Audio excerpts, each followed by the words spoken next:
On the back of a very brief, short, sharp, but enjoyable 2-week break, Term 1 is in the rear view mirror, Term 2 is in the front view, and we are ready to rock and roll once more for 10 fascinating weeks of competition and action in an historic 25th season on the platforms of the Gentleman Sim Racing Club. And for the first time in a while, we have got two legitimate open-wheel, tin-top double headers to look forward to each and every week throughout the course of this particular season. It is Term 2, it is Night 1, it is Week 1, and it is Monday Night Motorsport with thanks to Waste Options. It is Formula 3 first up. Yes, Formula 3 takes the top reins in our wins and slicks operation and offering here on the platforms of the GSRC. We're at Elkhart Lake in Wisconsin for the opening round of the season. Very much like Super Formula Light, there will be a mix of sprint rounds and single race offerings, including a slightly longer Enduro Grand Finale in 10 weeks' time. And of course, then the magnificent staple that is Waste Options GT3 will be front and centre. And we're launching off in a big way, ladies and gentlemen. We ended the first term with an Enduro. We're going to start the second one with an Enduro, and all roads lead to Spa-Francorchamps in Belgium for that one. Good evening, I'm Zach Caban. Adam Lavis is here alongside me. Good to be back with you on a Monday night across Facebook and YouTube. Hope you all enjoyed the break as much as we did, and we're looking forward to another magnificent 10 weeks of action here. Qualifying done and dusted. There will be a 30-minute race. Might give us just a quick opportunity to have a look at the calendar, Adam, if you've got that handy, mate, to remind everybody of where we're going and when and why and how. Sprint racing, 1, 2, 3, 4, 5, 4 of those. 5 30-minute races and a 45-minute finale to look forward to here. The Algarve International Circuit, the Nürburgring, Miami International Autodrome, Circuit of Spa-Francorchamps, magnificent Formula 1 and IndyCar venues, plus our own supercar backyard, and of course the tricky Zandvoort circuit, the setting for the finale on June 15 on the back of what is a very big weekend of motorsport. Let's have a look at the grid for the first one of the term, ladies and gentlemen. 30 minutes here, then 90 minutes at Spa in GT3. Great to see Aidan Carl back on the grid. 5 o'clock local server time, which is Eastern American daylight time, of course. 13 kilometre an hour winds. You've got them going in a east to southeasterly direction, 19 degrees the ambient, 22 on track, 28% humidity, cloudy conditions, but dry, and that's the most important thing. Aidan Carl, Braden Sagassa back in business on the GSRC for the 1-9 stable. They lock out the front row. Stephen Bull and Mark Hebel the second row. Brett Barker, Marcus Hank the third row. Alex Chizikis and Lachlan Purvis from row 4. Brooklyn Bredden and Brendan Grosh from row 5. Not the biggest grid, but not the smallest either, ladies and gentlemen. Ryan Jones, David Baz from 6, Guy Leach, Cooper Friend from 7, Eduardo Zamora, Chris Bleakley from 8, John Baldwin, Adam Funslow from 9, Dale Jeffries and Glenn Arnott from 10. From 11, Patrick Savina and Edward Rollo from 12, Brett Bradbury and Brad Hudson from 13, Stevie Looking, Kevin Wakefield and Bruce White round out the field. Ready to go! First one of the term. Welcome to Monday Night Motorsport for Term 2 of 2026. That was a magnificent getaway from Braden Sagassa. Aidan Carl bogs it down and gets swamped on the run towards Term 1. Cleanly away. 3 wide. They'll try and sort it out as they get down there. We know that you don't have a small incident at this circuit. 6.5 kilometres of open throttle horsepower heaven as they make their way through turn 3 and onto the back straight for the first time. Some big movers and shakers early on. Trouble at the back. Crash at turn 3. Running down to turn 4. Side by side we go. Aidan Cale back to the front. Absolute carnage behind them. Bruce White on the tow road. Patrick Savina has started from pit lane. Julian Mookie on the tow rope as well. More trouble. Bang. More trouble. Off goes Stephen Bull. Off goes Lachlan Purvis. Cold tyres. Pent up energy. Everybody feeling a little bit dusty on the back of a 2-week break. Adam Lavis, good evening to you. It's good to be back. It's always good to be back. these little buzz boxes should be interesting to see how they go. Basically, the predecessors to the Super Formula Light, basically very similar on specs, but obviously still a different car, albeit slightly different handling characteristics and power. So we should see how these boys take to it for the season. Indeed. Plenty of trouble early on. Glenn Arnott on the tow rope as well, if you don't mind. So, yes, plenty of casualties on the opening lap. Kevin Wakefield up 11 spots, Stephen Ball down 11, and Lachlan Purvis down 14, David Baz down 11. The big movers, well, 11 for Brett Bradbury and Kevin Wakefield, 3 for Ross Jones, Leach, 7 for Adam Bunslow, and 4 for John Baldwin on the opening lap. Side by side we go. Mark Heppel under pressure here, trying to get by Braden Sagassa. Does so on the outside, but Sagassa's got the inside for one, and they're coming together! And Heppel, the unlucky one, left behind. My goodness. Parker and Hankey continue on. Sagassa was able to get away with it. Will there be a redress? Grosh, Jones, Leach all follow through, and Heppel drops down to 14th position. Meanwhile, Bleakley, Arnott and Purvis into pit lane at the end of the opening lap. And that is a good opportunity for us actually to give you an idea of what the requirements are for this series.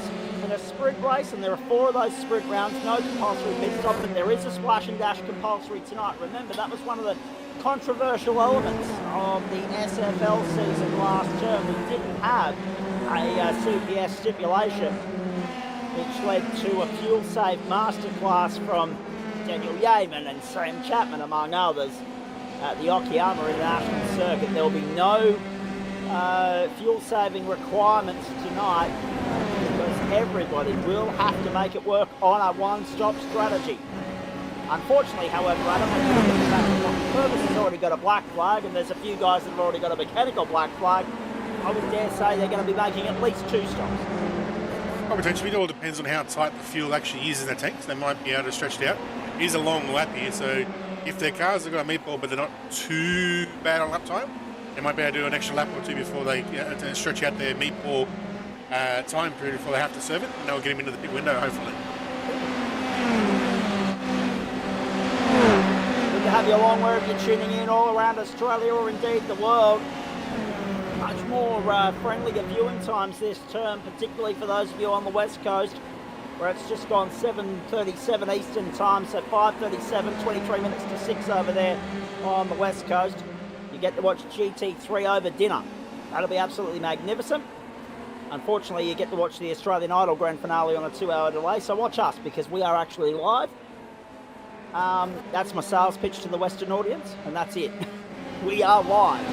Now, for those of you in Great Britain and other far-flung parts, of course, we were starting the broadcast in Eastern Daylight Time for much of Term 1. Daylight saving ending on Easter Sunday, when Queensland, of course, let off the fireworks to say Happy New Year. And we watched some replays here with thanks to disruptive gloves of what unfolded on the opening lap. Edward Rollo, the first casualty, through the kitty litter at 1. And Glenn Arnott on the way down to 2. Now, this is where all the garbage started, down here at 2. There was a bit of checking up going on. Oh, wow. Yep, all the way down the back of the order. 5 of them now. In real-world parlance, that'll be at least a safety car. But there are a long safety car lap around here. Now, there was also somebody on the exit of Turn 2 through the grass there. Turn 3 completely separate to what we saw up at the outside of the apex. David Baz caught up, Lachlan Purvis caught up. Crashes are plenty here. Purvis, unfortunately, a passenger as soon as he took to the grass. Collected some collateral on the way through. So Aidan Cale's lead is now 2.81 seconds. This was Cooper Friend with the broken rear wing. Yeah, there was no hope for Cooper, unfortunately. But yes, it's terrific to have your company, and for our audiences tuning in around the world when we advertise on social media what we're doing. Oh, John Baldwin, unfortunately, he was an absolute passenger. I didn't get the rego of who he clipped to flip on his lid. But John Baldwin, unfortunately, just on the grass. I'm not sure he had full control of the car. Watch the wild ride that Brett Bradbury's about to go on, ladies and gentlemen. Ooh. That is not for anyone that's a little bit light in the stomach. My goodness. We are back live now, and Brett Barker is making his way up on the inside of Marcus Hankey and going into second spot. Sagasa is third, 156.884. So all the ingredients to suggest that we could get as many as 16 laps here, folks, in this race. Provided that timings work out in our favour. Will depend on tyre wear and if times deteriorate throughout the course of the stint. What was interesting in all of that as well, I was in the middle of saying to everybody about the change in times and whatnot for the American audience. Our broadcasts are now starting at around 2:25 a.m. on the west coast and 5:25 a.m. on the eastern seaboard. And for those of you that are tuning in to the broadcast from Europe, well, GMT is 10 hours behind Australian Eastern Standard Time and 12 hours behind New Zealand. So it's in sync with New Zealand, except your AM and their PM. So 9:25 PM for NZ and 9:25 AM for GMT. You can do your own calculation from there, depending upon where you're tuning in. So for some of you, we're joining you for morning tea, others lunch, some of you breakfast, and of course for the Australian audience, it's the back end of the day. 8 minutes gone, and that's Braden Sagasa being relegated to fourth by Marcus Hankey through on the inside. Always interesting with the changes term on term, Adam, and we'll detail this more a little bit later. We've got plenty of time to get reacquainted tonight, you and I, because we've got a 90-minute GT3 race to look forward to. But one thing remains the same. We'll start with open wheelers. The F3s are in. I'll be interested to see if the warm-in race that's arrived and lined up for for night one of term 2, whether the novelty of this will stick. The participation numbers, whether they will remain this high for the balance of the term. We did see a little bit of a drop off in the SFL numbers towards the end of last term. We made no secret of that. A lot of love, it would seem, tonight for either Formula 3 or Formula 3 because it's at Road America. Well, yeah, it's one of the things, the F3 car, before the Super Formula cars turned up on the scene, this is probably one of the most sort of popular open wheel series that the officials had. So it is a very popular car once you get a chance to drive it. So hopefully we'll see some interesting people turn up and make some entertaining races for us. And you can see some names back on the grid as well, like Kale and Sagasa. Also nice to see Adam Funslow, who was brilliant in the Legend cars last term, trying his hand here. I'll be interested to see who turns up on Wednesday night with the Toyotas in the entree slot. There are 2 rounds, actually no, there's probably 3 or 4 in fact, where we know the numbers aren't going to be as strong because we're up against our good mates from the Australian Sim Racing Group, and they're offering us supercars and Porsches. But we'll deal with that as we can. Ryan Jones wants 2 for the price of 1 at turn 1 and gets it, but then gets relegated by Alex Tsitsikas down on the inside. Watch Tsitsikas. No. Yes. No. He's still there. He's got his nose in front, but he's on the wrong side of the road when we get down to 5. And Jones is getting the push along from Marcus Hankey as well. Sagasa just got by Brett Barker the second. It's all happening here in Elkhart Lake, Wisconsin. Down we go. Couple of dive bombs further back. Jones to the inside. They're both sliding through 5. Jones with the upper hand goes to 4. Whoa! Tsitsikas has gone. Got it on the grass. Lost the rear end. That's him done. He rejoins, but look at the ground he's lost. Down to 10th in the company of Mark Hempel now, who of course is recovering from his own slip up a little bit earlier in the piece.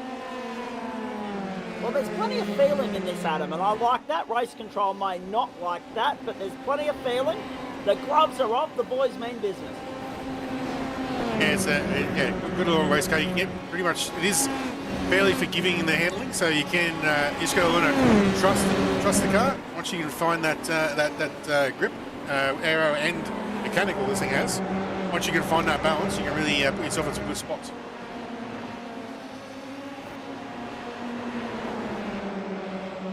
We were talking about fuel earlier, and I'm just catching up on the news of the day as we go to air.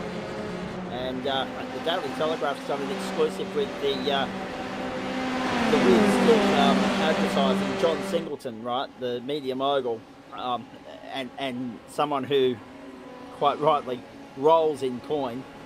Have a look at this hanky trying to get down on the inside of Ryan Jones and does so. That's fourth. Can he pull it up through one? Yes, he can. Nicely done.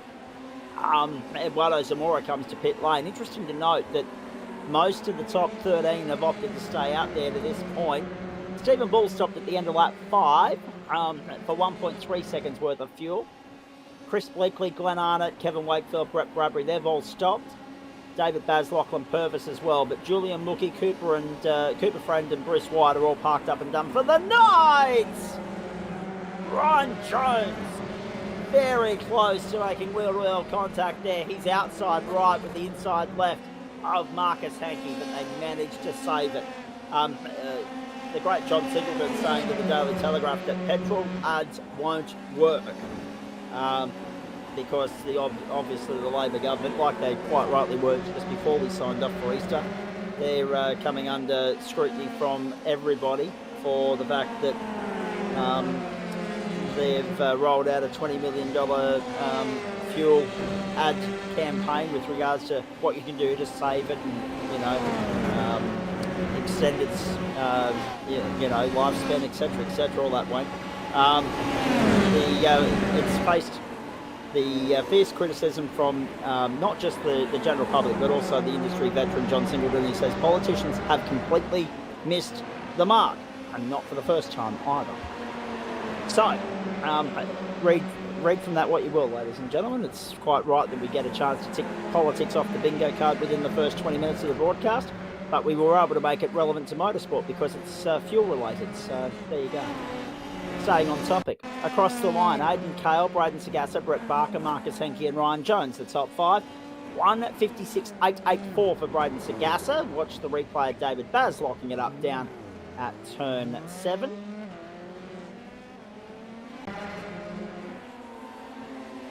Of course, the carousel being turn 8.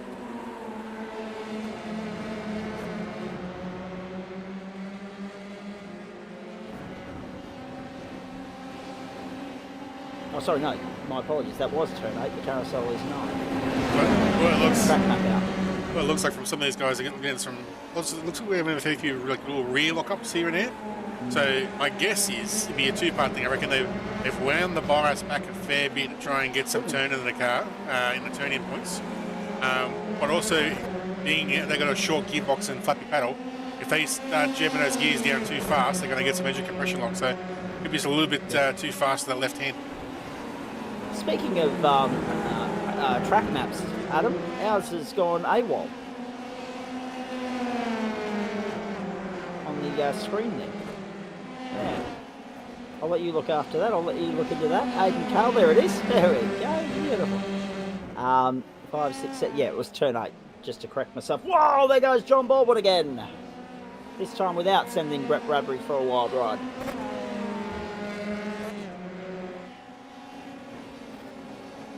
He resumes, but down in position number 15. Patrick Savina, new name to the club. Always happens, term on term. Members come and go. I know there's a few guys that have re-signed, submitted their membership fees and the like for another 12 months. And it's great to have them on board. To have some new members, some new blood, some fresh faces around the place as well. Past half race distance, folks. We're on lap 9. Aidan Cale leads Braden Sagassa, Brett Barker. Then Marcus Hankey, Ryan Jones, Adam Funslow. Brooklyn Bredden is up in 7th spot. Brendan Grosh, Guy Leach, the top 9. I think everybody down to about 24th or 25th posted a qualifying time. So Adam Funslow's on for most positions gained here with 12 so far. As we know, we'll get a clearer picture of all of that once the pit stops are complete. Down the back straight. Hankey still holding off Jones, and Funslow and Bredden down the inside. Couldn't get the job done. In behind him is Grosh and Leach. There they are. It's one big freight train at the moment. How was everybody else's break? We hope you had a safe and nice Easter, ladies and gentlemen. And, I think the easiest way to do that was to not be at a racetrack, by the sounds of some of the carnage we've seen over the course of the last couple of weeks. No, it's been a whirlwind, very busy, very frantic, hectic sort of 2-week break. Some of you know very well that I was down in Bega on the far south coast of New South Wales yesterday. Week 1 action. The 3 nights that I'm with you, Monday, Wednesday, Thursday. We have no information with regards to whether or not we're going to be doing a Friday broadcast this term yet or not, ladies and gentlemen. More on that a little bit later. But, oh no, Brooklyn Bredden's just dropped off the road down at Canada. But yes, the Monday, Wednesday and Thursday night of this week, and I'll be here with you with Dan Yeaman, Matt Schmidtke. Good to have him back on the broadcast team. Grass. Neely's back for the Porsches. And Brooklyn Bredden, that was the grass, yeah. And how many times have we seen that already in the first half hour of the new term, Adam? It's going to be a talking point throughout the course of the season, particularly in the 3s, because slick tyres, so they've got no grip on, they've got no tread on those tyres. So as soon as they hit the grass, it's like lava for them. But yes, so I was down in Bega for the Kart Stars, Kart in New South Wales, Dunlop's Kart Stars over the weekend. Great weekend, great event, great people, great town. Recommend you go and visit Bega if you get half a chance. Folks, I'm a little bit fatigued on the back of that, I'm not going to lie. It is a 15-hour transit from Ipswich to there via the folks' place in Cessnock. I got back here at about 1 o'clock this morning, Eastern Standard Time. It's all right, Queensland, you've caught up. And I'm staying put for this week because my little nephew, who was born around this time last year, celebrates his first birthday tomorrow. Have a little shindig for him on Saturday. And then on the back of that, hang on, I've just seen a Discord notification in the Waste Options Formula 3 thread from one Jay Mookie. And all it said was, well, that was carnage. Welcome back to the GSRC. Poor Julian. But that's the risk you run with the open wheelers, isn't it? They don't like wheel-to-wheel contact too much, Adam. Yeah, I think he's in the back of that field. I think he got that turn 3 incident we saw heading down the hill there. So I think he got collected with I think there was a Braun-looking livery, jumped over a few cars. I think possibly Julian might have been in that. Unfortunately, wrong place, wrong time. Leaders are in. So Hale, Sagassa, Funslow, Leach, Heppel, 5 of the top 10 in right now. They've reached that critical lap. 10 gone, 6 to go. We reckon we're going 16 laps here, folks. And this is Kevin Wakefield to turn 14. Uh-oh, uh-oh, uh-oh. Yeah. They don't like bouncing. Well, you can hear on the onboards, they're bottoming out on the straights, let alone going through the grass. So. Which reminds me, actually, I've been working with only one ear, one headphone on the ear. Now I've got both, so I think we'll be getting those sound effects and the ambience through a little bit better now, Adam. But yes, was down in Bega, made the trek back to here, staying for family commitments, so all the first week action which we're bringing you, including Formula V on Thursday night, I'm so bloody excited for that. We'll come to you live from Cessnock, and then of course, and if you've been in the Hunter Valley this afternoon, you know Cessnock's been in the news, and I happened to be driving by that crime scene that had been established at about 4 o'clock this afternoon. It was bedlam in the CBD as a result. But yes, staying here for the weekend, and I'll be back from the Man Cave in Ipswich next week. Now, mechanical flag there for Brett Bradley, still or again? Yep, no, again, he's got another mechanical meat ball. That's Brett Bradbury. Hankey under pressure from Jones. These two going a lap longer, hoping to achieve the overcut. Dale Jeffries and Aidan Cale, 5th and 6th at the moment. This was what happened to Brett Bradbury. Same point of the circuit where he collected John Baldwin. Whoa. Wow. Can we go on board? Can we have a look on board there? Screen went black. Okay, yeah, so it was a tech issue at Brett's end. And that's why he's done. But yeah, it just looked as though it was a mechanical failure of some sort, because watch this, the steering wheel, instead of going to the right, she's going to snap left. Bang. Oh. Crunch and gone for Brett Bradbury. Very unlucky. The second batch of cars on pit lane. Oh, Jonesy jumped in. 8. Oh, brilliant. Brilliant from Jonesy. Right, taking a leaf out of Andy Dyson's book.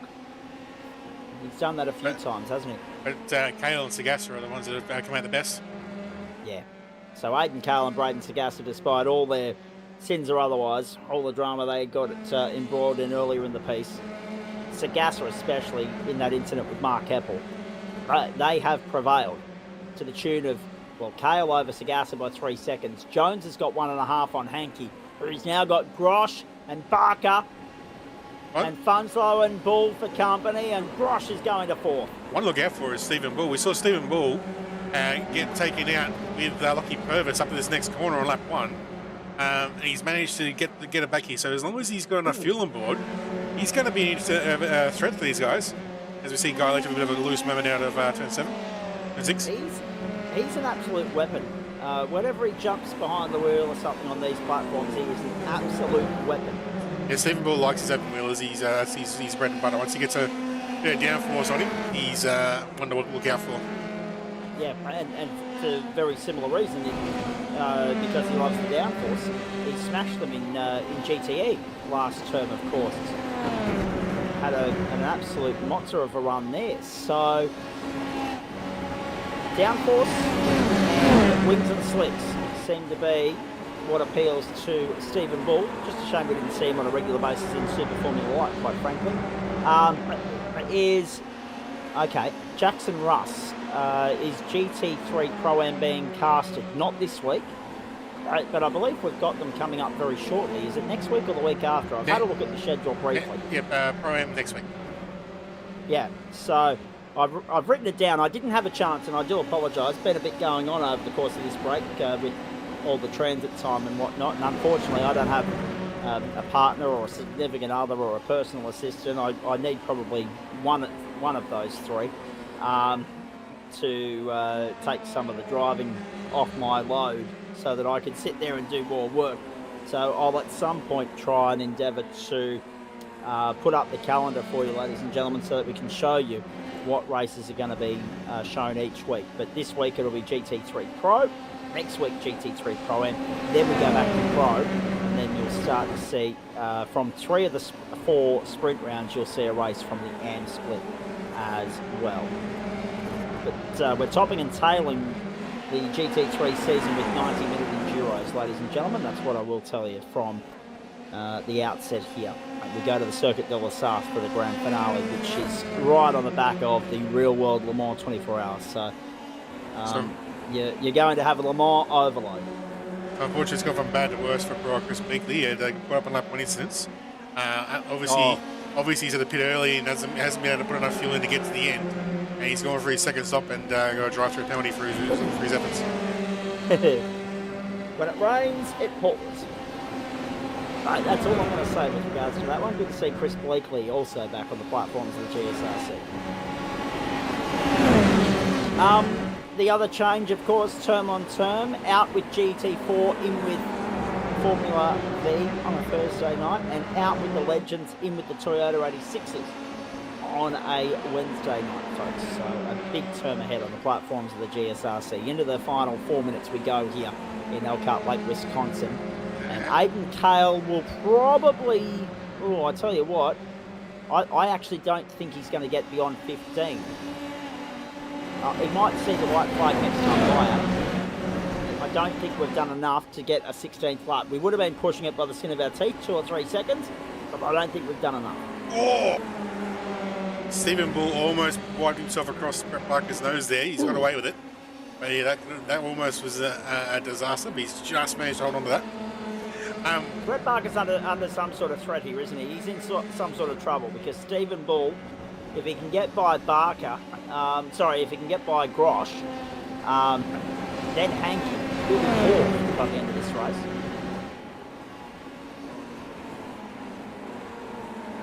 Oh, jeez. They're on the limit there. I was also going to add to your previous point with the changes of seasons.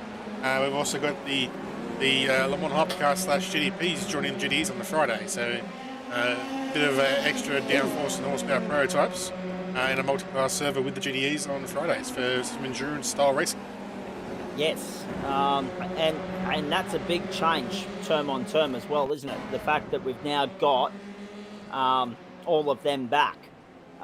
Here we go, Edward Rollo. Because I know there was a big vibe on GTE last term. We enjoyed watching what they brought to the table.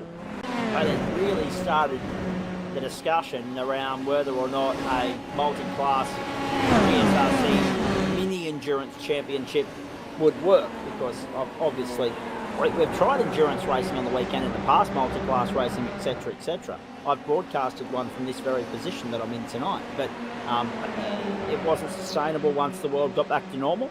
It was more of a lockdown thing. So now we're meeting everybody halfway. You get that multi-class racing. You don't get it in 5-6 hour quantities, but you get it on the Friday night, so you get your weekend to yourself. If you want to turn up the mountain, then go your hardest. Now, did you see a white flag that time by or not? I don't think so. No, Barney's not waving it. So we are actually going to scrape in and get 16. I feel better about the mathematics all of a sudden. Told you it wasn't my strong point, folks. Bull's going for 2 for 1. Down the inside. He got the first one. He'll get the second one at 5 with the slipstream. Watch this. Although, he's still under threat from Marcus Hankey. Hankey almost boxed him in then. It was very close if he's managed to get out of it. Whoa. Hankey went to try and go through the middle. Then he tried to go 3-1 on the outside. Bull goes round the outside. Oh, no, and spinning goes Brendan Grosh. Grosh into the wall. Bull is fourth. And that's as far as he'll climb there because he's not catching Ryan Jones. Jones is 2.5 seconds to the good.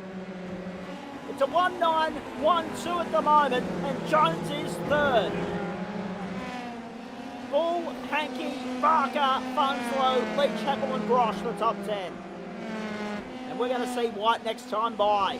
Oh, that's unfortunate for Brendan Grosh. My goodness.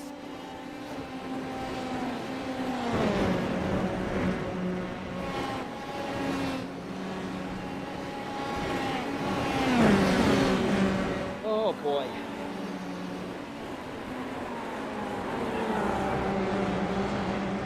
Seen so many little slip-up moments like that tonight. But that close to the finish line, that's really disappointing. There's Braden Sagassa. He is able to recover it though, but gone his any chance of catching Aiden Cale. White flag flies. The Elkhart Lake, Wisconsin Circuit, Road America. That's Brad Hudson down to turn number 5 and looping it. Brendan Grosh style, but nowhere near as heavy an impact. This was Sagassa's ride through 14. Sliding into the corner, curve. Too much curve on the exit. Just got a bit too greedy on the exit there. Dead set lucky the car didn't spit him out sideways.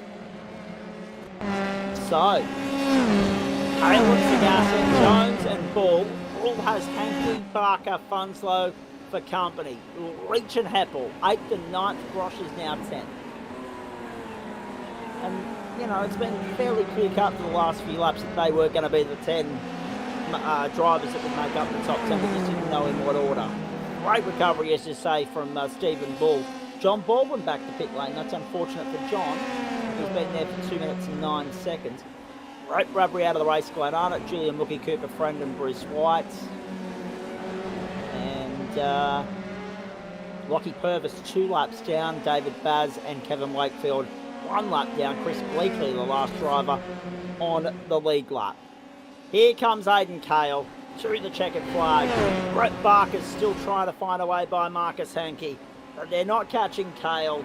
This has been a magnificent performance. Nice to see him back on the platforms of the GSRC, and nice to see him back in victory lane as well. He's done it in GT4, he's done it in a few different series that the club has offered over the course of time, but never in Formula 3, I think I'm right in saying, and it's going to be a Team 1-2, and it'll be team orders, form, finish, photo opportunity. Aidan Cale and Braden Sagasa smash the rest of them in the opening round of Waste Options Formula 3 in Elkhart Lake, Wisconsin. Then Ryan Jones, Stephen Bull held off Marcus Hankey, Brett Barker, and then Adam Funslow, the top 7. Guy Leach, Mark Heppel and Brendan Grosh make up the top 10. You feel for Grosh, but he wasn't the only one to flick spin it tonight and trip up on the way to victory lane. So Aidan Cale and 1-9, the team have arrived, or they've returned, I should say more to the point, to the platforms of the GSRC. They've cleaned up on the opening night, and they've anointed themselves as the men to beat in Waste Options Formula 3 going through the final 9 rounds of the campaign. Magnificent. John Baldwin with that mechanical black flag, that's why he's on pit lane. I don't think he had a fast repair left at his disposal either, but he will get classified because he is still in the house and he has completed 14 of the 16 laps. We did get there in the end, a little bit of overtime required, but we won't say no to that on the first night of the new term. Stephen Bull, great to have you back on the platforms of the GSRC, mate, and what a prompt and rip tear rush bus sort of bull at the gates arrival into the booth post-race from you. No mucking around here, everybody else playing catch-up now in the same way to what they did with you on track in GTE last term. Welcome back. Hope you enjoyed the break, mate. And a nice recovery tonight to consolidate and salvage fourth in the end. Your thoughts on Formula 3 and the 30 minutes that was? Yeah, welcome back to you guys. It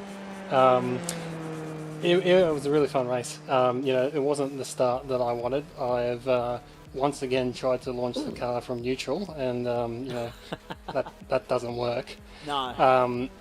It was all a bit backwards on the first lap, but I'm starting to find that these comeback races are the most entertaining, and that really got my heart going. Difficult car to tame and master, mate, but as Adam Laver said, you love your open wheelers and you love your high downforce cars, and this ticks both boxes, really.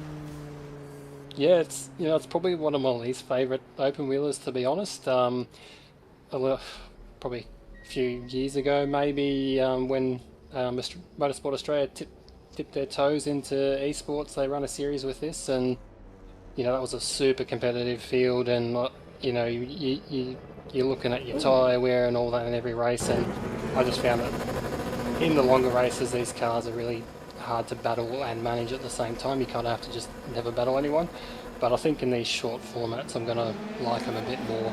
Definitely had a lot of fun in this one. I gotta say that, and more so, yes, Adam.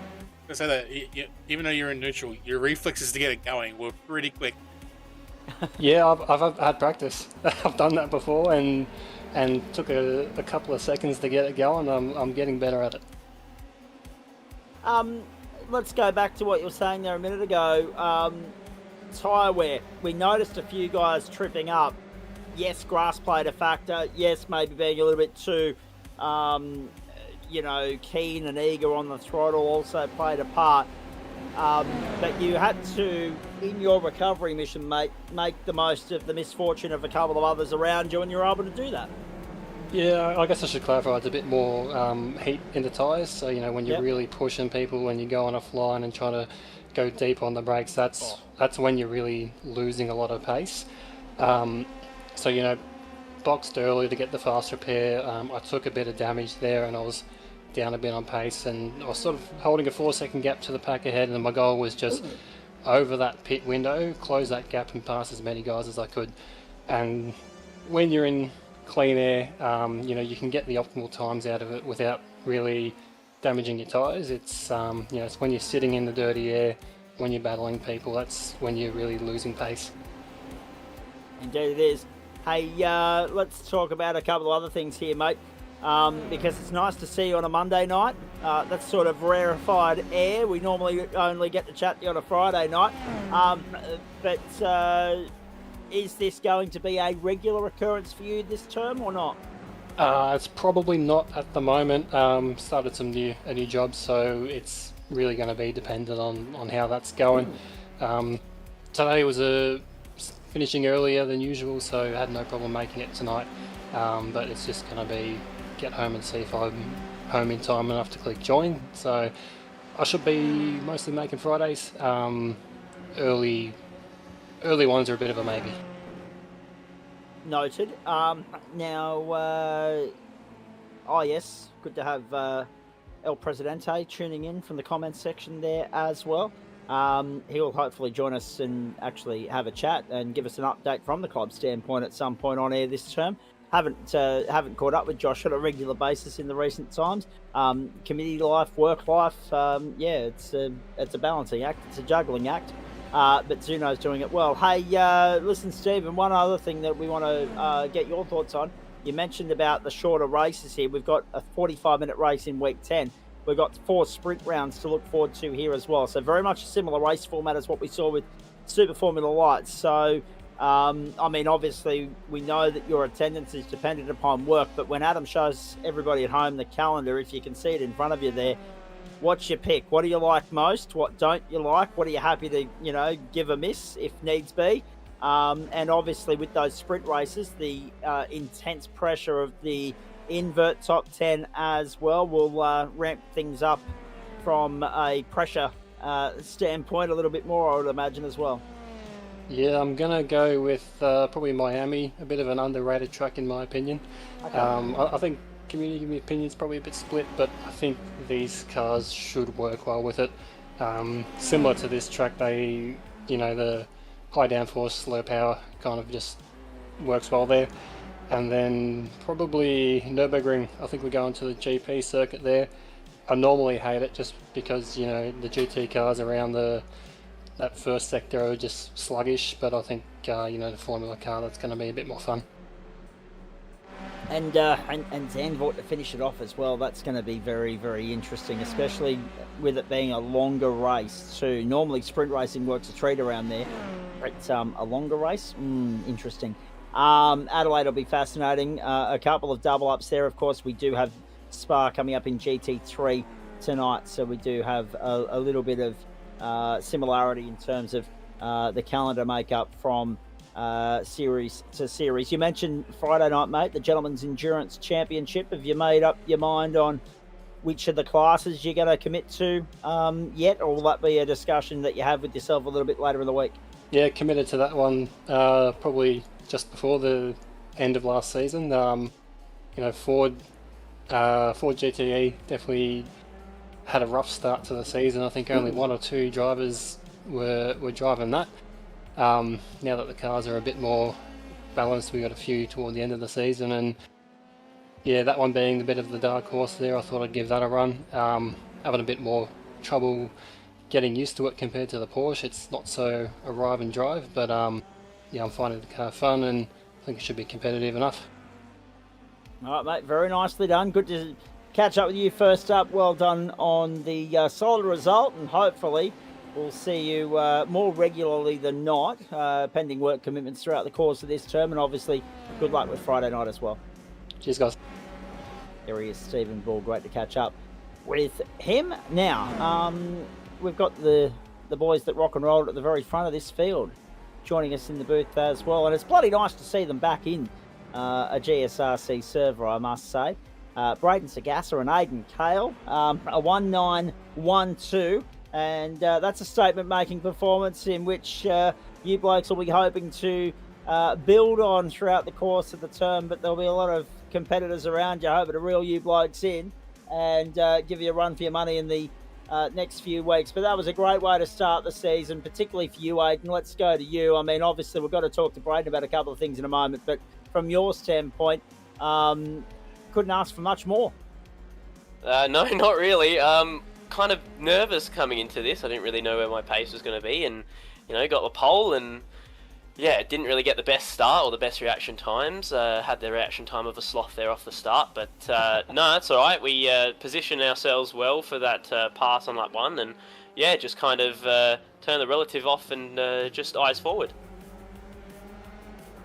When you say you weren't too sure about this, is it because you're not a regular in Formula 3? What was it specifically? Because obviously it's nice for us to have Formula 3 back on the server, and it's nice to have a good turnout for it as well. We're just hoping that becomes the norm rather than having a big drop-off in entries partway through the season. Yeah, hope so. Formula 3 for me, I mean, as a kid, I always loved it. I loved watching it at my home race, Adelaide 500, and fell in love with it from there. And these are like the older kind of cars that I did fall in love with. So, it's great to have a league that's actually doing these older ones, and I enjoy driving them, which is always a positive. And I'm kind of switching over a little bit more to the Formula side, which is a bit of a change for me. So I was a bit uncertain of what my pace would be like tonight. I was going to say, when I first saw your name there, I was like, hang on, this isn't GT4, because we so obviously, synonymously associate you with that, with your championship win there previously, and obviously the fact that we do normally see you with tin tops. But is that transition to Formula racing and open wheel racing a way of expanding what you bring to the table as a race car driver, giving yourself a challenge, something to reinvent the wheel and reinvigorate your interest and your enjoyment in this caper? Because obviously when you're running tin tops around 52 weeks a season, it can become a little bit monotonous after a little while. Yeah, I mean, you pretty much knocked it on the head. Just trying to do something that's not different, but do something that I enjoy a little bit more.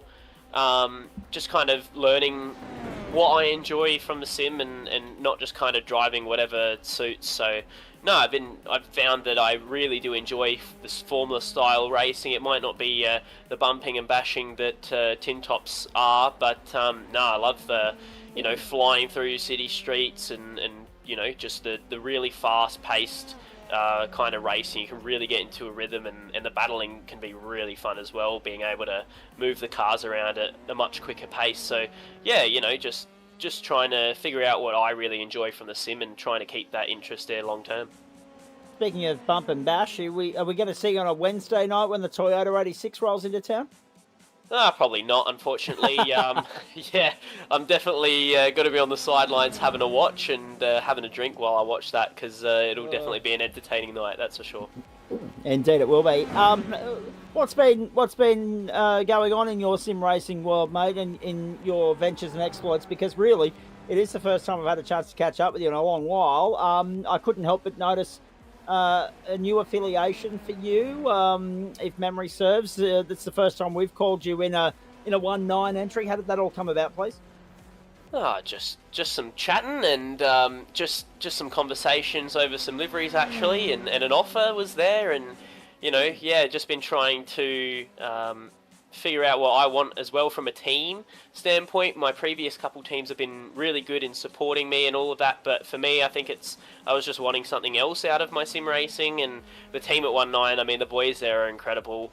The banter that goes on even while we're racing is pretty fun, and we all help each other out, which is really good. And we're all here to do our best, but to also have fun and be team players. And I love that about the environment. And I've been doing a lot of Indy Lights recently, Indy NXT as it's been renamed. Love the sound of those cars. It's just those cars are incredible to drive, and been doing a lot of those, and was really hoping that we'd get a sort of IndyCar, Indy NXT league, but this is the next best thing, so that's completely all right. So I did hear something about next season, so you'll probably be seeing me there if it's got something with the Indy name in it.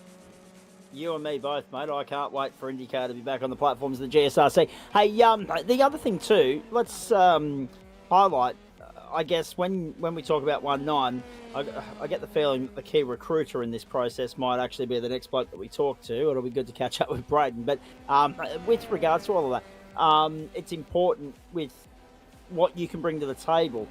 This is a way in which you can, master another discipline, give yourself more options in terms of what to go racing in and what to sign up for. But also, it's not lost on us because we so often discuss the guys within our club, at least, never mind, anyone further afield, but at least within this club, the versatile characters, and you're certainly anointing yourself as one of those. Yeah, I mean, there's a whole bunch of guys everywhere you look in sim racing at the top level that are just so incredibly quick in everything.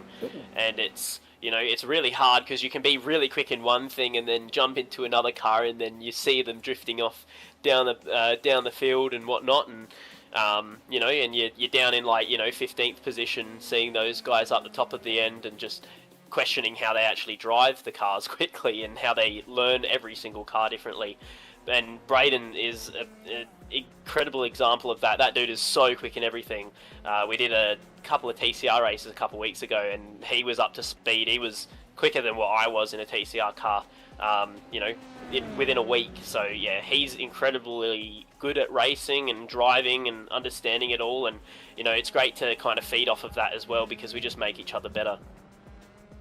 And by the way, ladies and gentlemen, that's touring car racing, TCR.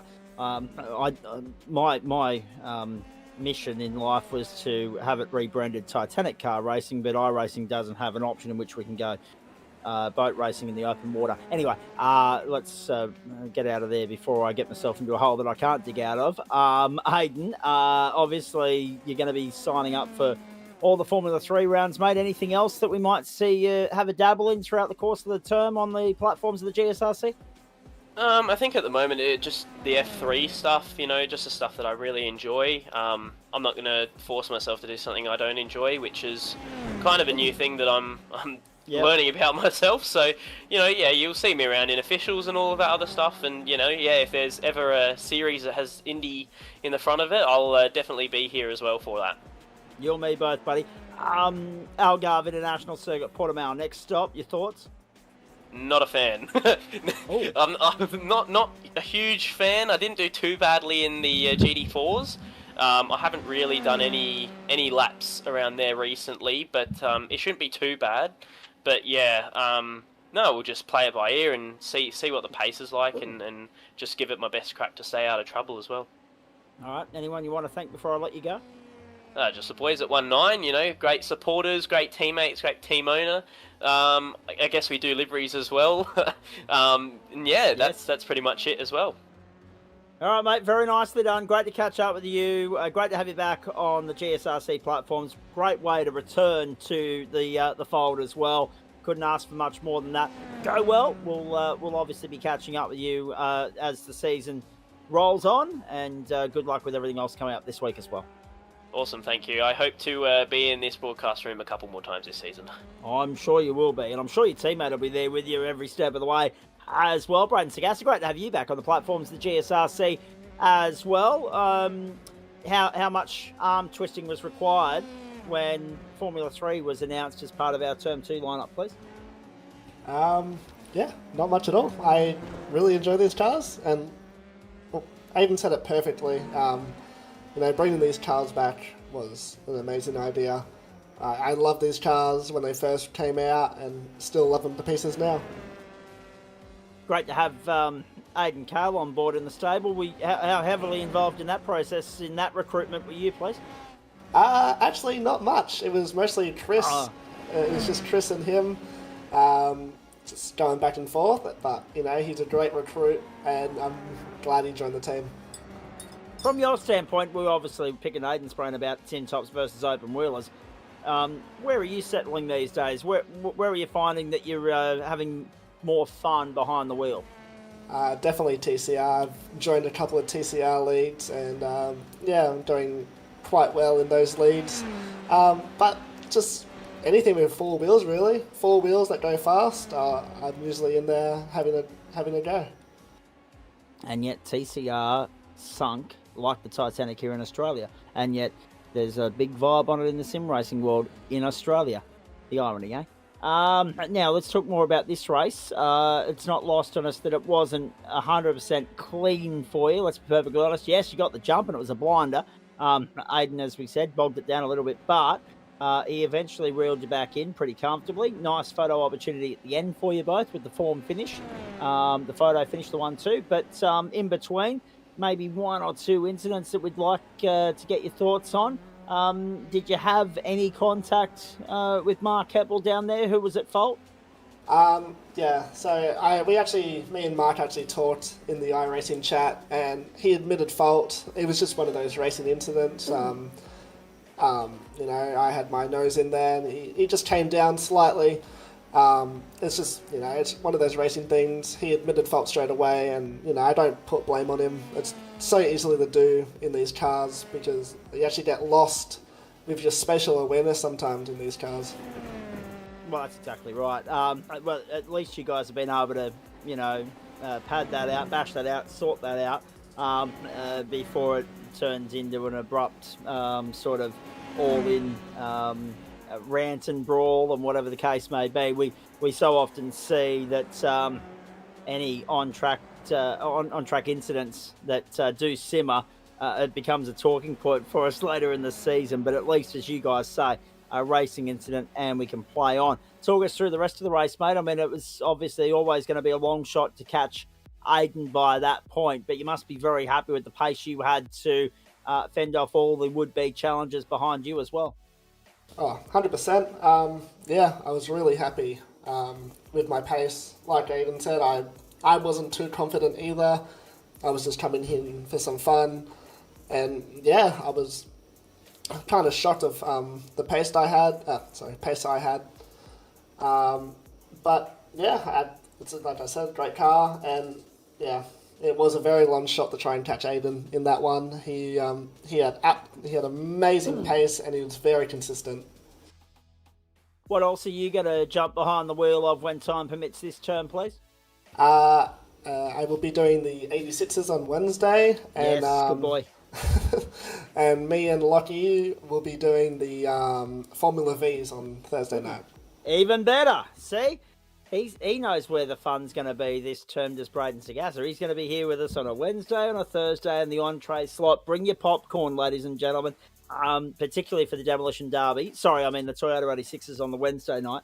And, of course, everybody's favourite, hottest ticket in town, Formula V, on Thursday night. Yes, I did go there, ladies and gentlemen, and you only have to go back to Imola the last time the Toyota 86 series was in town to verify my point. Braden, let's talk about next week, the Algarve. You've already heard your teammates say that it's not his biggest cup of tea. Is that your chance to go one better and return serve and get yourself in victory lane for the first time this season?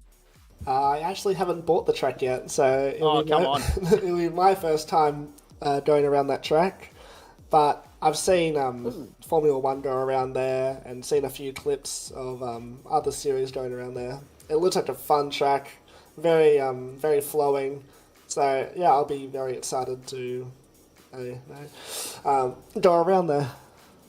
As will we all, mate. Chicago Street Circuit, of course, to conquer before that with regards to the Toyotas, and of course the Formula E equivalent of the Mexico City circuit to get through on Thursday night as well. So then we can worry about buying the Algarve circuit. Hey, great work. Great to see you on the 1-9 stable back in force. Great recruitment of Aiden Cale. You guys are going to be a force to be reckoned with throughout the course of this term. We've got GT3 coming up in just a moment, mate. So before I let you go, is there anyone you'd like to thank? Yeah, just all the guys in 1-9, so Chris, Lockie and Aiden. And yeah, I've got a few family members watching as well, so shout out to them. No doubt watching on very proudly with the way in which you've performed this evening and the result you've netted. And of course, we're looking forward to watching you guys perform on a Monday night throughout the rest of the campaign. Hopefully this bodes well for things to come, mate. Great start. You are the form front runners. Everybody now playing catch up, trying to reel you blokes back in throughout the remaining 9 rounds. And great to see Formula 3 so widely supported on the first night of the new term on the platforms of the GSRC. And great to catch up with you, mate. It's been It's been far too long between drinks. We look forward to catching up, hopefully on Wednesday and Thursday night in Victory Lane as well. That'd be a dream start of the season for you if you can bag 3 podiums at as many attempts. But nonetheless, we look forward to touching base as the term goes on. Thanks so much, Zach. There he is, Braden Sagassa. Now, Adam Lavis will be able to explain a couple of things to you in just a few moments, folks, because he's already crunched the numbers with regards to the provisional championship standings on the back of the opening round of the Waste Options Formula 3 Championship. The Term 2 offering in the Monday entree slot.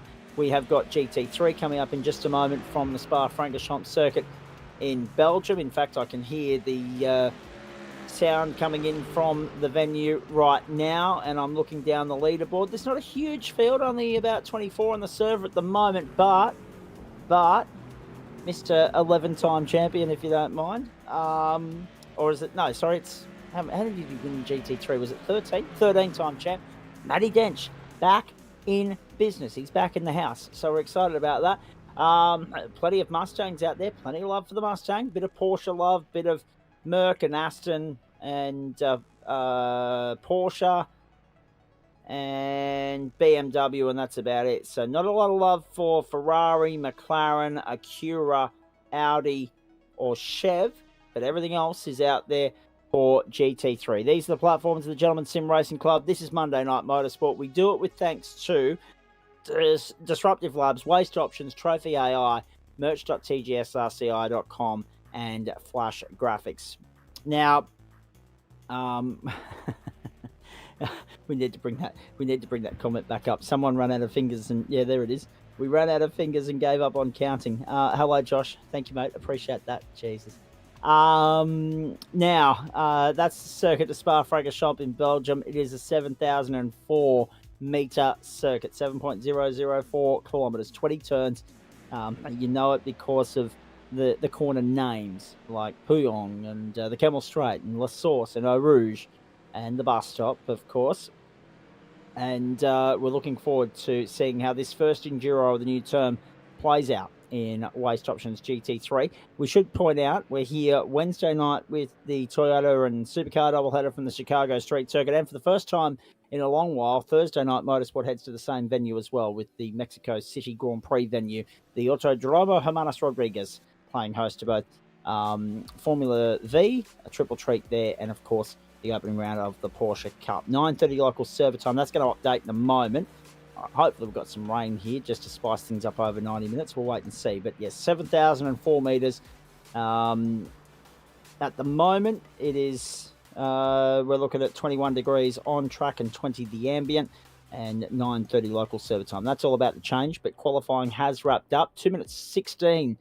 2 minutes 14.607 for Richard Mitchum, the fastest of the qualifying session. So the Brit is going to lead us to the green flag very shortly, and Bradley Ratu on the front row in the Aston. Good mix of different manufacturers there. Matty Dench down in 7th, so he'll be one to watch. Adam, let's go and have a look, if we can, at Formula 3. You might be able to explain one of the term-on-term changes as we have a look at the calendar for this term. Has been some amendments to our point structure, so I'll let you elaborate on that in a moment. But there it is, ladies and gentlemen. That's the lay of the land. One stop in Australia, that is Sandown, but we've got 2 stops in France. The newest venue on the server, St. Petersburg in Florida, that is in round 8. Sprint racing in rounds 4, 5, 8, and 9.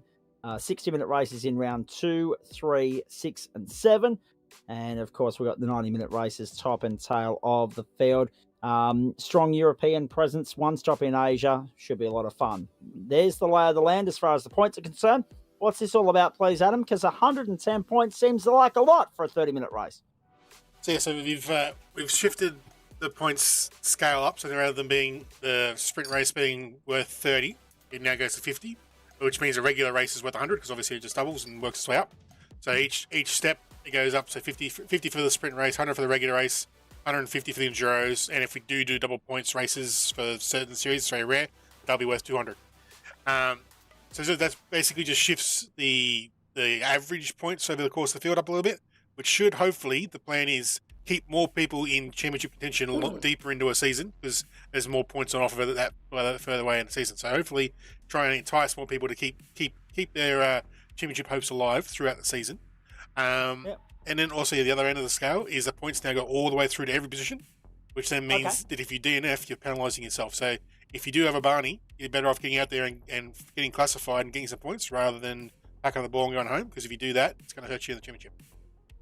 So now we pay all the way through, and it could be as many as 60 at Mount Panorama, for instance, but we pay all the way through.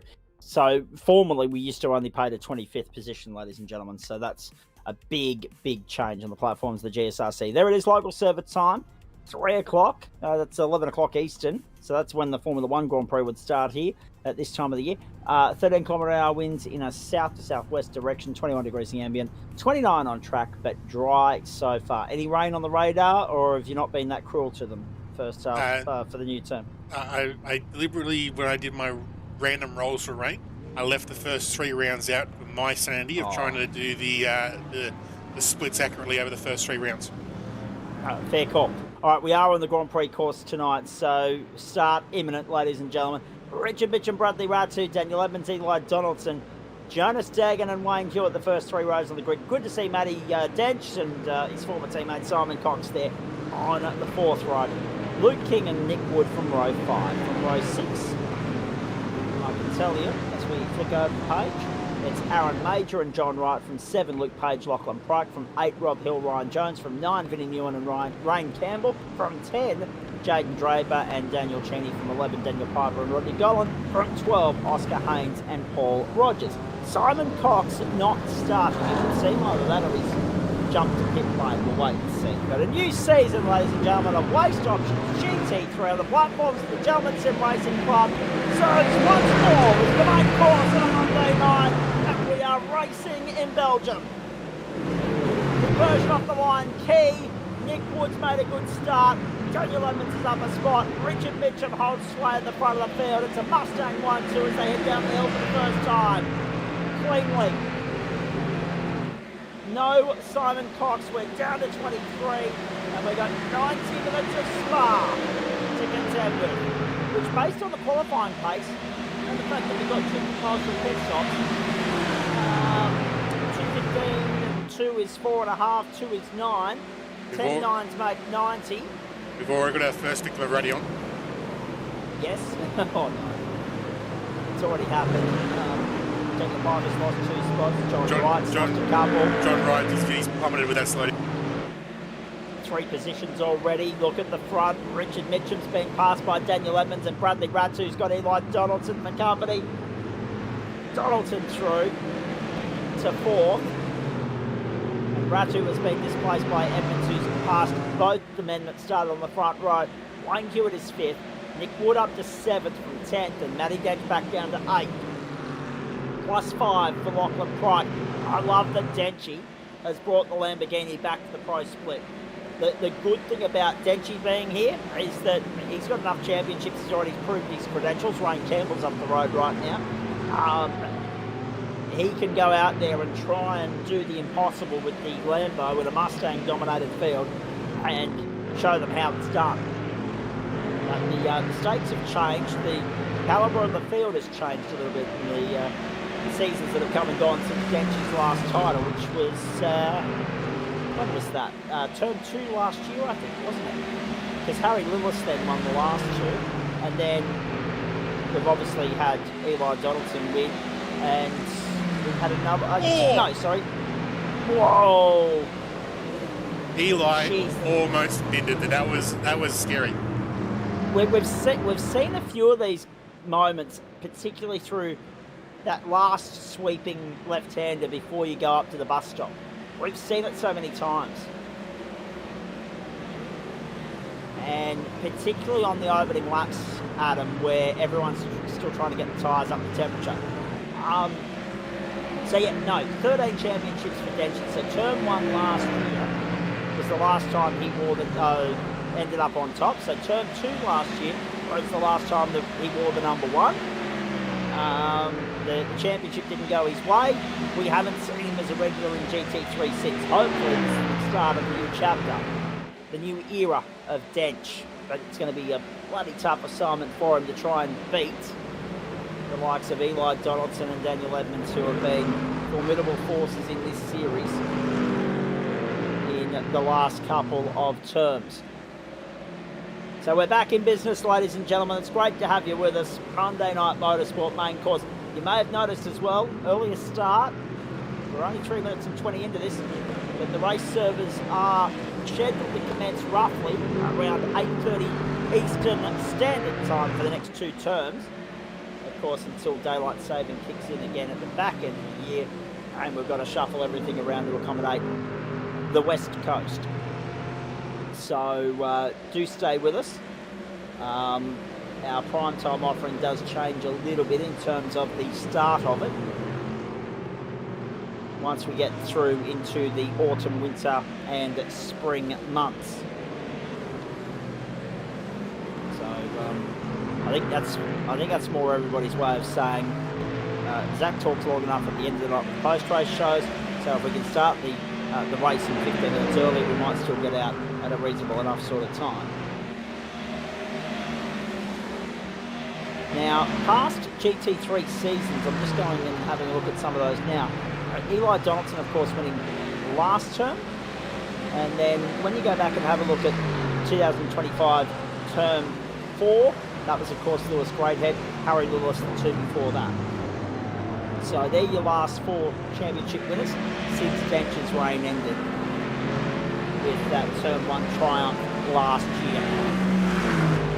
I knew there was one more that I just didn't have on the top of my head, so thankfully I was able to work my way through Adam Lavis's comprehensive back catalogue of data to find the name I was looking for. 2 laps gone just like that, ladies and gentlemen. We'll be interested to see if race pace is on par with what we saw in qualifying. And so far, yeah, 2:16.2. So around that 2:15 bracket. It's such a long lap here, Adam, so you've got 2 minutes odd worth of leverage. But based on those numbers, so 2:16 and 2 is 4:32 and 2 is 9:04. So let's say 9 minutes. Let's round it back. So that's 4 and 9. 9, 18, 27, 36, 45 is half race distance. 54, 63, 72, 81, 90. 10 9s, 36 laps. That's about where we're heading, yeah? 10 4s, 40 is about where we're heading, I should say. So, so 9 times 10 is 90. 9 times 4. Hang on, no, I need to do the 10. 10 times, because it's 4 laps in 9 minutes.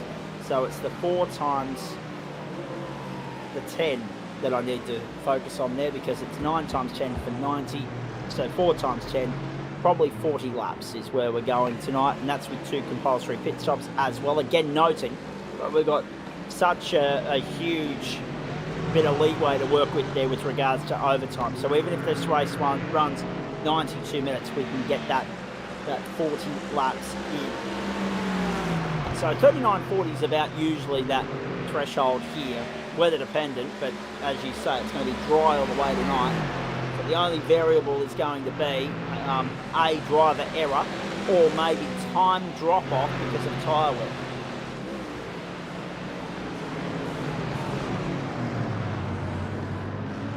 Haynes to the outside, to the inside of the bus stop, trying to get by Daniel Cheney and Vinnie Nguyen. He's got Nguyen. Nguyen's back down on his inside. Can he get by? Yep. Haynes goes deep under brakes to the outside at 1. Now remember, they've now got that runoff area that's kitty litter and grass to contend with. But that's beautiful from Haynes. He's right where he needs to be, but they want to sort this out before they get to Eau Rouge. Whoa, side by side if you don't mind. Commitment overdrive from Oscar Haynes, and he goes through. Fastest lap of the race, Jonas Deggan. In the top 10 alone, we've got Australians, a Japanese driver, and a Brit. How good for variety and diversity in this great club. We've also got I reckon we've got a couple of Kiwis in the field as well. Nick Wood verifies that. maybe a little bit disappointing. A couple of things here, Adam. A couple of things that are worth noting. Maybe a little bit disappointing that we only have 24 for the first one of the new term, considering that this is a staple and they normally come out of the woodwork for the start of a new term.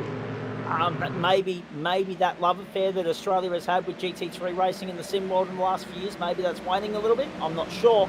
And Simon Cox did eventually join this race from the back of the field after starting from pit lane, and currently finds himself half a lap down as a result. So whatever's going on there may be a tech issue with Simon, but he started half a lap down. Ryan Campbell, the first retirement of the night.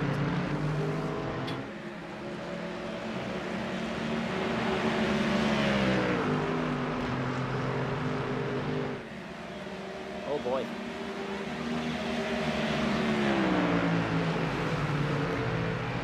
Jonas Tegan, 2:15.864. Daniel Edmonds, Richard Mitchell, Eli Donaldson, top three.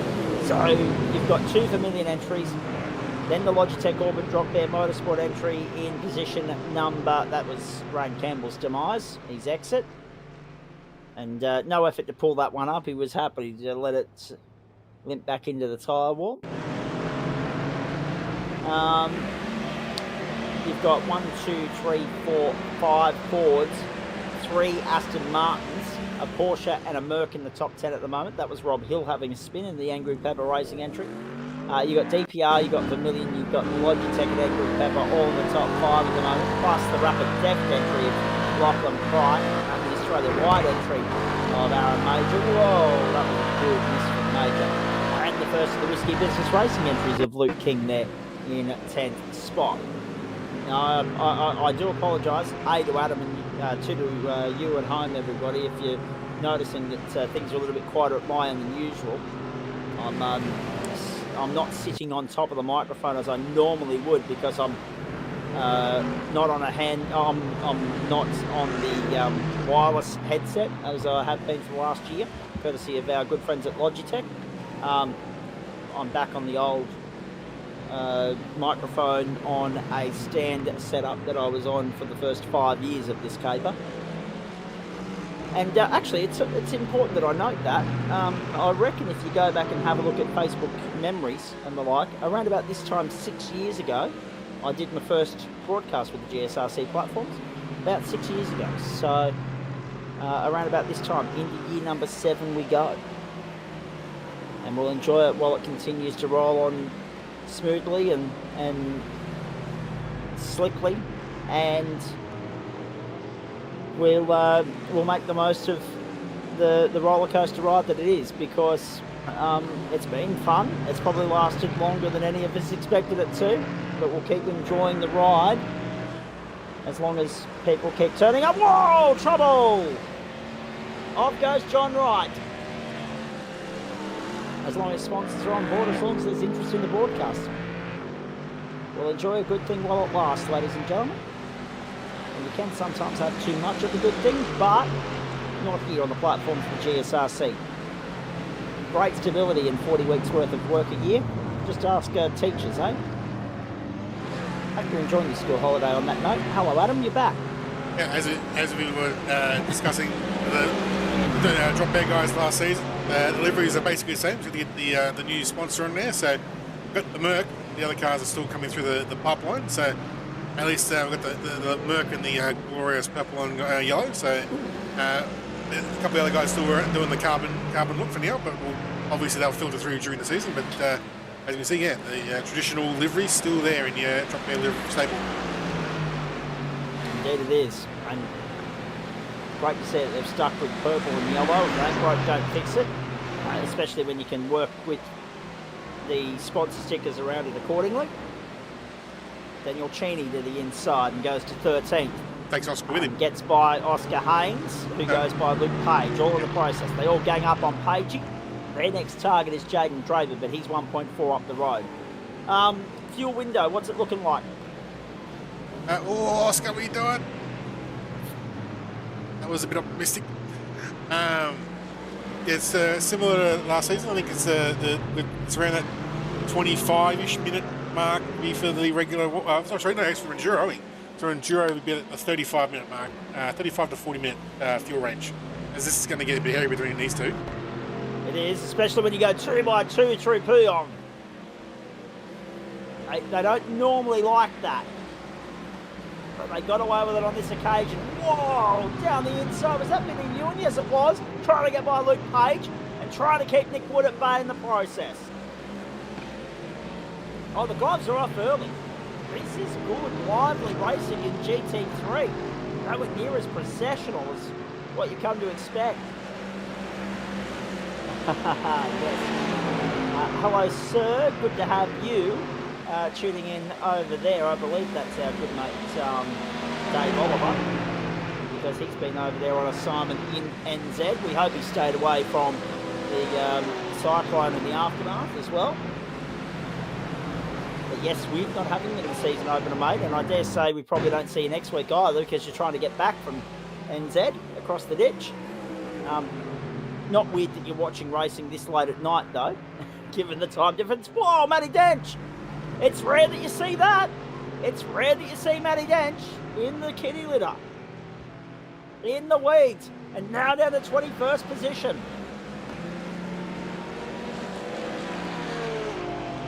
Yes, a lot of the Australian motorsport media mafia, as I like to call them, have made their way across the Tasman.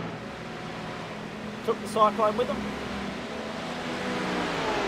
And had a massive knock-on effect with regards to the look of the entire double header. One race taken away from Chopu, and then of course taken over to Christchurch. So racing on a Friday, and not for the first time this season. Coming up in the Supercar Championship this Friday. Vinny Ewan down the inside of Nick Wood goes to 15. Nothing to see here, Lambo thinks. Yeah, exactly. Get a news notification that's come up, courtesy of 7 News, about Bernard Tomic. So from the Who department. So on the Lambo front, obviously haven't confirmed yet because I haven't actually seen what the program split is doing. But even Matty Schwicke was contemplating something other than a Lambo this season. So yeah, interesting to see that Dench has persevered with it. Then maybe this is just a cameo for him. I'm not sure. Or maybe he's going to slide into your inbox at the end of the night and say, "Can I change this?"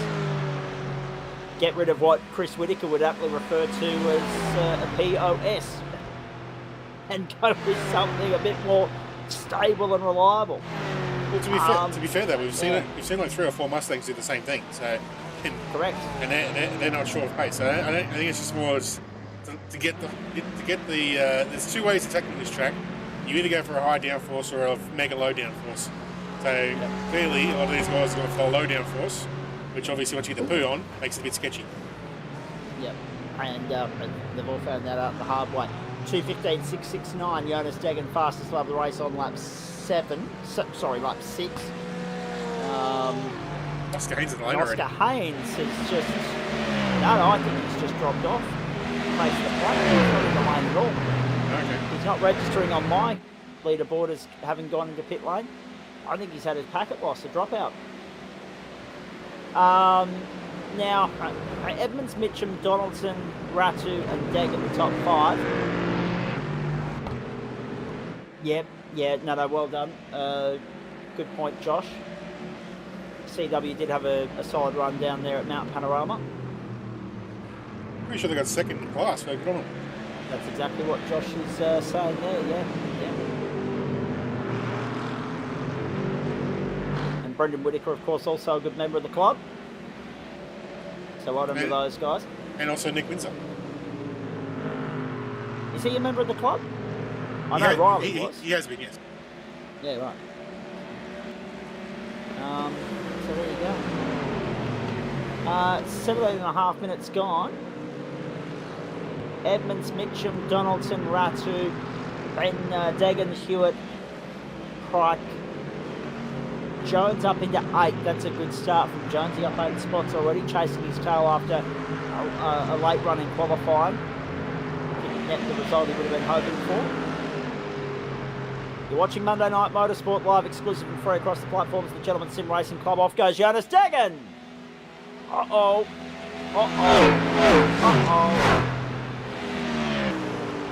Degan drops down to 11th, gets back on the track, but all the hard work's been undone. You'll see it on replay in just a moment, but thanks to disruptive labs. Oh dear.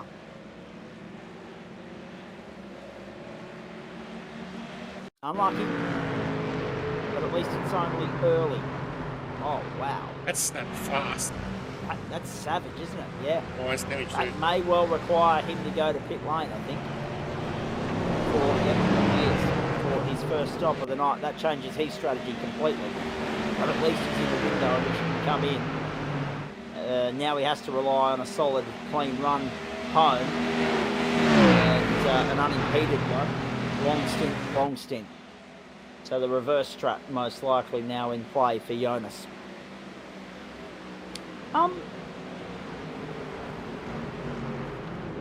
There's something else. Oh, that's right. Got that news alert about, Bernard Tomic, former tennis brat. From the Who Cares division and the He's Still Relevant division. Well done, Channel 7. Report some actual news for once, please. 19 minutes gone here. Edmonds, Mitchum, Donaldson, Ratu, Hewitt, Pryke, Major and Jones, the top 8.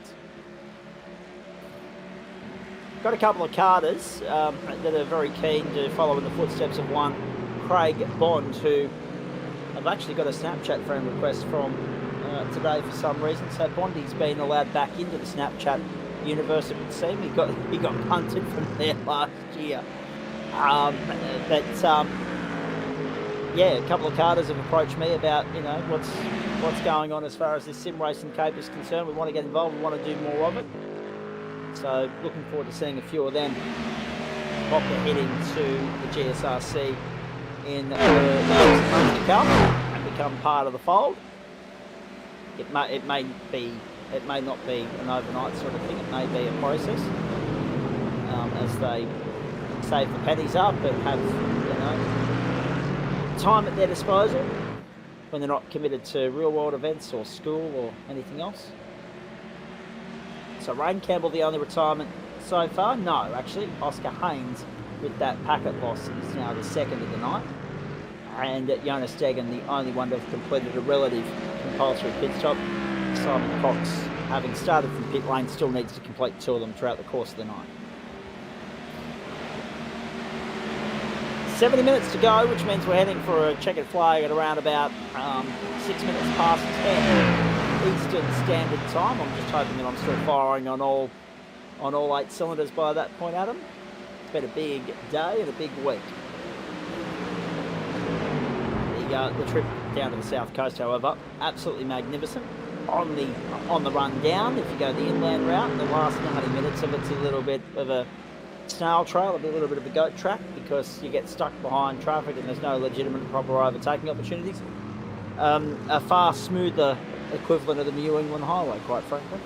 And if you go home like I did via the seaside route, obviously on a Sunday afternoon, you do deal with a little bit of traffic, but yesterday's run was pretty smooth and clean, albeit with a stop at McDonald's in Bateman's Bay for a very strong coffee, I must say. The good thing about going to parts of the world like that, you've got 2 routes in and out. And for me, the seaside route allowed me to stop at Wollongong to catch up with some friends for dinner. So tick all the boxes I can whilst I'm in the vicinity. We ride on board now with Matty Dench, 13 GT3 Pro Championships, 10 Porsches, etc., etc., GT4, GTN. There's not much he hasn't cleaned up here on these platforms. We ride with him on board in the Lambo. He's back behind Rodney Gollan.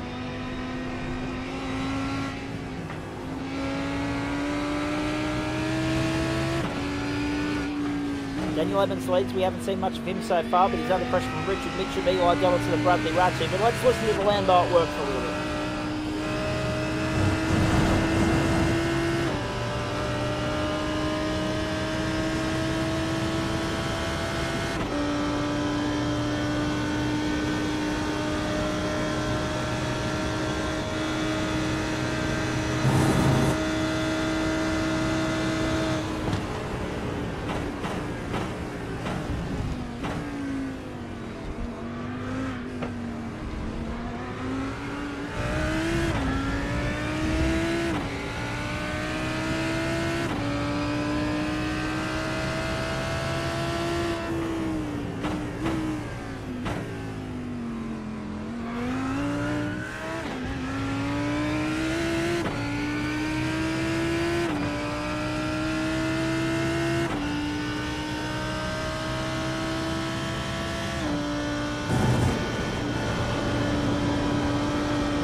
Riding on board with Matty Edge.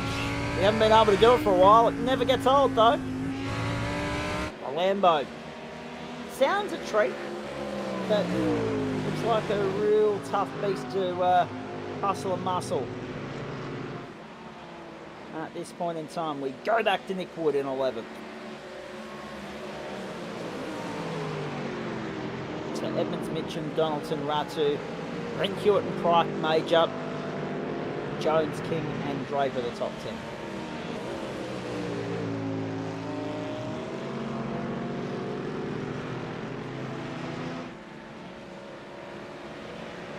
So 2 Fords, but great to see 4 different manufacturers in the top 10 at the moment. Jaden Draper in the BMW in 10th spot. Actually, that would be 5, because you've got BMW, Porsche, Ford, Aston and Merc. 3 Astons, 4 Fords, and 1 each from Merc, Porsche and BMW. So 3 of the marquee German manufacturers present in the top 10 at the moment. No love for any other manufacturer tonight except for Lamborghini, and that's of course being piloted by Matty Edge in 17, who you just rode on board with.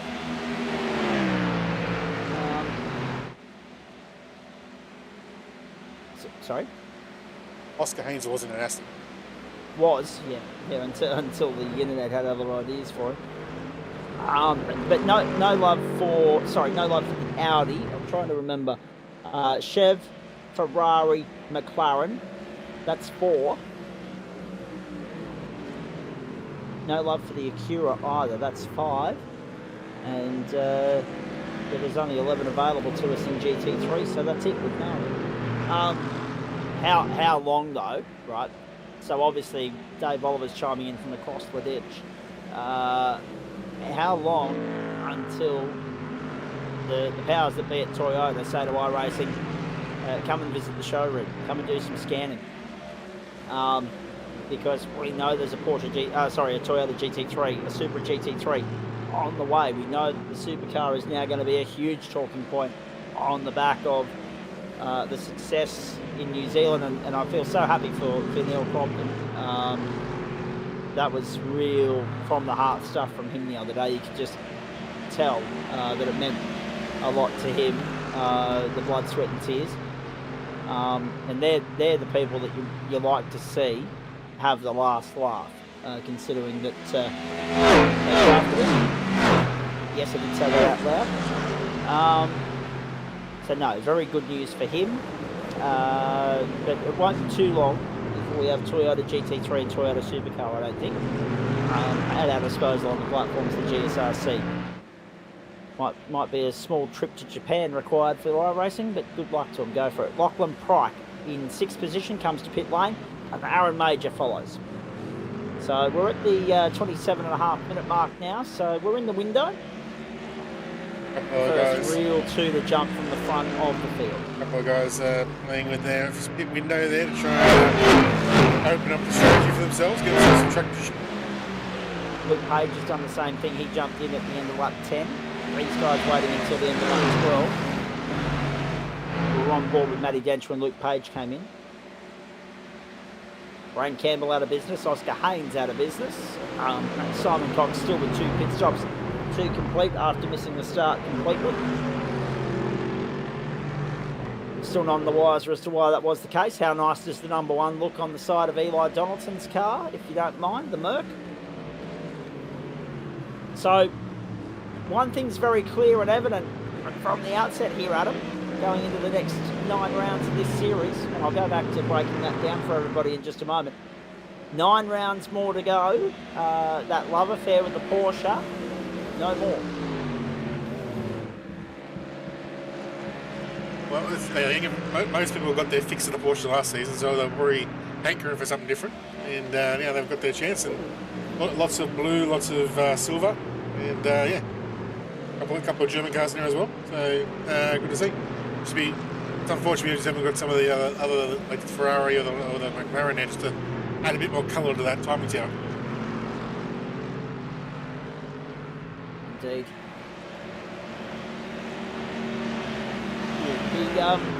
We're actually there with a bit of a wobble. not for the first time.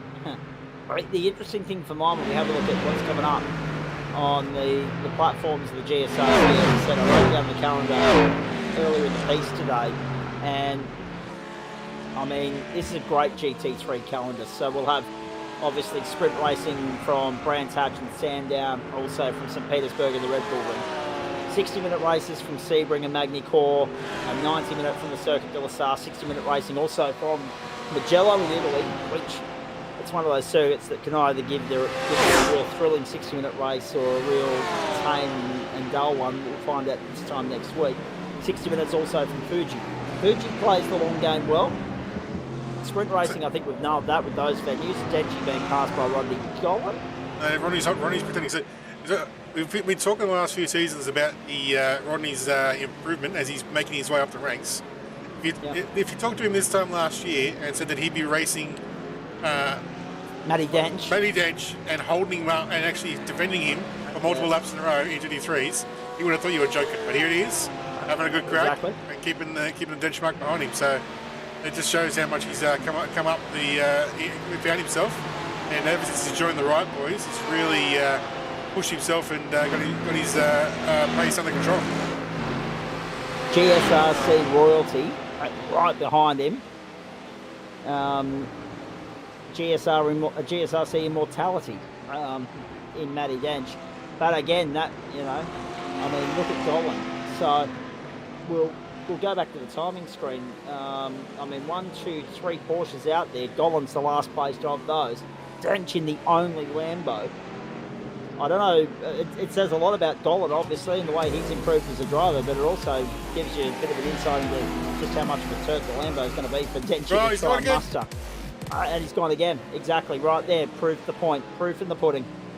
So that's a sigh of relief being breathed right now by Rodney Golan. The pressure valve released.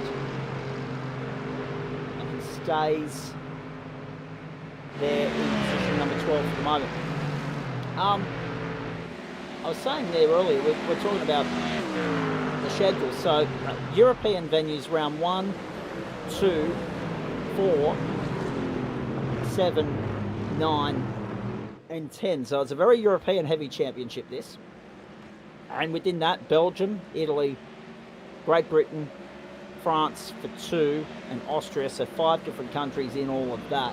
The other 4 rounds, Japan, so that's a 6th different country. Australia with Sandown, and 2 in the United States. So what's that? 8 different countries. Only a double up in the United States and France this term. That's hugely exciting for this series. There's no doubt about that. Now for whatever reason, I've just lost your feed from... Righto, you're right. It's now... I can't actually read the screen at the moment. I can see the screen, folks. So bear with me. I won't be reading that for a couple of seconds. There we go. Can we get a Lachlan Pike update? Let's go. Jaden Draper, sorry, and the one young Padawan. Yep, exactly. Good to have you tuning in, boys. Tyson and co. Good to have you tuning in this Monday night. It's interesting there.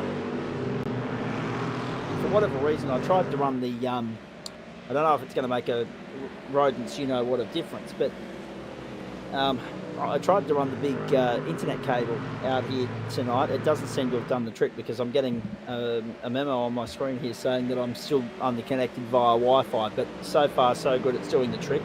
And if that changes, we'll have a look at and recalibrate for Wednesday night. Maybe I might have to just go from slot 1 to slot 2 on the modem inside. We'll work it out.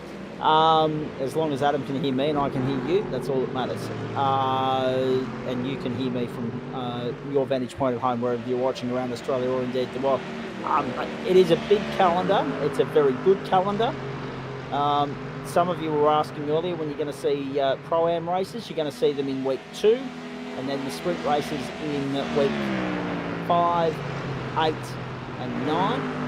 And you'll see sprint racing from the AM split in rounds 4, 5 and 9 as well. All the other races in this series, the other 7, will be from the GT3 Pro Split there, ladies and gentlemen, and you can see that information via the GSRC website. GSRC merch.tgsrci.com, of course, is our merch website. There's plenty available in the merch range there, ladies and gentlemen. Do yourself a favour. But also race.tgsrci.com is where you go for all the relevant information relating to the club, how to sign up, how to join in, how to get involved, and the intricate details with regards to what's being offered. Disappointed I've missed out on watching Grass Grow to race this instead. Hello, Ryan Jones. Oh, hang on. Has Jonesy parked up? Have I missed something he's here? still 6th place. Okay. Disappointed I've missed out on watching Grass Grow to race this instead. And yet... I think it's because he's all buying lunch. Yeah, okay.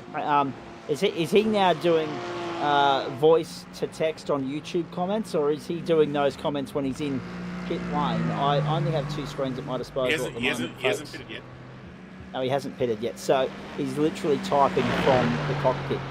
So there's the comment earlier, the record date. He's currently the leader of the guys that have already stopped. And he's probably around about that lead top 5 area, because he's currently 50 seconds off the lead, and the total transit is about 55 seconds, because he took a big chunk of fuel. So he should be pretty much on par with that top 5 group possibly. So he might still be in this battle just at the moment. A bit of an offset till the other guys pit. We'll see where he comes out.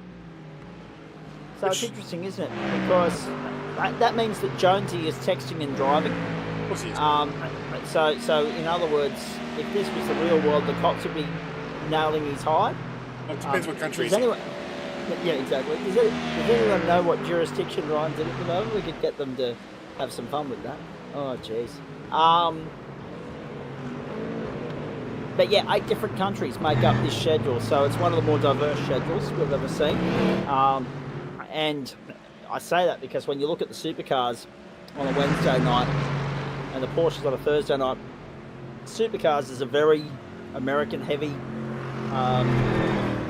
schedule, and there's a very street-heavy schedule. There's 4 street races and 1 road course that make up that tour, road course being Mount Panorama, of course. So there's a lot to like about the Monday night schedule in terms of the eclectic variance in the different countries and circuits we're visiting. Pit lane, a hub of activity at the moment. Have a look at this. So Edmonds, Hewitt, Wood, Jones, Newland, Draper and Wright all in right now. Dench yet to stop. Pryke, Major, Deggan and King have all been in, so too Paul Rogers. Just the 2 retirements so far. Oscar Haynes and Rain Campbell. And Jonesy needs a memo as well. He didn't just miss watching the grass grow, he missed out on Australian Idol and Home and Away most likely too. My calculation's a little bit out. Right. He's about La Source to Eau Rouge away from the lead. Well, it's saying 50 seconds at the moment. That's because the top 5, as well as Matty Dench, are yet to stop. Well, Edmonds, who was leading, just pitted, so he's only... Yeah. He's about, 6 or 8 seconds behind him now. 8 seconds, yeah. 8 seconds. So, Edmonds is the benchmark at the moment. There we go. Jonesy's not alone anymore. He's got some friends. No, he's finally got some company. Here we go. Let's see how he handles the pressure. Let's see if he takes and drives now. Ryan Jones now has to contend with Aaron Major and Jonas Deggan. This is exciting. Uh-oh. Jeez, Matty Dench off the road again, but he's okay. Major. A nice move. And Jones to the inside. Oh, had to give some room there. Up to Puyong. Here comes Jonesy. He had to think about it, but opted out of it for the moment. And then they were both wide, and that's going to cost Jonesy. Through goes Jonas Deggan. They wedge their way through. So Major into 10th. As the leaders hit pit lane, Mitchum, Ratu, Donaldson. Then you get Piper, Golan and Dench not too far behind that, and that's exactly what's unfolded, what's transpired.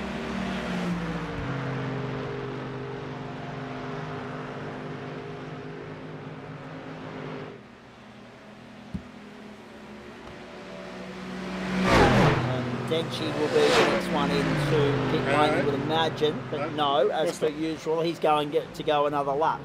Needs to get his left leg pretty. Yep. Although Bradley Rachel's out ahead of him. Yeah.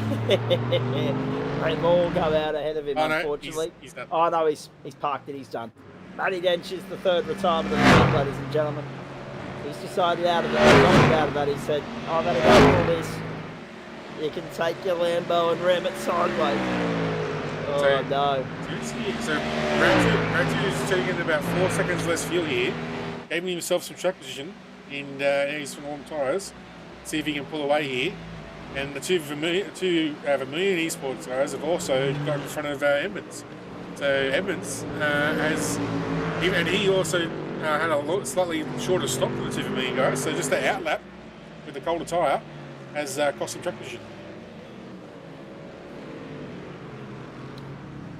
Not loving the cold tyres, says Jonesy. Still commenting from the cockpit of the car.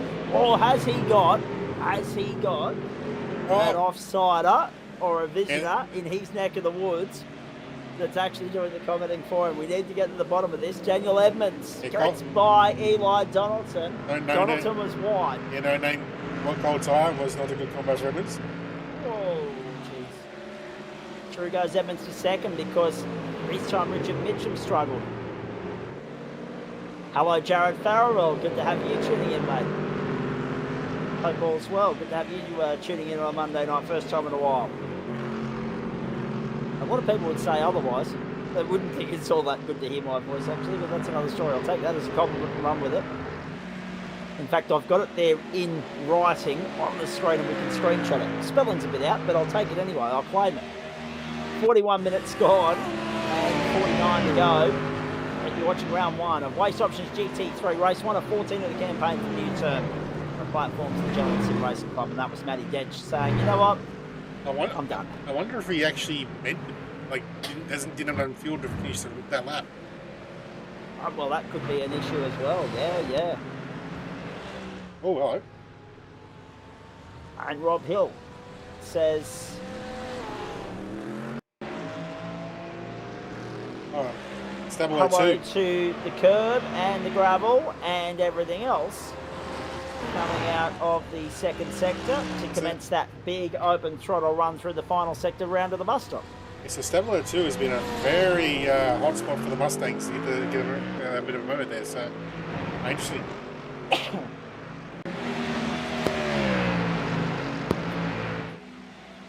forgot I don't have an off switch on this microphone at the moment. I do have a mute button on Discord, I just couldn't get the mouse there quick enough. Apologies for that, folks. Richard Mitchum third and defending at the moment.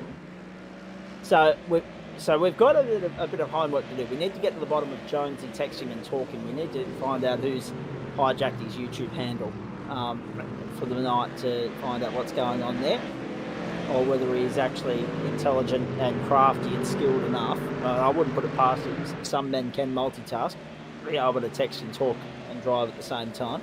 Ratu, Edmonds, Mitchum, Donaldson and Hewitt the top 5 here. Lockie Pryke up 8 spots already, but on a different strategy to those around him. Brett Bradbury, 3 other people crash in one night. Must be a record. Oh no. So Brett Bradbury's been battered around like a pinata. By the sounds of that. He got cleaned up by Johnny Ball, but he's still got vertigo from that. His screen went. And then his screen went, and then obviously he's been crashed into twice in GT3 as well. Cut your losses, Brett. Grab a cold one and sit back and enjoy the rest of the race with us, mate. Oh dear. When it rains, it pours at it. Yeah, sometimes it's just not even night. Correct.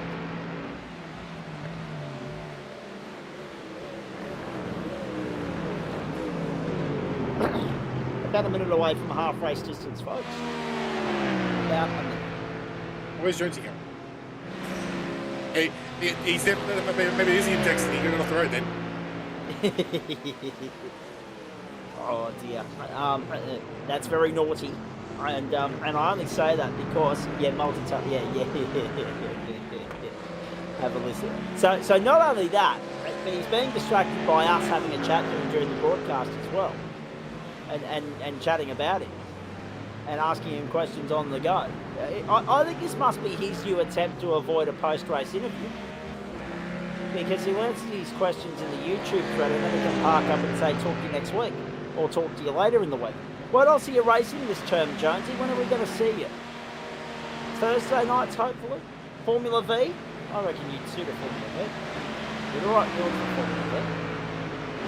Half race distance, folks, is about 10 seconds away. We're going to have some fun with that for the rest of the night. Don't worry about that. Good move down on the inside. WnS taking to 7. Goats by Aaron Major. Ryan Jones back to 9th. Down under pressure from Luke King. So some actual on-track positional change happening here as we hit half race distance. Bradley Ratu leads this one. Again, a bit of a variance with regards to who's gone short fuel, who's gone long fuel, who's gone overcut, who's gone undercut. Bradley Ratu has pipped Daniel Edmonds by 3 seconds for the moment, and that is the difference between his transit and stop and hold time, and Daniel's as well. So that should balance out once we get to the second round of pit stops. But I say that it's a bit naughty and a bit cheeky from Jonesy if that's what he's actually doing, because one of the competitors in the Porsche Pro Series, and I'm not going to name names, they know who it was, got whacked over the knuckles a couple of weeks ago because some of the drivers are encouraged to put their camera on so they can be shown on the broadcast. But we're sitting under safety car and he's sitting there cracking away at a cold one and having happy hour behind the wheel, which is not the message that the Pro Leagues of Australia want to send, of course. I mean, it used to be free-for-all on a Friday night here, and it was usually our good mate, your brother Trent, who didn't mind a bit of happy hour within the server. Spicy cola, I think he referred to it as. Yeah, not when you're in one of the pro leagues of the country. So maybe they'll take the same view to Jonesy texting and driving at the same time, because again, if that was on the road, the cops would have an absolute field day with it. Now, 47 minutes gone. We're on lap 21. So again, we're very much on the money with regards to what I was suggesting with regards to laps in this race.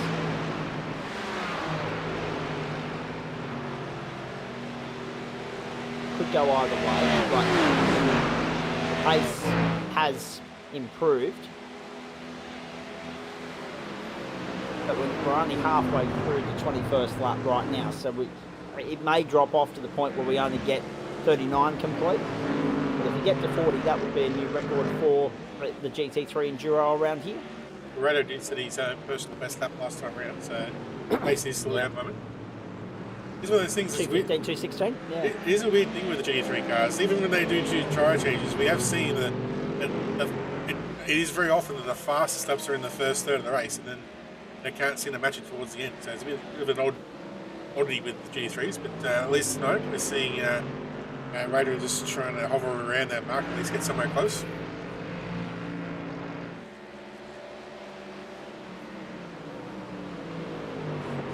The question is now with the second stop. The second stop they haven't got to take quite as much fuel. So the question is, will they have enough fuel to take on board to cover all 4 tyres, or will they need to choose 2 or 3 tyres to take on the next stop? If it were you, what would you be doing? Well, it depends how much time the fuel's going to take. If it's going to, if the fuel I need is more than 21 seconds, I don't put 4 tyres on, because then I'm wasting time. I think. Probably around here, you can probably get away with 2 tyres, whichever loaded side. Just got to be careful with that imbalance at the start, especially with these, with the way these cars have the new cold tyre warm up. It's going to be very tricky on those first laps if you do split tyre strats.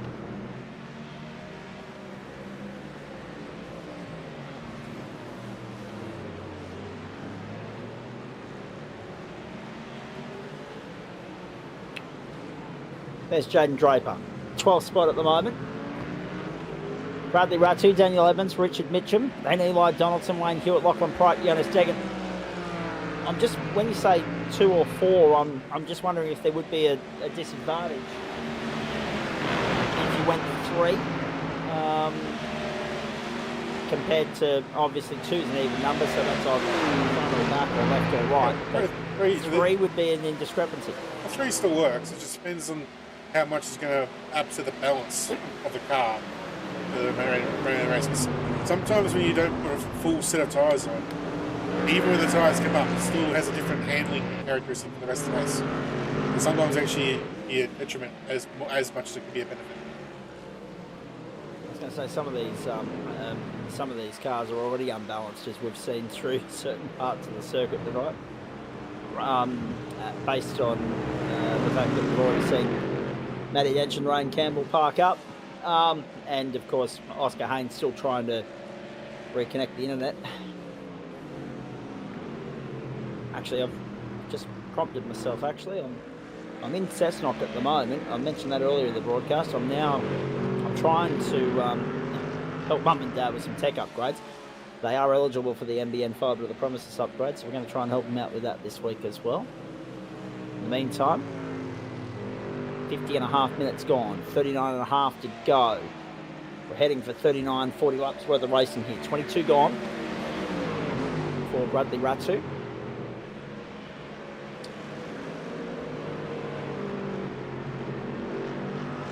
Yeah, it's going to be touch and go. I'm starting actually to lean towards 39, not 40. And I'll tell you why.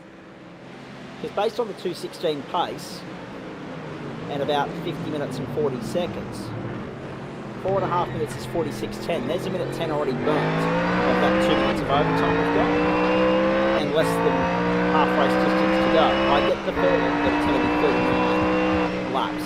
It's all good to do the numbers based on the pace, but you've got to take into consideration the pit lane transit and other factors. Probably going to be a 39 lap race. Now, I told you maths wasn't a strong point, and there's an unbalanced Porsche going for a wild ride. Rodney Golan. But the good thing about Spa, he had plenty of runoff area to work with, and the car pirouetted perfectly for him to stay well clear. Walls, and they aren't Wants to slow down. Radio strikes They again. crucify you around here, don't they? They absolutely drill you.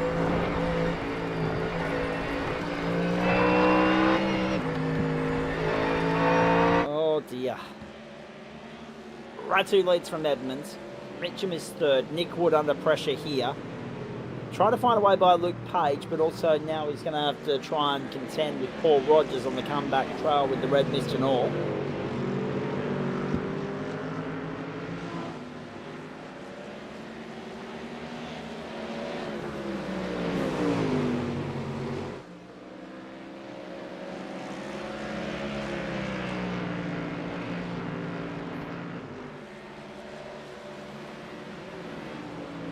So Radu from Edmonds.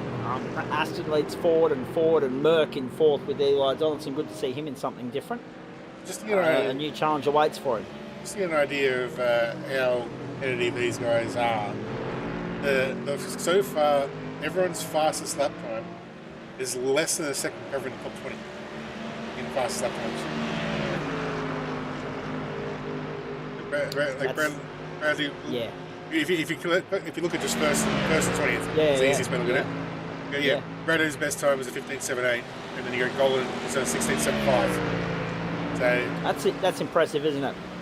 everyone's in the 15s or 16s. It says a lot about the comparative competitiveness broadly across this field. I mean, some lap times, some drivers can bank more consistent lap times comparatively to others. But yeah, 1 second, we talk about that. It's always an interesting talking point in commentary. Field covered by, such and such. A second usually is the main market there. The field is within that time frame. But yeah, that would indicate that the process is as close as it's ever been. As far as our three GT3 servers are concerned, it'll be interesting to see what it's like in AM and Pro-Am when we go there in the next couple of weeks.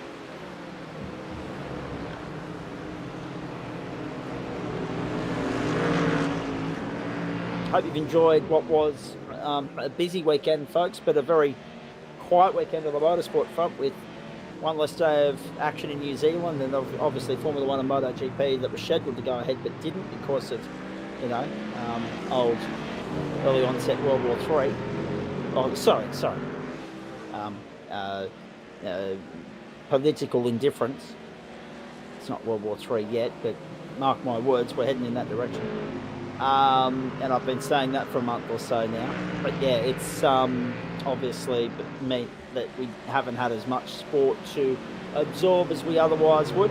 What we have had, though, was a great weekend of Australian Athletics Championship racing, the Championship horse racing, and also, of course, the English Premier League, Sail GP, and the NASCAR too. We've enjoyed all of that. And we hope you did as well. And of course, gather round. Even the Australian Women's Rugby Union team were in action yesterday as well. Here's Nick Wood chasing Luke Page and trying to go with Jaden Drake. Well done, Rory McIlroy. I thought that was magnificent this morning. Lachlan Pike and Jonas taken to pit lane. They're stopping right on the cusp of the window, aren't they? 35 minutes they're going to try and run that, or 34 minutes they're going to try and run that tank home, which we think will be somewhere in the vicinity of 16 laps. Bradley Ratu leads across the line. We're on lap 25.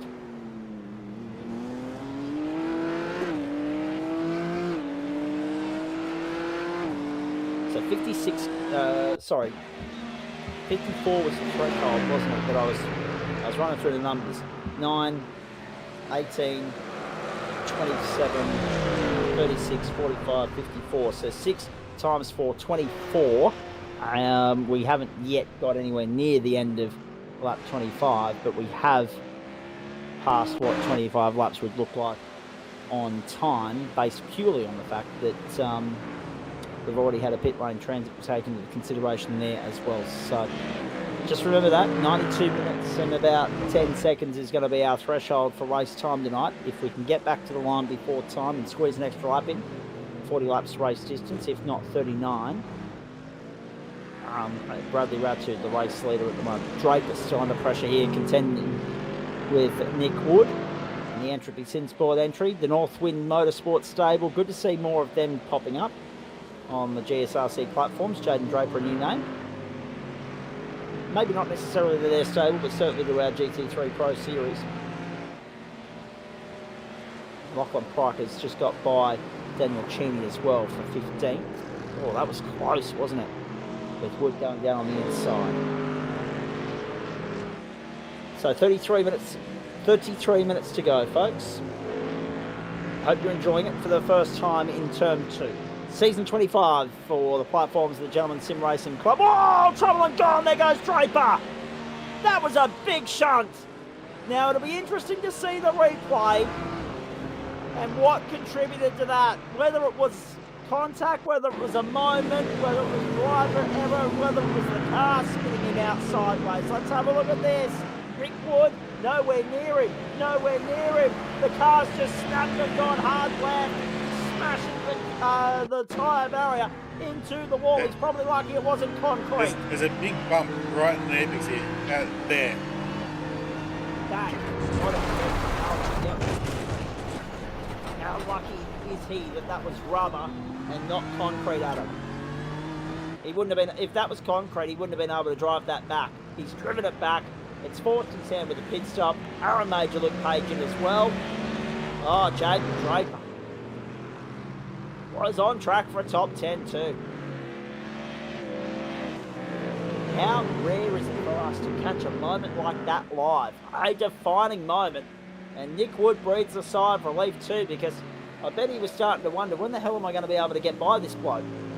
What have I got to do? And in the end, physics was his saviour. And I was never a science geek at school, but physics was his saviour in this occasion.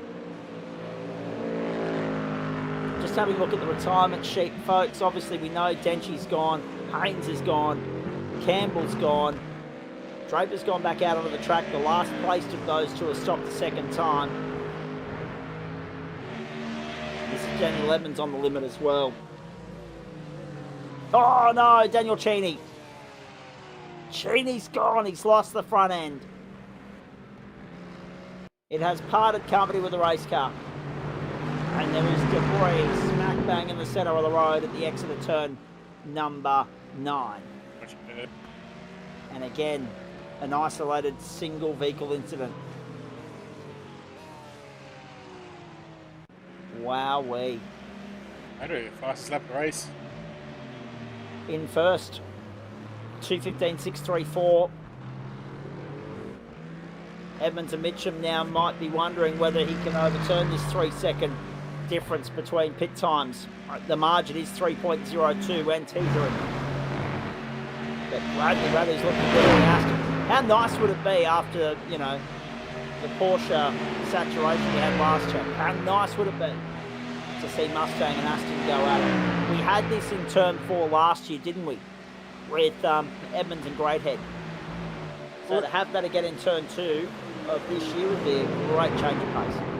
What looks like is interesting with this latest bot from iRacing is the front engine cars have finally got a bit of go about it. Because normally they're the ones that always feel like they're on the back foot. As we sit tonight, we've got the Aston, the Ford, the Merc, even the Beamer are all having some competitive times here. And the rear engine cars just a little bit on the back foot, so it's sort of like a reverso land as far as GT3 is concerned traditionally. But yeah, for me personally, if I was in here, that'd be the good thing, because I do prefer the front engine cars myself. But yeah, interesting turn of events in the GT3 atmosphere. Considering that you've basically been tethered in the commentary box on a Monday night for the last 5 years, 6 years, when do you ever get a chance to go and have a steer in the GT3 cars in your own time, Adam? Either when SDK has a friggin' Barney, or Yes. some of the iRacing Enduro events. Or if it's the car of choice in Mountain, I guess. GT3, like current GT3 cars, don't really go to Mountain. But we do have like some of the historic ones. Like the old Z3. It's had a couple of appearances in the last year or so, and it's been a hell of a lot of fun. Nick Wood's got to slow down to serve as well, mate. So that might cost Nick Wood, especially with relation to the fact that he was within striking distance of Eli Donaldson, and now he's going to be under threat from Vinnie Newen. He served that slowdown, but yes, it has been costly. 2:15.634 for Bradley Ratu. 27 laps gone. Daniel Edmonds and Richard Mitchum in behind him. Oh, another contender. And Mitchum and Edmonds are about to have a good little scrap here too. 2.9 the margin, Ratu to Edmonds. Oh no, there goes Wayne Hewitt. And Hewitt was 4th place on the racetrack, still is, but the margin between him and the rest of them now is over 23 seconds. There's no warning. There's clearly, it's got to be a low wing setting or something, because that was just, there's nothing you can do about that. That's just, you're gone. Luke King, Paul Rogers to pit lane to complete their second and final CPS.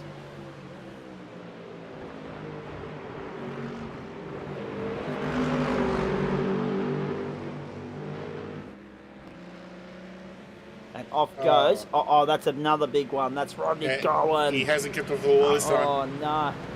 No, that's a big shunt. The rear wing's gone. That will be a pit stop for Rodney. He'll need to limp it home at the end of lap 27. Curb. But he was sliding well before he got to the curb, and he smacked it front and rear. To be fair, he's barely touched the wall. Just that rear wing was held on by Blue Tack.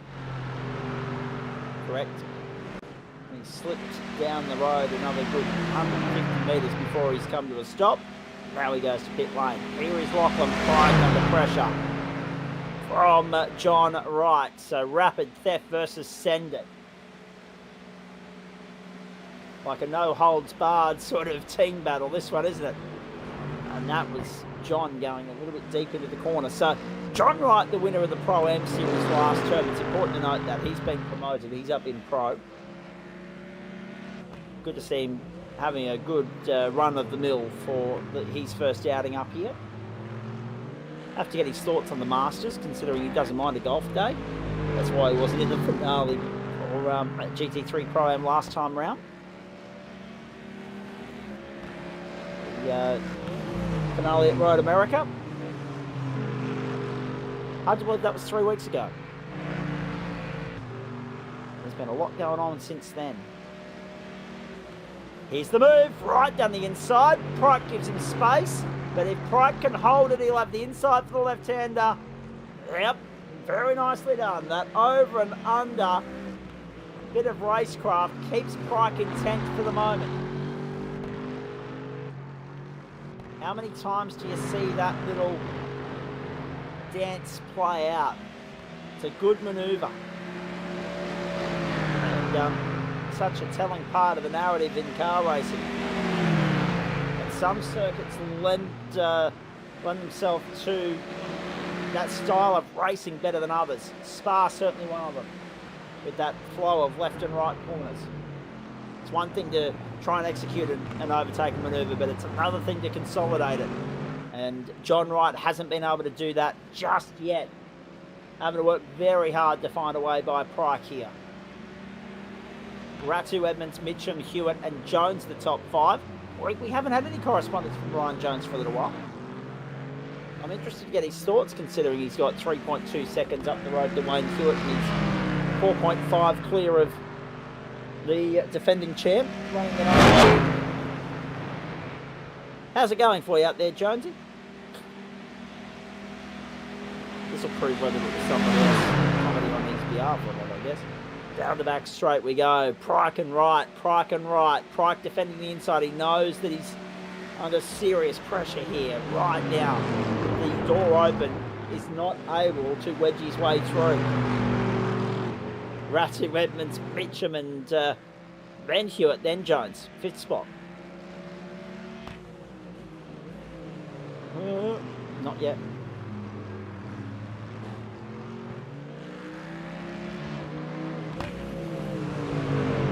Oh, jeez, that was close. There are just some parts of this circuit where overtaking is a no-no. It's just not viable. It's not doable without contact and the subsequent ramifications that go with that. Penalties, damage, redresses, etc. He got very lucky there to John Wright that he didn't try and force the issue on the outside of Lachlan Pryke. Luke King, Jonas Taggart, Aaron Major, Paul Rogers, the top 15. Luke Page, Jaden Draper and Rob Hill back in 18th right now. Bradley Ratu, a race leader, by 3 seconds. Again, that margin has rarely deviated. It's remained pretty steady at 3 seconds. The entirety of this second stint. We cannot be too far away when you look at where the clock is. 67 of 90 minutes gone from that second round of pit stops. Ratu, Edmonds, Hewitt and Jones, the top 5. I think it's they like, are yet to stop. I think it's sort of swung about half a second, like to between sort of the point, like 2.6 to 3.1 seems to be the sort of the range. It's a bit of a tennis match. A little bit to Radu, then Radu pulls away, then they gain a bit and he pulls away. So it's sort of a little bit of a tit-tat at the moment. John Wright's in. That'll cleanse him. Now, as far as the rest of it's concerned, Eli Donaldson's the best place of anyone to a stop, but he's 37 seconds off the pace of Bradley Ratu, so that's not going to work right now. Nick Wood, Vinnie Newen, and Daniel Piper also yet to stop. So 1, 2, 3, 4, 5, 6, 7, 8. 8 stops to come in this race, plus Simon Cox. Actually, no, he should be right. He stopped on lap 26. He should be okay. 3 stops for him because he started from pit lane. So that was where the first one was registered. On lap 0. We don't like lap 0. Starting from pit lane usually doesn't end well in this cable because it just makes a rod for your own back. You're chasing your tail all night. It doesn't usually end well at him. The starting from pit lane where you come out right behind the field, you're still in it. But he's actually started about a third of a lap behind everybody, half a lap behind. So he's put himself on the back foot for the whole race. Ratu was in. Obviously, remember we talked about he put less fuel in. So he's I don't think he's out of fuel, but he's the first to jump.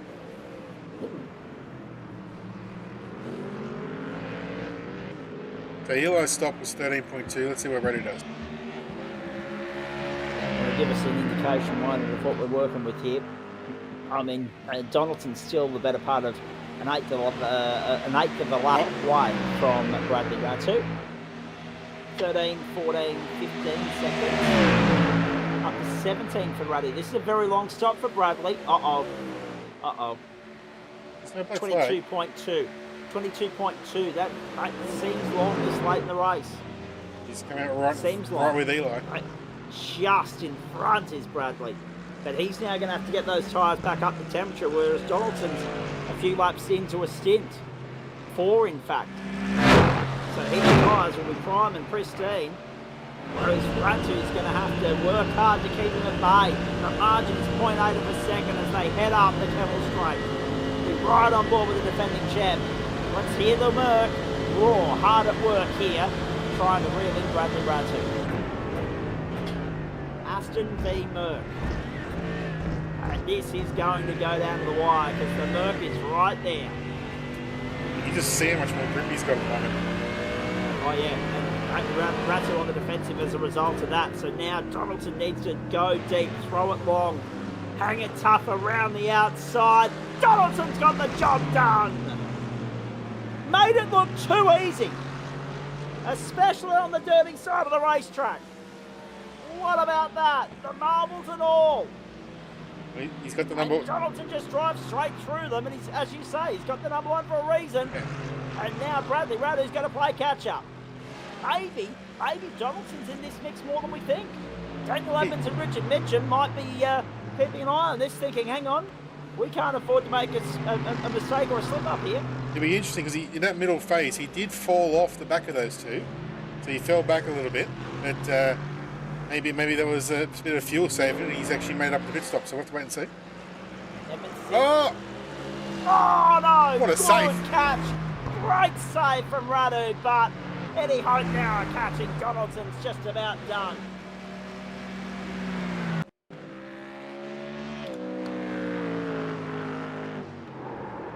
Stabilo 2 strikes again for the Mustang. Ooh. And John Wright, the latest casualty. So that takes him out of the battle with. Oh, wow. Who was that came through after the fact? Luke Page, of course, was Jaden Draper. So those two were together on the racetrack, weren't they, before the stop? And now they're together afterwards as well. Wowee. Oh, Jaden couldn't get it quick turn around quick enough, unfortunately, there. Side by side, Evans comes back out of the racetrack in third, right behind Wayne Hewitt. Up the Camel we go. He's got a decent lead over Eli and Bradley. Mitchum, Hewitt, Edmonds, Jones, Donaldson, Ratu, Wood, Newen, Piper, and Pryke the top 10.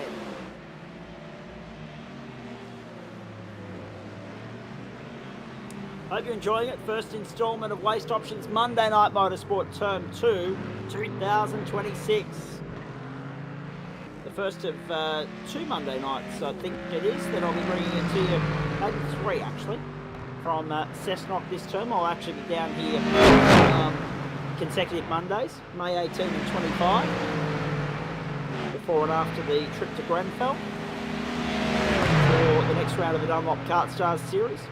So, yeah, 3 Monday nights coming to you from Dad's Man Cave instead of mine. Aaron Major. Now chases Jonas Deggan. This is the battle for 12. Normal programming resumes next week, of course, when I'm back in Ipswich, ladies and gentlemen. It'll actually be nice to be up there in sync with everybody for the first time this year. Instead of getting everything on a spoon-fed, slow drip, lag, relay, delay. Sorry, did I tick that off the bingo card enough times for you there in one hit, ladies and gentlemen? Hope you're enjoying it. What else have I got to tick off the bingo card? Is anyone paying attention? 16 minutes and 16 seconds to go. I know the Queenslanders, they're a bit touchy they're a bit toey with regards to that subject. It's a bit sensitive for them. Wayne Hewitt and Ryan Jones to pit lane. Daniel Evans, Richard Mitchum continue on. Edmonds has stopped. Mitchum has not. Donaldson comes through. The margin between Edmonds and Donaldson, we'll confirm that for you in a moment. This is what happened to Daniel Cheney. Bang. And that was a big hit into the concrete. In comes Stewart, Wood, Jones and Newen. The margin, Edmonds to Donaldson, is 6 seconds. 5.83 to be precise. Wowee. There's Rob Hill in 17th. Out they go again.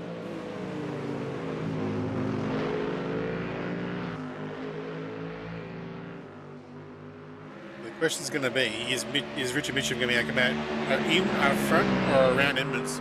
They were close on track, so which of them has got the Stratford's final stop here? Edmonds has played his cards. We're just going to wait for Richard to be on the table. Yeah, well, Edmonds, see, this is the interesting thing, right? Oh, Rob Hill got lucky. Good save. Good catch. Yeah, so they're all, the interesting thing... They're all clearly right on edge with low downforce here. It's like... Yeah. Very, very... Well, so as soon as the tyres just get past a certain point of grip, it starts to get a little bit dicey. Indeed. I'm just having a look. I'm trying to do the mental arithmetic. And again, math's not my strong point. But Daniel Edmonds, 16.15, that seems like a remarkably short second pit stop. When you compare it to Bradley Ratu, like the margin between Edmonds and Ratu is now, as Mitchum comes in, and we're watching Rodney Dolan in 19th chasing Jaden Draper. To be fair, Eli did...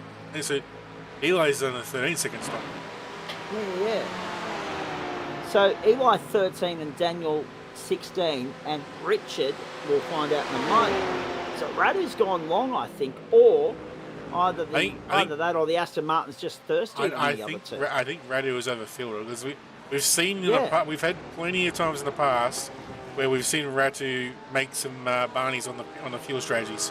So I think he's coming to the pits and he's decided he wanted to have a little break, a full gallon of milk in the gob before he go back on track. Yeah, and that's the thing. It just struck me as bizarre because when you look at that, 22.2, the margin that he had going in was 3 seconds. That was the difference between their respective stops. Richard Mitchum's come out 12.85. He's gone longer and beating his teammate now by 3.4. So such variance in that second round of pit stops from everybody with regards to fuel consumption and other things. That's astonishing. Because, as I said, the difference there for Bradley means that he's now 10.8 seconds off Richard. He's 7 seconds off Daniel, and he's 1.2 off Eli, but we know that the little slip he had right here, coming around onto the back straight, that was what was his undoing in the battle with Eli. Brian Jones is giving Wayne Hewitt a hurry up, trying to be the best placed Porsche in the field and secure a sixth spot at the same time. Top 10 breakdown, 2 Mercs. 1, 2, 3, 4, 5. Yes, count them, 5 Mustangs. A Porsche and 2 Astons. So what's that? 4 different manufacturers in the top 15. I have got that right. Because the BMW that was in this field as well as the Lambo, the BMW is struggling. That's Jaden Draper down in 19th. He had been keeping an eye on him. He's chasing Rodney Gollan. And Simon Cox, of course, in 20th after starting back of field. And the only Lambo on the field was Danchi down in 22nd and out of business. If you're a fan of Audi, if you're a fan of McLaren, if you're a fan of Ferrari, Acura, or, of course, Chev, bad luck. Come back next week, try again. Lachlan Pryke in 8th, under pressure from Nick Wood. Wood goes around the outside and consolidates on the inside. Nicely done. Good, clean move, Nick Wood.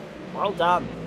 Clear air now is the reward for that. And they're 6 seconds away from Wayne Hewitt, so it's probably not going to work for them this time round. They're probably just squabbling for the minor placings through to the conclusion of proceedings here. So, Adam, what you were saying about the points there, that applies here that's across the board, all categories, all series?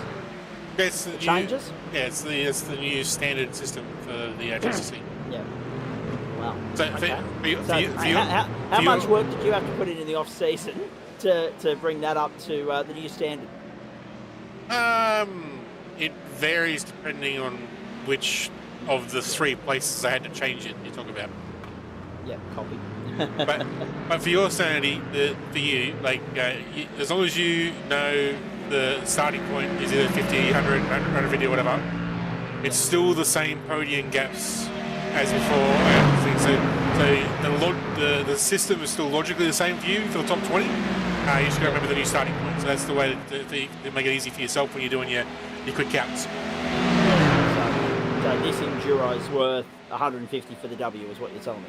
Yes, 150 for the W, and then 9 points for the podium spots, 6 places from 3rd to 4th. And then, oh, look at that! Lachlan Pryke around the outside of Nick Wood! And then 3 points back to 20th. And then, forceful! And it's opened the floodgates as well. Luke King trying to get down the inside now. I'll come back to you, Adam.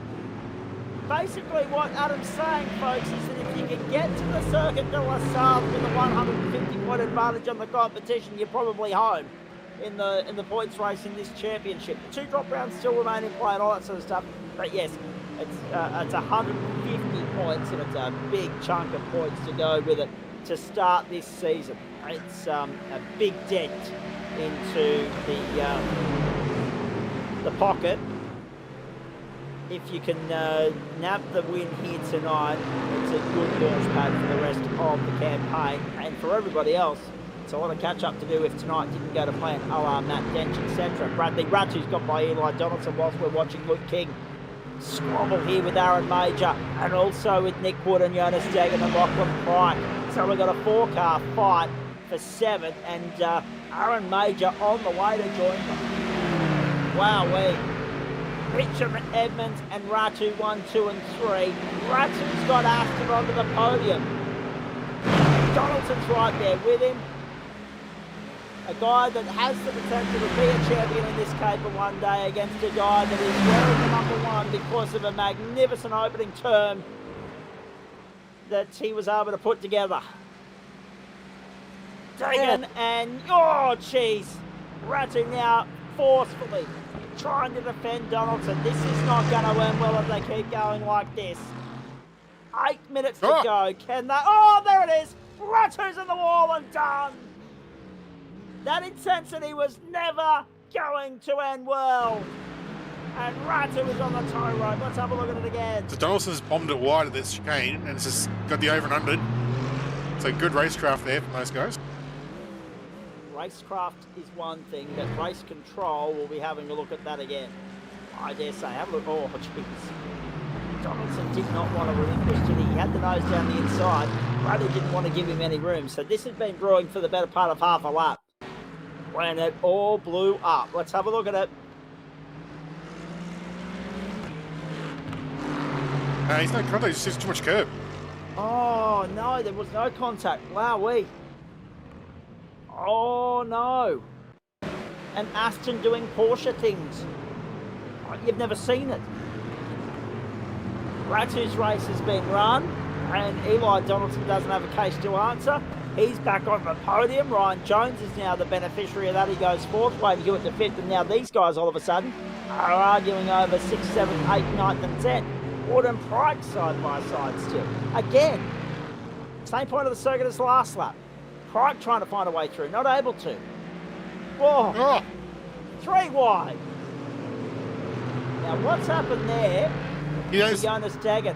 don't see big GT cars go 3 wide in the step below 1 and get away with it very often. Good on the boys there for sorting that out and getting through there safely.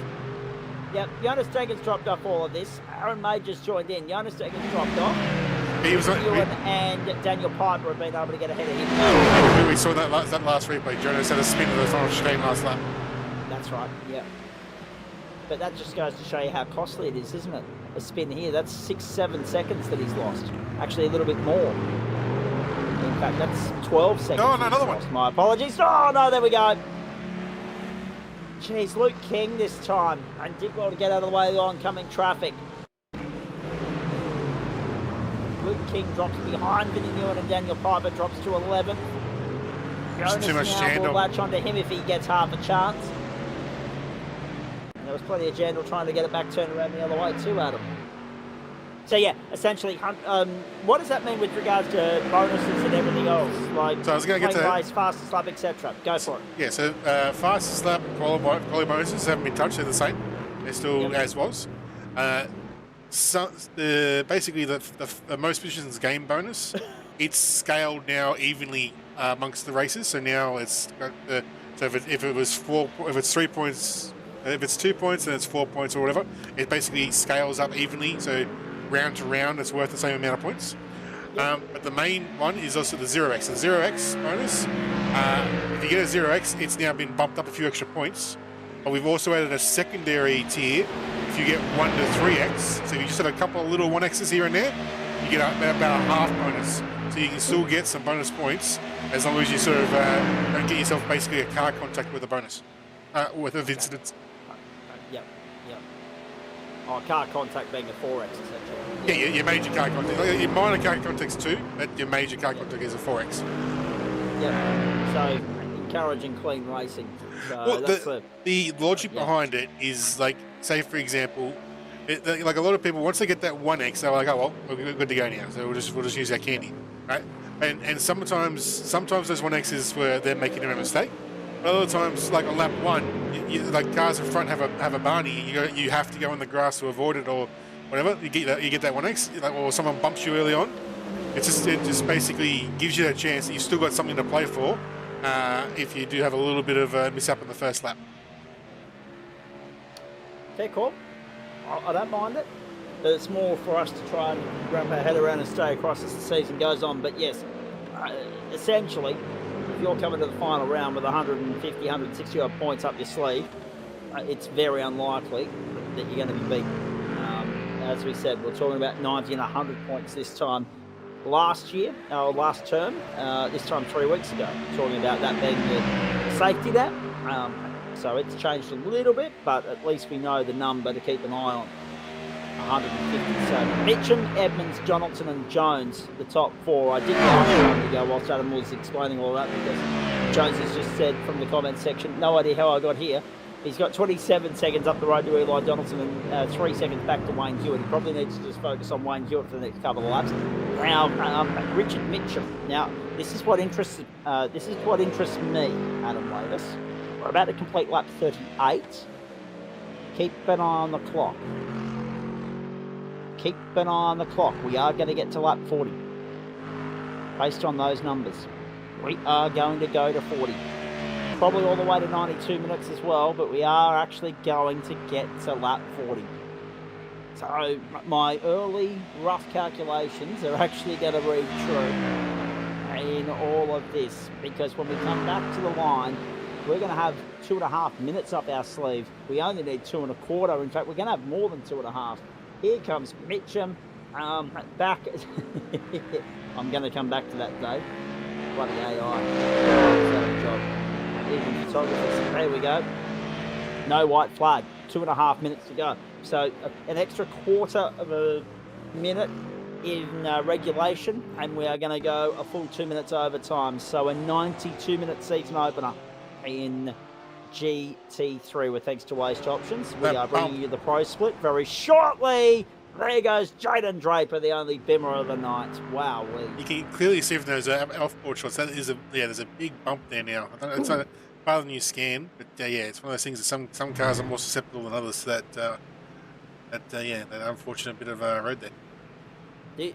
Dave, do you mean AI doing the driving for Ryan, or actually punching in the comments, or is it voice to text or something like that? Have a look at this. Lachlan Pryke to the outside and wide. Had to give racing room there, did so. And Aaron Major goes through. Pryke gets him back. 2 to go. 1.5. Richard Mitchum. What about that? What about that for a turn up for the cards? This is going to be a great result for Mitchum.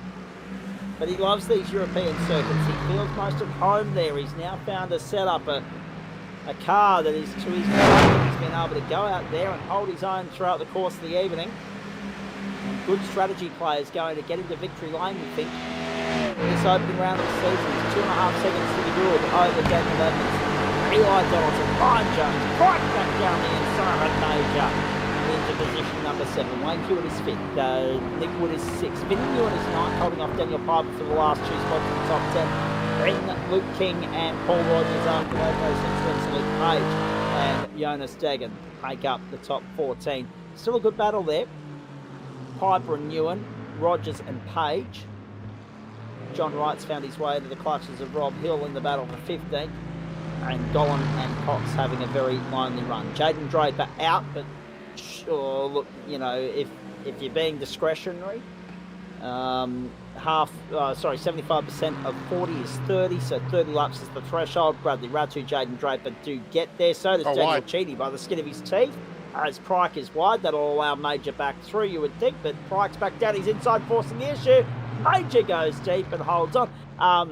So you've got to be in the server, but at the same time, 75% has been, you know, surpassed by both Cheney and Ratu and Draper. In Cheney's case, by the skin of his teeth. For the other two, well past that 75% threshold tonight, so it'll be at the discretion of the adjudicator, our good mate Adam Lavis, as to whether or not they take championship points away from tonight or not. We have gone into overtime. Richard Mitchum's on the final lap, we're on the run home. Clock has expired. White flag flies at the Spa-Francorchamps circuit. Where's Barney positioned with that bloody white flag these days? Is he on the main straight or is he... No, he's actually on the main straight, that's right. Once upon a time, we came to this circuit. There's the white flag, beautiful. Actually, no. I didn't see, there it is, right down at the start line, not the finish line. He's waving it. Yeah. He's there, but he's like, waving the flag. He used to be he's not very energetic. Spectator grandstand on the left-hand side. Remember those days? You couldn't see before the barbed wire fencing. Final lap, final roll of the dice. Richard Mitchum's been clinical much of the night. We've not seen much of him. We'll see him in a moment because he'll be saluting the judges and taking the checkered flag. That is Aaron Major back down on the outside under pressure from Lachlan Pryke on the inside, who goes to 7th. That battle is not over yet. The 2 Astons that remain in the top 10. Top 10 is made up of 2 Mercs, 2 Astons, 2 Porsches, and at this stage, 4 mighty Ford Mustangs. 1, 2, 5, and 6. The Mercs are 3 and 10. The Porsches are 4 and 9. The Astons are 7 and 8. And at the front, Vermilion Esports are going to go 1 and 3 here. And Richard Mitchum, it's been a while since we said this, but welcome back to Victory Lane, my friend. The Singaporean-based expat. The Brit is on top for Vermilion and for Ford and for Great Britain. In round 1 of Waste Options GT3 in turn 2 on the platforms of the Gentleman Sim Racing Club in 2026. Mitchum dominant at Spa. Gets the better of Daniel Edmonds to the tune of 1.44 seconds. Eli Donaldson home for 3rd. Ryan Jones texting and driving his way to 4th spot for DPR Racing. So it's Vermilion 1 and 3. It's DPR 2 and 4. And Wayne Hewitt for Angry Pepper Racing in for 5th. Entropy in 6th for Nick Woods. 7th, Aaron Major for Australia. Why? This is not done, though. This is not done. Yeah, Pryke's at a moment. Going around the outside of looking Pryke. They're side by side on the final lap to the bus stop. And they're making contact and banging doors. Ewan to the inside, Pryke to the outside. This will be a photo. Pryke to the inside. Ewan trying to get the accelerator down on the outside. Photo. Finish. Give it to Ewan. Wow. Finish Ewan down to 8. Pryke to 9. On the 10. 2 Entropy entries in the top 10. Plus Australia-wide Frog Leap Juice and Rapid Theft. So at least 3 teams there had double representation in the top 10. Vermilion, DPR, and also Entropy. Wowee. Great racing. Really lively night at Spa. And it was a race that actually didn't really have, you know how our GT3 races more often than not, Adam Lavis, have that drop-off, that low, tame sort of boring processional part in the middle. We didn't have that tonight. Yeah, definitely. That was great. We had some battles here and there throughout the field for the whole night, which is really good to see. It's a very good night for the boys there, and needed that because I only got home at 1:15 this morning from Bega, or 1 o'clock actually, because the Google Maps thing was saying 1:15, and I made sure I beat that legally, of course. But needed that. Didn't sleep the usual, 8-9 hours that you need to after a drive like that, and didn't have as much caffeine as I would have liked in the belt before we got going tonight either. So the fact that things were alive and kicking right through the 90 minutes was a very good thing from the broadcast standpoint. No, great race. Well done, Richard Mitchum. Well done, Daniel Edmonds. Well done, Eli Donaldson, Ryan Jones, Wayne Hewitt, Ben Nick Wood, Aaron Cooper. Aaron Major, Vinnie Newen, Daniel Piper, Luke King, the top 10. A minute and 4 covered the top 10. 1.4 the winning margin. Top 18 all finish on the lead lap. And 150 points go the way of Richard Mitchum, the race winner. Oh boy. Stay with us, folks. The full post-race show to come. Could be a long one tonight because there's a lot to pick apart here. But we'll also have the results from the Pro-Am split and the Am split. And on that subject, Joel Hanson's been quick to jump into the booth and come and say good day to us as well. So there are the results. Sorry, Adam. Pro-Am. Sean Dorey from Sean Benici. 3 seconds the margin there exactly. 39 laps for those guys. They didn't have the pace to get the 40th in. And Matt Schmidtke. Oh, okay. Very nice. Schmidt's got himself a podium to start the season. He'll be back on Thursday night behind the producer-director chair, ladies and gentlemen, behind pushing the buttons, behind the desk, the panel. So looking forward to having him here for that. William Ong, Derek Fitzgerald, then Paul Wood, then, of course, Dwayne Whitmore. That's Whitmore's a name that I'm familiar with. Dwayne, not the one I was thinking. Jordan Pianazzola, Jason Wilkinson, and Brad Coates, the top 10 there. Coatesy, of course, is a name that we're very familiar with here on the platforms, the GSRC. Good to see Sean Benici and Matt Schmidtke having a solid run. The Am split results, Jonathan Harris from Joel and Hanson, and Mitchell Vanderven. Brad Keck in for 4th, Dale Sharp is 5th, Todd Suter. Ben Kalpesh, Desai, Scott Wooden, Robert Gay, and Edward Rollo made up the top 10. Adam, it might be a little bit difficult, but can you give me a bit of a rundown there as to the manufacturers, who did what there, who won in the 3? I'm taking it that FM GT3 is the Mustang for Jonathan Harris? Yes, the Mustang. And then... Yep. And that's the Aston. So there you go. So 2 Mustangs and an Aston tonight. And there was nothing to suggest that the Aston wasn't going to be able to get the job done here either until Bradley Ratto, of course, exited stage left very late in the piece. Wowee, what a night. What great entertainment, what great drama. Joel and Hanson, hang tight. We'll get to you very shortly. Eli Donaldson's in the house. Daniel Edmonds is in the house. Richard Mitchum's in the house. I'm going to go to Mitchum first. Mate, congratulations. Great way to kick off the new campaign. And finally, the Mustang and Mitchum combine the Double M for success here. We knew that a European circuit would be to your liking, but everything just worked perfectly for you this evening. Good strategy play as well. A blinder of a second pit stop, shortest of the batch, and the winning margin 1.44. Daniel Edmonds pushed you all the way.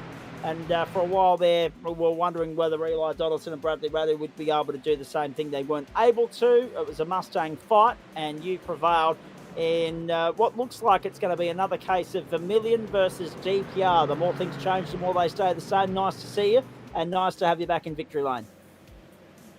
Yeah, cheers, Zach. I jumped in on Saturday to do the 3 hour, and as soon as I threw the setup on, just felt bang on the pace right away. So it's first car I tested, stuck straight with it, and yeah, it was a great race. I think the big thing I learned from running on Saturday was that being in the tow here is worth so much for fuel saving. So I was quite happy to give Daniel the lead and following him, even though it was much harder second stint to stay with him. First stint I was very comfortable, second stint he was definitely chasing down Bradley there. But yeah, I feel great and just cruised to the home, make sure I didn't get any 1x to get that 0x bonus as well. So super happy.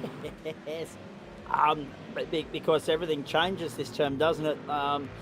There's been a couple of updates to the point system. An Enduro win now worth 150. There is obviously added incentive for a 0x as opposed to a 1, 2 or 3x. Mate, you've cleaned us out tonight, and from pole position as well. So you've achieved pretty much everything you could, except maybe the fastest lap went begging, but you can't ask for much more than that. And how nice is it too, by the way? It's rare that it happens, that you can just jump into a car, put a setup together, and you think immediately, that's the perfect, comfy, old pair of jeans type fit. I know what I want to do. Yeah, well, to be fair, I had run quite a lot of the Mustang this last couple of years anyway. I didn't get along at all with the Porsche last season, and I'm quite happy to maybe take a bit of time off the sim, especially during the week time. But back in the trusty Mustang, it's still pretty quick. Right? I think there's a few other cars that are up there, but it's definitely one of the strongest this season. And rather nice of us to throw an Enduro at you guys first cab off the rank in the new term. 9 weeks until we get to do that again. Yeah, no, right. What is it, Le Mans next one? Week 10, yeah, correct. Ryan Jones, surely P3 is the lowest top finishing position for a nice NG. Oh, no. How about that? He's already throwing shade from the comments section. I was going to say, P3 is the lowest top finishing position for an Oz/NZ flag in GSRC. Lol. Well, hang on. I'm looking at Daniel Edmonds' flag there. I thought you had a Aussie flag next to you, Daniel, unless I'm not mistaken. So I don't know what Jonesy's smoking at this particular point in time. Maybe it is AI doing the comments on Ryan Jones's behalf tonight.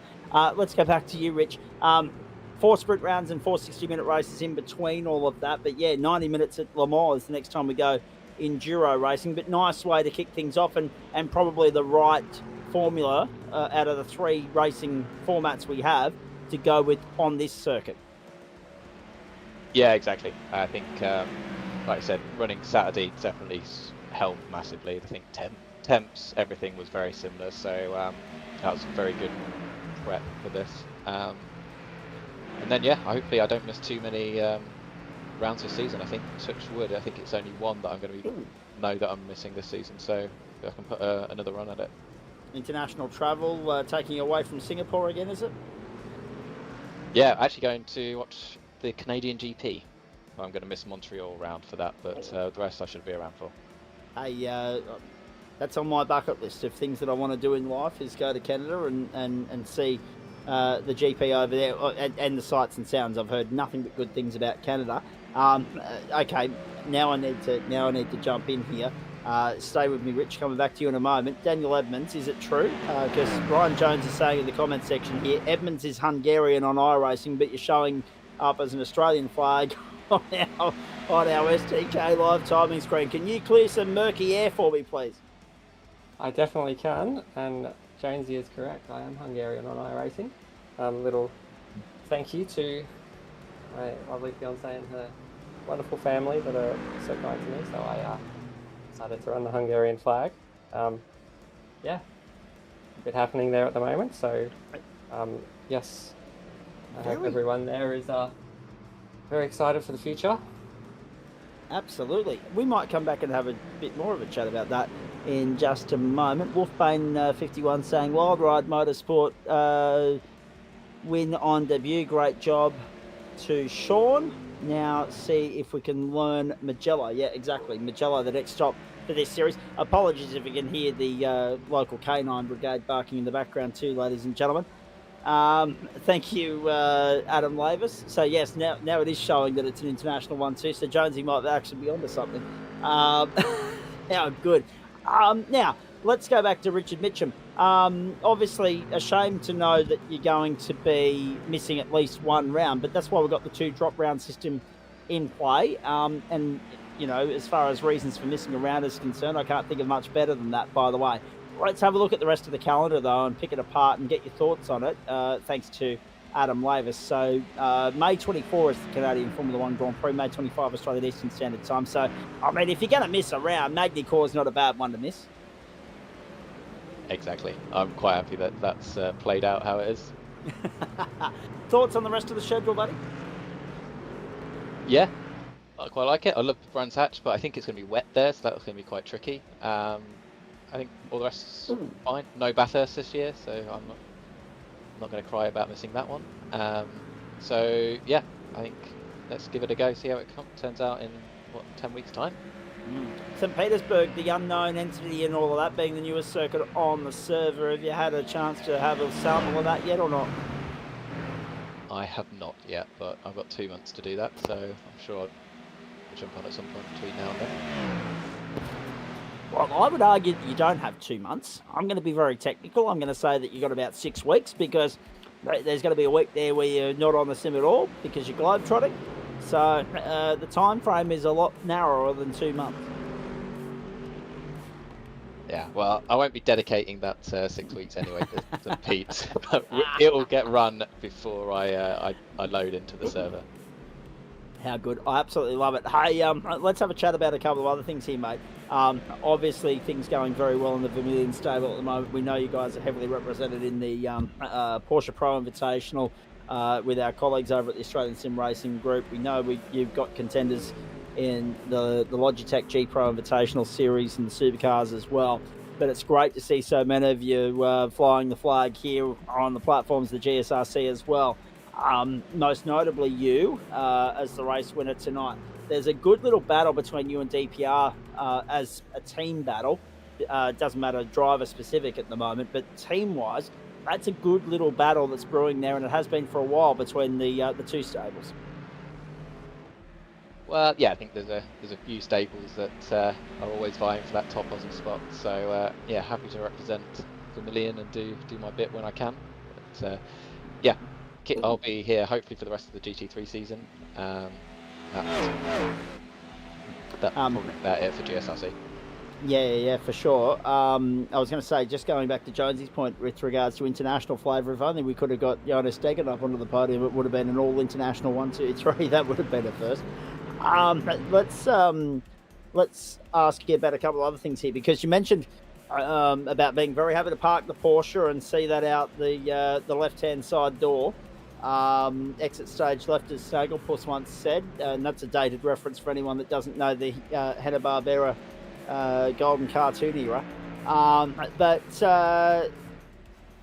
were you surprised when you jumped in the server tonight to see that so many others around you, so many of your fellow drivers have followed suit, mate? Because I couldn't believe, we had such a Porsche saturation last year, and the reasons why became pretty evident pretty early on in the piece. But then to turn up here tonight and see only Jonesy, Vinny, and Rodney Gollan sticking with the Porsche, that blew me away. I didn't realise that there was going to be such a significant drop-off from the Porsche. You've already mentioned a couple of reasons as to why you were happy to depart company with it and go and find something else, but were you surprised to see others do the same?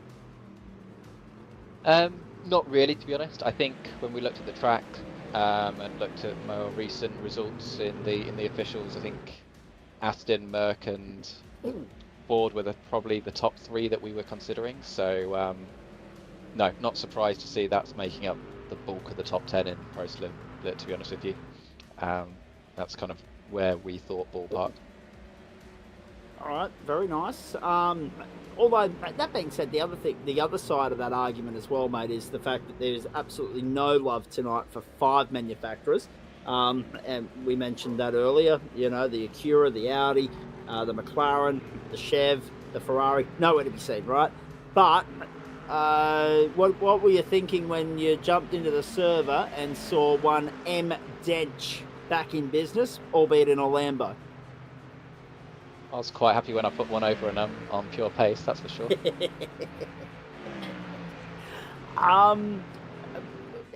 What do you reckon it is that drives people? I mean, from your standpoint and your results, it makes sense. But from everybody else's standpoint, when we've got 11 manufacturers at our disposal, mate, to see only 5 or 6 here, it doesn't say much about variety, but it says a lot about where things sit in the iRacing landscape at the moment, doesn't it? Yeah, it does, but I'm sure there'll be tracks on this season that suits other cars, right? I think it's just as a whole, when you've got to pick and stick, we think this is probably the best way to go, but I'm sure track by track, there's always something different at the front. So even though it's not necessarily track by track the same car, I think there's a bit of variety that will come throughout the season. So those that are in others will definitely shine at certain points in the season. All right, very nicely done. I've got, what have we got here? 1, 2, 3, 4 other drivers to get to. It's 10:25. It's a school night. We won't spend all night chatting away with you, mate, but we do look forward to hopefully catching up with you on a more regular basis this season. But if tonight's result is anything to go by, so before I let you do some thank yous and give you the floor, last one. Obviously, we've already got your thoughts on the calendar at large, but next week, more specifically, what are your thoughts on racing around Mugello for an hour? Yeah, I mean, that's a perfect example. I think the Porsche will definitely shine around there. That's always been a very good track for the Porsche. So, no, I don't mind it. It's probably a middling circuit. It's not my favourite, but definitely don't mind it. Certainly not on the list of tracks that you're happy to see not on the schedule at all. You don't mind Mugello, but it's not like, say, the relief that was going through your mind when you didn't see Mount Panorama on the schedule, yeah? Exactly. I'm still getting better around there, but like, there's some of these guys on the grid that are always that little bit ahead. All right, very nicely done, mate. The floor is yours. Thank whoever you like. No, I mean, thanks to Eli. He jumped in with me on Saturday, and we definitely learned a lot in that session. And then, yeah, obviously the guys at Vermilion and ESS and Hymo Setups, because that, like I said, didn't make a single tweet to it, just bolted up and went. So thanks, guys, and great race, Dan. And the guys at the front. It was nice and clean, fun 90 minutes. Indeed it was. Mate, very nicely done, mate. Great to catch up. Great to see you back out there, and great to see you back on the podium as well. Look forward to seeing you in action next week. Go well. Cheers, Zach. From Richard Mitchum, let's go back to Daniel Evans right now. Close, but so far at the same time, mate. I mean, only 1.5 seconds in the end, you were able to chip away, try and reel Richard in, ran out of time in the end, but it was a great scrap between you two again, highlighting that battle between the DPR stable and the Vermilion stable. That's been a talking point over the last couple of terms. It seems as though it's going to continue to be so. And a good haul of points and a good launch pad for the rest of the campaign in trying to get that elusive GT3 title, mate. Last time round, it was one of the... it was Lewis Greathead, of course, who denied you in Term 4 last year. Your thoughts on all of that, and if that's a pass mark, and if you're happy with how things went tonight? Yeah, it was a good race. Yeah, we seem to be always in a fight with Vermilion, which is it's good. Like they're always really fair and tough. So that's all you can really ask for in a battle. So yeah, it was a fun race. I was very, very disappointed with myself. Took me quite a while to sort of find a rhythm. I was the opposite to Richard. I did 5 laps on Sunday, and that was me since Road America, really. So as good as Road America was, this one was a lot worse for me personally, but to get P2 is still really good. I'll take that. With the points change, the 1X, it doesn't cost me as many bonus points. But it'd be interesting to see how it all works out. But yeah, it was a nice start to the campaign. Yeah, you're right. It's going to be a more telling part of the narrative now. We're going to, I mean, we've always placed an emphasis on those little bonus points and how much they actually do add up across the course of the season. But it's going to be more telling now, and it's going to be another nice little ingredient into the mix here. So another thing for us to yet contemplate and keep an eye on. From your standpoint, obviously last time round it was Mustang versus Aston Martin. This time it's an even keel. Same equipment. You've gone the Mustang. So, question number one, what leans you in that direction as opposed to the Aston Martin or any other viable options, mate? And are you happy with what you've, sorry, I'm just drawing a blank at the moment, with what you've been able to do with that Mustang so far? It was pretty close to decide which one. I was thinking about it for a little while, if I was going to go back to the Aston that I had such success with in season 4 of last year, but I decided I've sort of been in the Mustang a little bit more. I think it's a little bit more stronger overall for the season, just looking at the track list. So yeah, it was close, but I decided Mustang. And again, I drove it last season for a little bit. Felt pretty comfortable in it. So yeah, once you sort of get that comfort in a car, and it's a strong car as well. So yeah, it kind of made sense to stick to what I've been driving recently, and yeah, I think yeah, Mustang's going to be the car across the season, and we'll see if we can turn my silver trophy into a gold one at the end of the season. Yes, you're going to have to work mighty fine and mighty hard for it, but you welcome the challenge. That was evident based on the comments from you whenever we've caught up across term 1 and obviously the end of term 4 last season.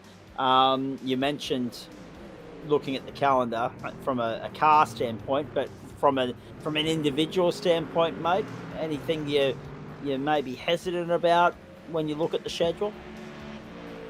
Sandown can be a drop round, but apart from that, I think it's pretty good. St. Pete will be interesting. I don't own it yet, so I'll have to buy that and see which way it goes. But yeah, I think it's a good season. I think there's lots of tracks that'll be fun to drive. Yeah, we'll see what happens. Let's sidestep. We'll come back to the racing in a moment, and I'll get your thoughts on Magello and a couple of other things. But let's sidestep, because you mentioned the Hungarian tip of the hat there a few moments ago. I've been away on assignment with karting in Bega over the course of the weekend, but anybody that's been near a television today has seen it on the news. There's been a big seismic shift in the political culture or landscape in Hungary. So just for those that don't yet know, give us a little bit of an intel into what's going on there, because 16 years is one almighty run. Yeah, it is. There's lots of reasons why that was to be. Some of them, most of them, not the best, but yeah, I think from the perspective I get from a lot of the younger people in Hungary, it was time for a change, and yeah, there's lots of people very happy and very, very excited for the future, which is good. It's sort of a nice thing to hear at this time of this timeline and the way the world's going. It's always nice to hear a positive story where people are happier and things like that. So yeah, Haida Magyarország. There aren't many positives in the world at the moment. You're right. So we'll take the small wins when we get them, mate. I mean, obviously from a motorsport standpoint, we look at the fact that we've got a MotoGP round there, we've got a World Superbike round there, we've got a Formula 1 round there, and we think, oh yeah, absolutely fantastic. Let's sit down and watch some motorsport. But we don't really get to delve into and get a better understanding of Hungary, the country, throughout that process. But it is interesting to get your thoughts on it, because I had no idea of the connection until you divulged the information a few moments ago. You mentioned fiance. How's the wedding planning going? Yeah, it's going pretty well. I'm trying my best to be as active as possible. It's not easy when I don't speak too much of the language, but we're getting there, and it's a lot of fun, and yeah, super excited. Can't wait to go over in September, and yeah. You just answered my next question. So you've obviously got a date. It's going to be September. So that's the back end of term 3 and the start of term 4, where we can expect to not see you in the server. Yeah, that would be a pretty safe bet, I reckon. I don't think I'll be finding a sim while I'm a bit more busy, let's say. No, that's exactly right, mate, and rightly so. No, it's terrific for you guys, and all the very best, and enjoy the globe trotting that will come with that, and obviously the tip of the hat and the acknowledgement of the flag. Does that lead somewhere? I mean, I don't want to get too personal, but obviously the flag's there, so I have to ask the question: will there be? Obviously, you've already made it clear that the wedding's overseas. That's great. Is there a dual passport, dual citizenship opportunity for you there in the long run? I would probably say no to that, but yeah, it's just nice to little tip to Hungary, and it's a little bit of who I am, and that's mainly the reason why I put it on. So yeah, it's just a little thank you to all the Hungarians in my life that have made it much better. So yeah, just a little thank you, I guess. And a nice extra little bit of international connection for us here on the platforms, the Gentleman Sim Racing Club. The fact that you are giving that tip of the hat to Hungary, of course, it's going to become a very important part of your life. Now let's go back and talk motor racing. Thank you for sharing that info with us, mate, because we don't normally get too personal in these post-race shows, but Jonesy led me off on a tangent. The multitasking superstar that he is, with his whole texting from the cockpit and whatnot mid-race. I'm still going to get to the bottom of that and find out how he was doing it. I think it was voice to text, but I'm not sure. Now let's go back and talk motor racing. When it's not GT3, where else are you going to pop up and have a run this turn, please? Maybe some Porsche Cup. I think I might have another crack at Nürburgring. I tried it last season and forgot to put the right tyres on, so yes, that was a good buy, and yeah, that was a bit of an oopsie. I was pretty good at doing that last season. Did the same at the Nürburgring GP track in the sprint race, or the feature race of the GT3 around there. So yeah, not ideal, but yeah, I might do that one at least. I'm not too sure about what else I'll really be free for. So yeah, we'll play it as it comes, but I would assume GT3 focus again for me. All right, very nicely done. And on that subject, let's talk about next week and what you've got to do to try and knock Richard off the top step of the summit. He's going to go there as the points leader. We've got a 60-minute race on our hands. How do you find the Mugello circuit, and is it one that's going to be to your liking, to your favour, with regards to the bigger picture? We know that consistency is going to play a role here. We know that Richard's missing one round, but there are 2 drop rounds at his disposal. Your immediate thoughts on how it all might play out this time next week in Italy? Well, I got my first win in GSRC at Mugello, so nice and fair. Obviously, that was in the Aston. I'm in the Ford now, so we'll see. I enjoy the track. I think it's one of my more favourite ones, I would say. I didn't expect to like it when it first dropped. Like, it's not a track that I've followed too much, but yeah, it was really enjoyable to drive in the Aston. So hopefully the Ford is the same, and we can maybe get another win and not be finishing second. And yeah, we'll see what happens. Like, obviously early in the season you just want to be consistent and at the front, and then as the season goes on, then you start to work out what you need to do and things like that. So it's yeah, just all about being consistent and staying at the front to start these championships, and then you see what happens towards the end. All right, mate, very nicely done. We've taken up more than enough of your time. I appreciate you stopping by for a chat. If tonight's anything to go by, we'll get a few more opportunities to check in throughout the course of the season. Richard says that he's going to miss one round. You look at the schedule. Do you know of any rounds that are going to be presenting or posing an issue for you at the moment, or is it a clear book on a Monday night this term? At this stage, it's clear. We'll have to see if anything changes. I hope it doesn't, because it would be nice to have another crack at trying to win one of these. So yeah, at this stage, it should be all 10 weeks. And hopefully we'll get a chance to see you in Mexico, another track to your liking, based on previous GT3 outings. in the Porsche on Thursday night if the chance presents itself. Now, anyone you want to thank before we let you go, mate? Yeah, let's get our list up again because I'm very unprepared for my thankings. Okay, so I'd like to thank everyone at Staffed High Performance Media, especially their mid-race texting. That's very good. Very crafty, isn't it? Yeah, you don't get that with any media company, so remember that. Lamprey Transport and our lovely DPR setup shop, which is yes, done well. Jonesy, what the hell? You've set off a new trend here with the mid-race texting caper. Kiddies, don't follow in Uncle Ryan's footsteps, right? No, we don't condone that at home or on the public road. Very nicely done. Hey, Daniel, you've been very good with your time, mate. We appreciate the intel. We appreciate your thoughts. We look forward to catching up as the season rolls on, buddy. Well done tonight. Thank you very much, and well done, Sir Richard, on the win. Indeed. Well done to Richard, indeed. So Mustang 1-2, Mercedes 3. Hello, number 1, Eli Donaldson. The championship defence off to a smooth start, not without incident. There were a couple of moments there where we were thinking, oh, hang on, what's going on here, please? But consistency wins championships. You know that better than most. And a podium's a good launch pad for the next 9 rounds. But one thing is clear, and it is that those Mustangs are going to be very hard to stop. Your thoughts on all of that?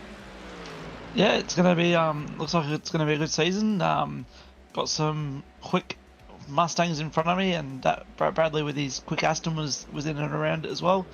I just wanted to be different and didn't want to run the Porsche, and we ran the Ford on Saturday, and I was like, I just want to run the Mercedes for a bit of fun. So I just wanted to be different, so there I am to say that now. Pace was there or thereabouts. I probably was just sleeping in the start of the second stint when I was probably trying to save a bit more fuel before Richard and Daniel pulled away. So as soon as I woke up, I sort of was too late. So like Rich was saying, the slipstream meant a lot tonight, and I missed the bus, I missed the train, so I paid for it. I got Bradley back, but yeah, third overall. I can't complain too much. It's a solid start to the championship, and especially with the new point structure, I just looked at it and went, holy crap, I'm already like 30 points behind after one race, so it's going to be interesting. I wish I had maybe have looked at the points a bit more carefully before I started. In fact, that's actually a really good segue. I didn't even think to ask the boys about this, but I should. And as I've just slid down the list here, I realised that our race winner is actually still in the house. But I guess it places a bit more of an emphasis now, mate, on making the most of those invert races. We talk about damage control there, but when you're talking about the points discrepancy, first to third, etc., not as prominent in the sprint races where it's only going to be 50 points for a win, etc., etc. But still, I think the sprint races now become a little bit more cutthroat, don't they, in terms of trying to minimise the damage, maximise the points haul, etc., etc. So all of a sudden, the gloves could well and truly be off in those invert 37-minute affairs. Yeah, I mean, like the invert races are always chaos, so it doesn't really matter if you change the points up much to make that any different. It's, like I said, hectic regardless.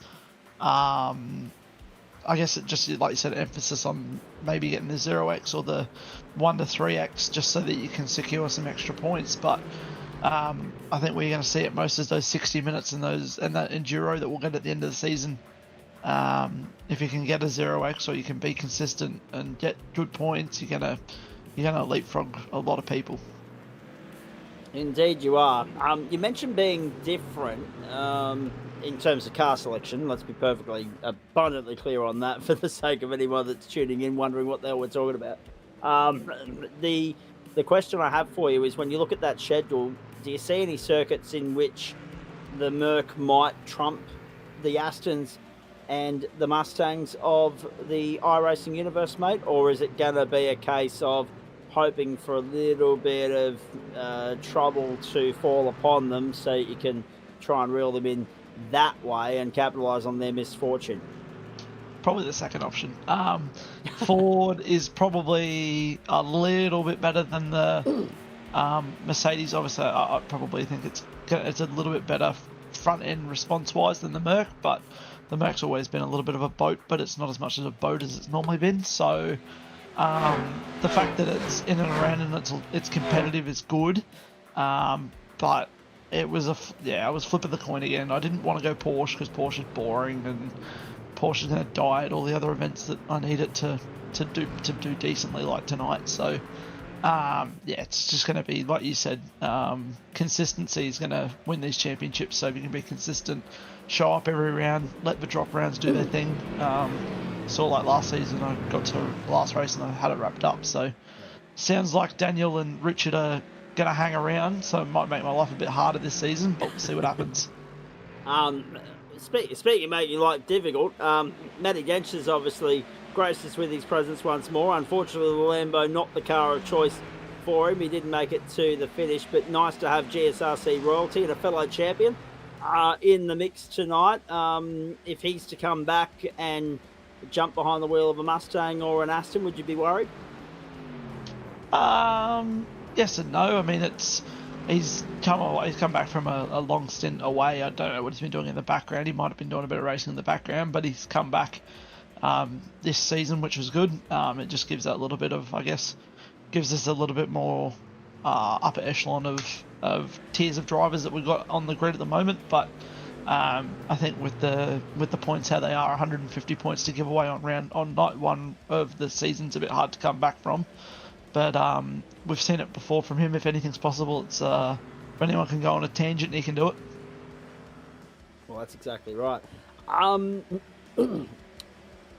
Let's have a chat about a couple of other things here. From a driving standpoint, you've already talked about it from the car standpoint, but from a driving standpoint, you look at that calendar, what do you like, what don't you like? I like a lot of it. A lot of the tracks I don't like Magello, that can disappear. Yep. Fuji's okay. Brands Hatch in the wet will be a lot of fun.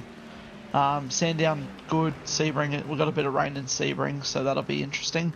Magny-Cours, good. St. Pete, I like that it's on the calendar. Red Bull and Le Mans, so not too bad. I'm a bit disappointed that Adam didn't decide to put Adelaide back on. Thoroughly disappointed because I was very much looking forward to doing it. Yeah. We could have had two street tracks this season, but he left it out. So I'll live with St. Petersburg. I think the Mercedes will struggle at St. Pete's, but I mean, I've done a few laps around there already, and it's a really good track, and it's narrow and tight, so it'll be damage limitation. Bigger bribe next time, Eli. Go for it, Adam. Well, part of my with the tracks that are alternating from what the officials would be. So there's a couple of obviously reserves there. My first point of call was obviously whatever was earlier in the officials, and then I looked at those other alternate officials that are each week. But I also looked at it and I was like, how do a chance of the season? We've got 10 tracks we didn't run last season, so it's a full fresh slate. So basically we've run 2 seasons and run 20 different tracks. So it was just an idea to get some variety into the GT3. So there's plenty of ways to get by. So there's a very strong chance that Adelaide will probably be back next season, depending on where it falls in the official season. And to be fair as well, Adam, before I go back to Eli, you've never had more variety than what you do right now. I mean, have a look at how many tracks have come on and iRacing have launched or brought into the universe of sim racing over the course of the last 6 years, and we are only scratching the surface when we say 20 circuits in 20 races. Like, I mean, we've got a lot more options than that would suggest, but it's a unique sort of position that we're in, the fact that we've been able to do it, because it's rare that we do. So Eli, your thoughts? Yeah, no, I like the mix up, like he said, we've got heaps of variety there now. So overall the calendar's really good. I'm just disappointed Adelaide's not there because I love Adelaide. So but other than that, calendar's stellar. It's going to be a really good close championship. I don't know what happened with Brad. I thought I took Brad out there at one point, but he did his own mischiefs, I believe. So if we can keep it tight and clean and we can all fight along, I think it's going to be a very close 2026 B. Actually, here's the thought. Considering, Richard Mitchum's going to chime in a moment, and I want his thoughts on this as well. I'll get Jono Harris and Joel and Hanson into the conversation in a moment. I don't want to hold you guys up too much longer, being Eli and Richard. But Adam's just given me an idea. When you look at the fact that we've got 4 10-week campaigns, this is the first time we've had 20 rounds, 20 circuits, 2 seasons in succession. Maybe there's an idea in terms of, because the club's been talking about trying to entice people to stay in the mix for longer and not drop off, trying to keep the participation numbers up, etc., etc. Maybe that would be an option somewhere down the line, that we have a 20-round mega season. I mean, we can do it in, many different realms of real-world motorsport, have 20 rounds across the course of the year. Still have the 2-week break somewhere along the way, boys, but maybe that's an idea as well. Eli, Richard, your thoughts? I think you just struggle with I've like leagues out there that do 6 rounds over 3 or 4 months. I think it just struggles. Like, the participation's always there at the start, but it just struggles for especially people when they have bad rounds at round 2 or round 3 or round 4 and they feel like they're out of it. That's where participation drops off, and it's the same in any other series. As soon as you know that you can't win it, people pull out because they're mathematically not in it. So I don't think it matters. I think the fact that we're doing 10-round seasons always gives you a fresh reset to start another season and have another crack at it, instead of just making it one long championship. So I think the frequency and the round frequency we've got is a good length and a good manageable stint. I thought you might say that, Richard.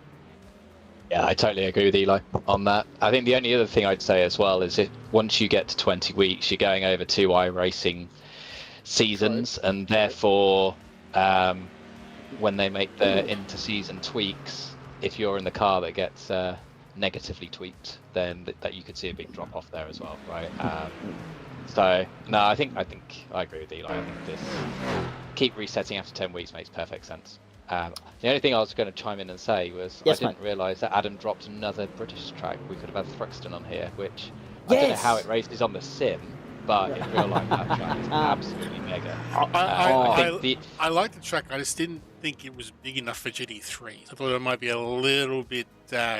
Little bit of a stretch. Well, it would have been a bit hectic. It would have been bulls in a china shop to a point.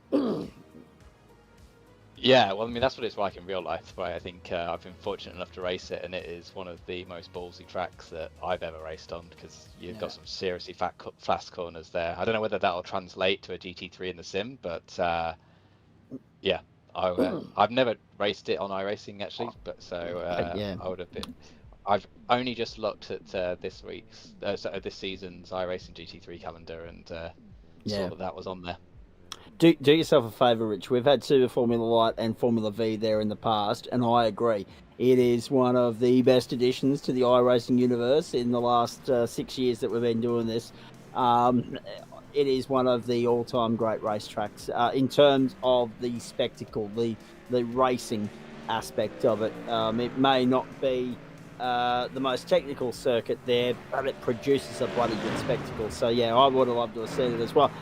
In saying all of that, agree with your other points too, because you don't want to get bent over and reamed by content drop update and everything else that gets tweaked when they do that. But also talking about Eli and the guys who drop off because they're no longer in the mix. Aren't we just a bunch of competitive bastards, eh? All there for the glory, no guts for the glory. And then if we're not going to get one of those, school-inspired participation medals, well, yeah, we'll go and find something else to do with our Monday night. Boys, very good to catch up with you. Eli, you've already pretty much answered the next question I had for you, and you're not looking forward to Mugello, but it's a case of trying to make the best of a bad situation, I guess. Yeah, 100%. Just got to do the same as what I did this week. We did, like Rich said, we did 3 hours on Saturday around here, so that got me on pace really quickly. Been driving the Merc heaps already, so I got NLS. I think NLS is this weekend, so I've got to do that on Saturday night. So gonna have to put a fair bit of practice into Mugello on Sunday if I'm going to be any hope, especially with the Mercedes and its boat front end. I might have to give it some point and give it a chance. All right, boys, very nicely done. Good to catch up with you, Eli. The floor is yours, mate. Thank whoever you like. All the guys at Vermilion Racing, our esports. Rich is always good. He's good there pushing me. Guys at ESS as well in the background that they don't quite make it up here, but they're growing with us. So that's all good. And Homo Setups for all the help they give us. Any other? Actually, there is one more question I have to ask you. Actually, which makes it two, because this was the first question I was going to ask. Any other racing opportunities for you on these platforms this week or not? Probably not. No, limited schedule with real life commitments. So yeah, got to spread the love around. So I don't think the partner will be impressed if I do any more racing this week. Well, yeah, that's fair.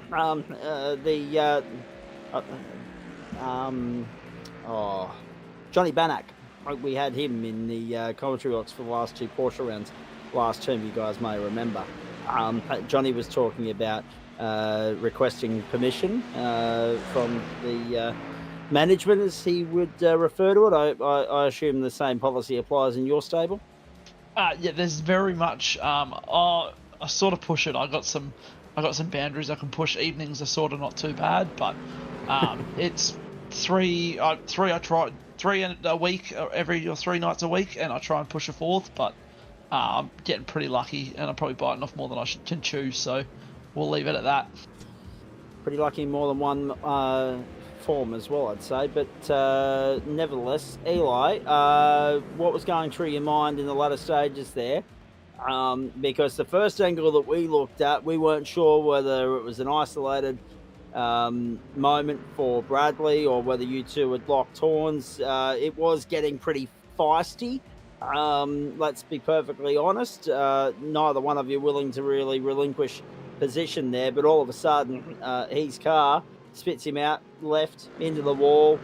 He toes to the pit lane, sees himself out of the server for the night, and that makes your drive to the checkered flag far more relaxing than it otherwise could have been. Would you have been able to withstand the pressure and have his measure out there in a competitive sense if you were to be racing with him all the way to the checkered flag, or are you glad that he kind of had a moment where the car just thought, no, I'm done? Nah, I think he had me. I was on the comms to Rich, and Rich was like, oh, you're going to have a shot back, you got 10 minutes to go. So I tried a big dive at Camel, and he blocked that off really well. So then we got through, and I was sort of tapping him through the corner, and then he got onto the curb. I think he just took more curb than the car could take, and it just spat him out. But I thought I'd hit him, although I had a 0x the whole time, so I wasn't quite sure. So sort of just brought it home. As soon as I just cooled it down and just brought the tyre back in, it was actually quite good towards the end. But yeah, I think if he stayed in front of me, I don't think I was getting past him again. I think he probably had me. We must stress that when we first saw it live, we thought you had contact because of the angle of the shot that we took, but then we went back and had a look at the replay from both the onboard view and also from the aerial shot, and it confirmed, yeah, exactly. Unfortunately, just a little bit too much curb, and away he went, exit stage left. Unfortunate for Bradley because he had good pace, and it would have been a good tussle all the way to the podium, but again, it highlights that Aston and Ford are going to be the two manufacturers to keep an eye on throughout the course of this season. Go well, mate. Good to catch up. Thank you to you and Richard for hanging around. Well done to you on your podium finishes tonight, and Daniel Edmonds as well. We'll look forward to seeing you next week. Thank you very much, Zach.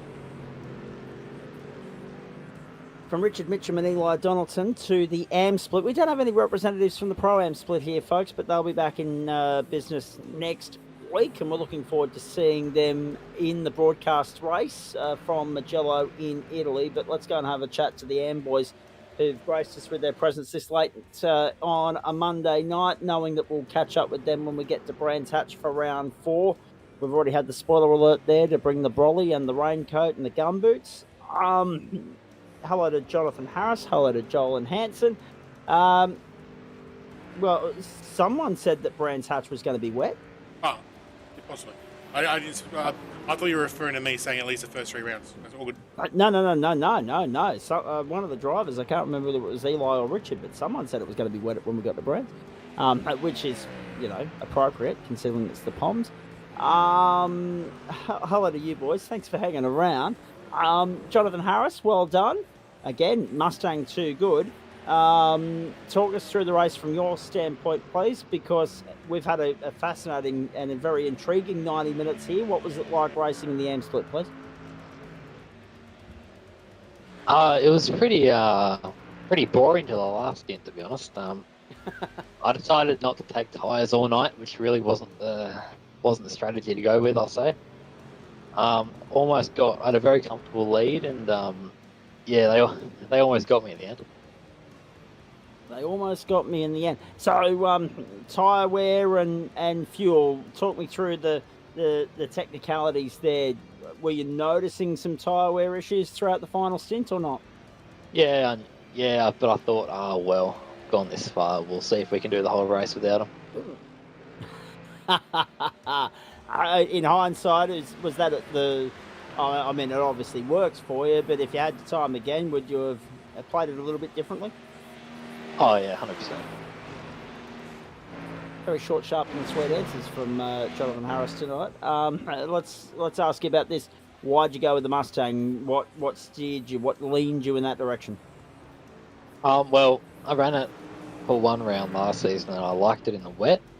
And Paul made a livery for it, so I thought, well, kind of obliged to run it now. So that was really all that was behind it.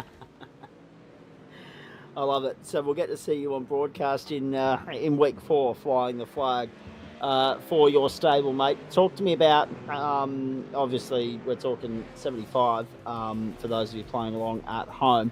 Adam's crunching the numbers and doing the math there with regards to all of the splits at the moment. We'll have updated championship points for you before we sign off tonight. And we'll hear from Joel and Hanson as well. Hey, John, let's have a look at the season at large, mate. Obviously, a great way to start it. But we know that the AM split has been rather cutthroat competitive right down to the wire the last couple of terms. I take it you're expecting it to be much the same in term 2, and you know full well that you're going to have a fight on your hands to hold on to the lead in round 1. It's easy to lead in round 1. It's harder to lead all the way through and rise to the top of the summit in week 10. How competitive, how stiff a fight are you expecting for GT3 AM supremacy? Honestly, I'll be very surprised if I can fight for the title. This is definitely my worst class. I despise driving GT3 cars, and I kind of despise Spa as well. So to do as well as I did tonight, I'm pretty happy with that. But I really don't expect it to last much longer. What would have to change at your end to change that narrative, mate, to turn it around? How much time would be required to sit there and try and get to a place of comfort and a place of familiarity, I guess, with the GT3 to give yourself a better opportunity of not having that that mindset with regards to how you go about the cars and certain circuits on the tour as well? Well, I don't think I need much time. I think it's just because I've been putting the GT3 to the side for years at this point. I'm really comfortable in the wet. Obviously, I won both wet races I did last season. Yep. It's just the dry. I need to work on it a bit, but it's not too far off. I was going to say, I thought one of the extenuating factors that you might have highlighted there would have been potentially getting bumped up to Pro-Am with any sort of misfortune, or we say misfortune because, well, it dashes to championship aspirations 9 times out of 10, but actually at the same time it's good fortune because it's reward for pace and consistency, etc. and so forth. So there's a couple of different elements to that. You look at the calendar. I know we're going to see you pop up and race in a few different championships this term, and I'll get you to elaborate on that in a moment. But you look at this schedule, Mugello, Fuji, Brands Hatch, Sandown, the next 4 stops. What are your thoughts on those circuits? And are there any that you don't like specifically? I haven't really looked. I've got to be honest, I haven't really looked at the calendar. So, Mugello should be okay. But past that, I don't really know what's happening. But I'm hoping to put all 10 weeks into GT3.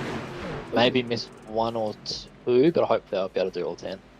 And that's the other pitfall, isn't it? Because if you lose 2 rounds and they become your drop rounds, you've got nothing else to fall back on, mate, which means that you need to bag consistent results and avoid running into incidents or trouble or having a tech issue or anything like that to avoid having your championship aspirations fall by the wayside. So knowing that, does that change the way you go about your business when you are in the server, when you are here, knowing that you may well be burning your drop rounds before you even get there?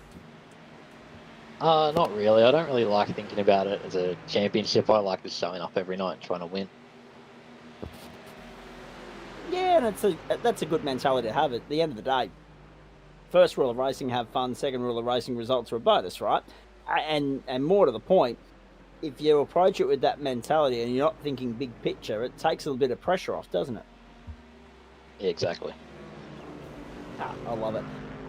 He's a man of few words, ladies and gentlemen. Is John Harris. But let's ask you one or two more questions here, mate.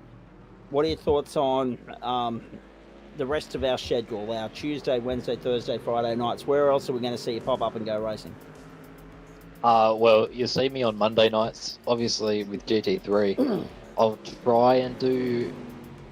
Obviously I missed tonight, but I'll try and do a full F3 season, maybe with a few drop rounds in it. And then Porsche Cup and Formula V is probably where you'll see me. Oh, well, there was a conversation had earlier today in our broadcast roster scheduling chat thread, or our broadcast team chat thread, with regards to whether we were going to have any more commentators out. I suppose it would take some weight off my shoulders, and Adam pretty quite rightly pointed out that I don't think anybody's going to be wrestling Thursday night out of my grasp, because Formula V is back, ladies and gentlemen, and of course the Porsche Cup as well. We love our Thursday nights, and they're not going to be late night or replay affairs this term. More on that in a moment. So I'll see you on Thursday nights, mate, and looking forward to it immensely. Great start to the season, mate. Let's hope it bodes well for things to come, and it's a sign of things to come as well. Who do you want to thank before I let you go?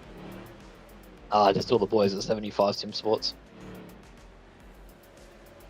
And that's it. No one else. That's it. That's the shortest list of thank yous in the club, right there.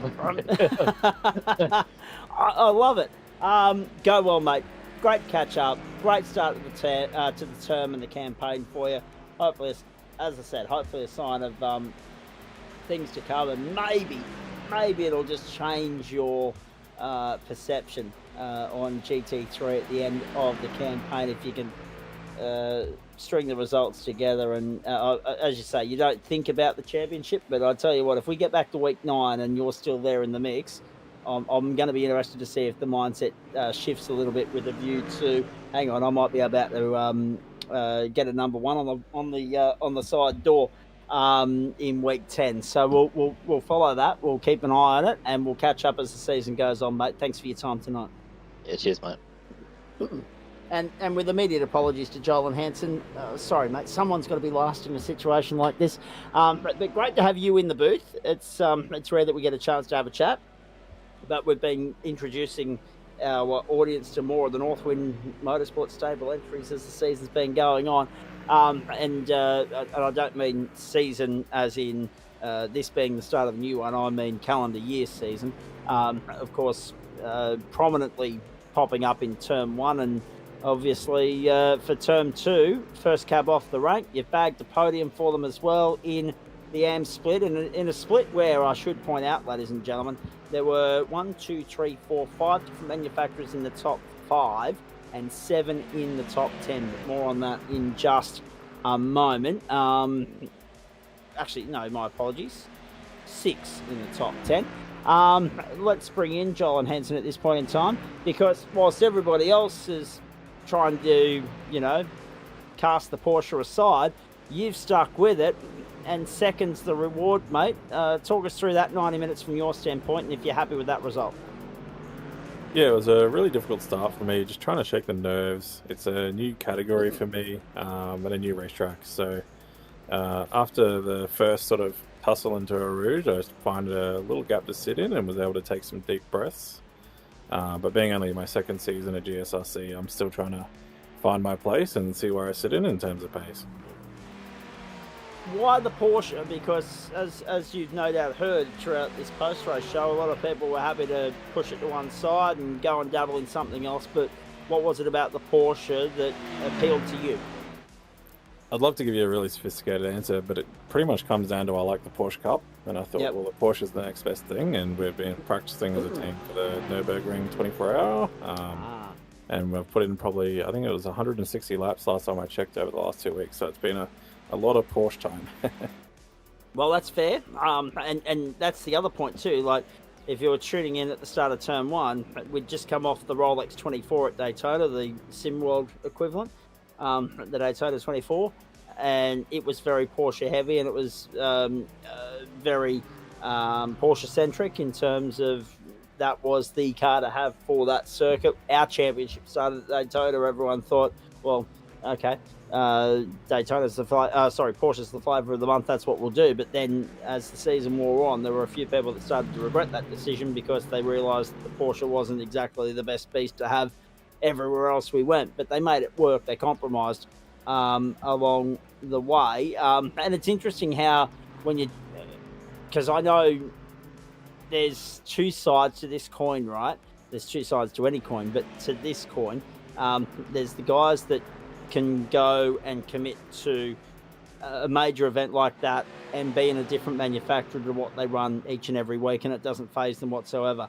But you've highlighted that as, well, we're getting ready for this big, sim racing official event, and that's why we want to acquaint ourselves with the Porsche. Did at any point in time you think about maybe trying to juggle, run the Porsche when you need to for testing and preparation, and then of course for the event itself, and then maybe run something else for a 10-round series where we're not going to the Nürburgring at all?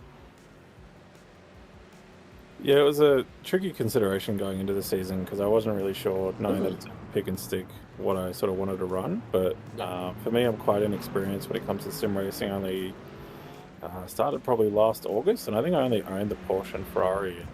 I thought probably settle with what I'm sort of comfortable with. It's got a lot of characteristics that remind me of the Porsche Cup, being where the engine sits. So wanted to stay with my comfort zone. I don't think the car that I picked is really going to be the determining factor for me this season, at least not yet.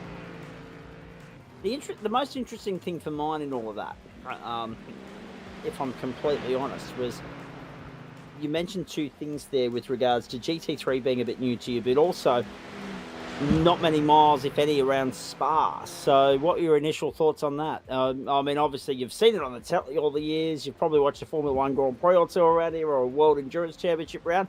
But from a driver's perspective, what was it like out there for 90 minutes?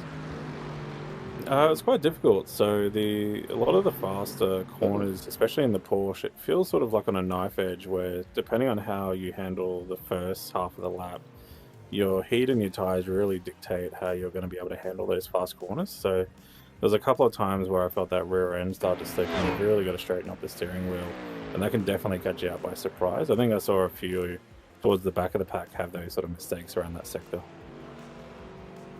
Indeed. But second, mate, that you must be right with that. It's a great result to commence the campaign.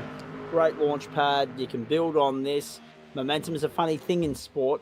Some people thrive on it, and others, crumble under the pressure of it. But from your standpoint, you can't ask for much more than that. There's a couple of other guys around you that either GT3 isn't exactly their strong suit. Jono's already admitted that.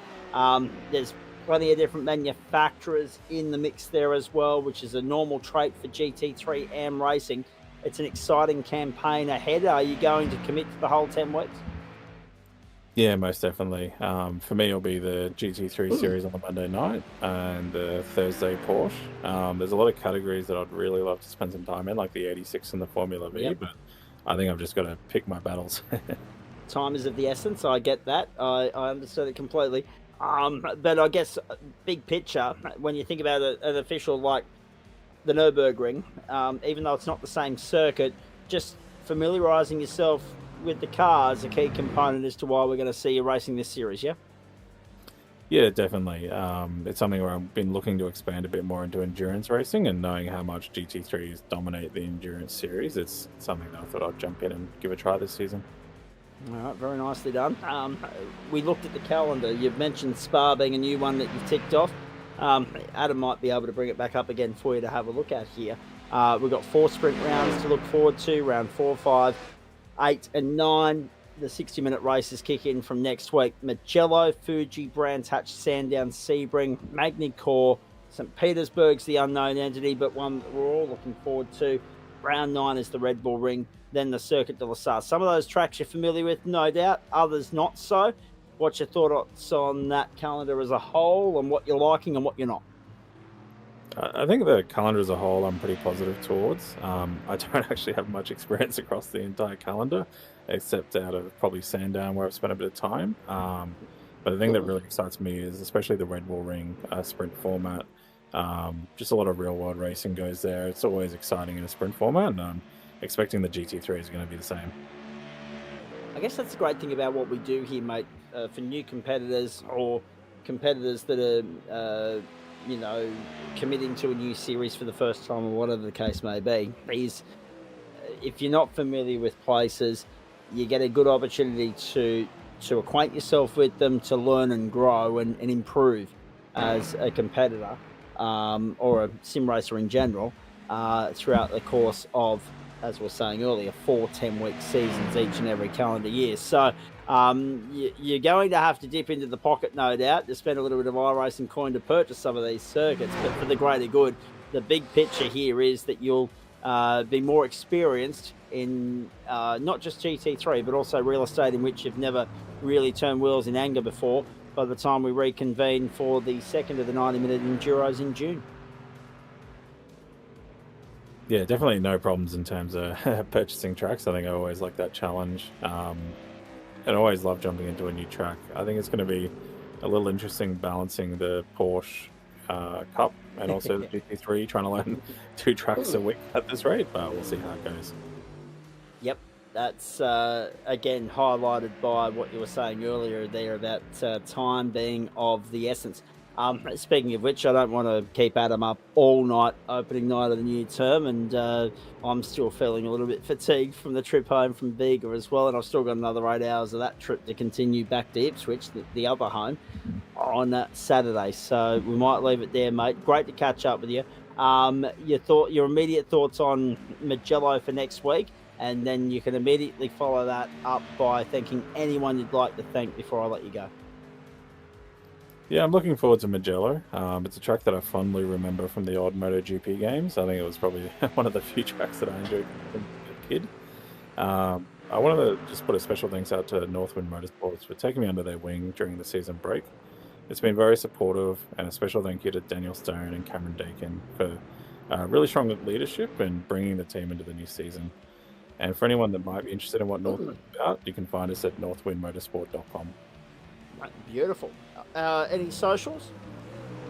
All the socials are linked on the website as well. Beautiful. All right, so Northwind Motorsport.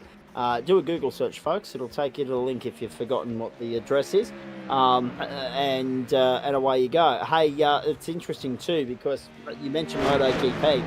Remember all the bitching, moaning and whinging that everyone was doing at the end of the last term, saying, keep us away from MotoGP tracks, please. We don't want to see any more of them. Well, we've got Mugello next week, and that's pretty much it. Fuji's more synonymous with four-wheel racing. Brands Hatch, of course, with British touring cars and other things. Sandown, of course, with tin tops and unopen wheelers. Sebring's an endurance sports car sort of circuit. Magny-Cours, yes, they've run MotoGP World Superbike there in the past, but also Formula One, so that's, a multifaceted sort of venue. St. Petersburg street racing, usually a no-no for MotoGP until next year anyway. At the Red Bull Ring, we're running the Grand Prix car configuration, not bike. And Le Mans, of course, is a mecca. So a few people got their wish in that regard. Boys, you've been brilliant with your time. Appreciate that. Jonathan Harris, Joel and Hanson, go and enjoy the rest of your night, boys. Thanks for that.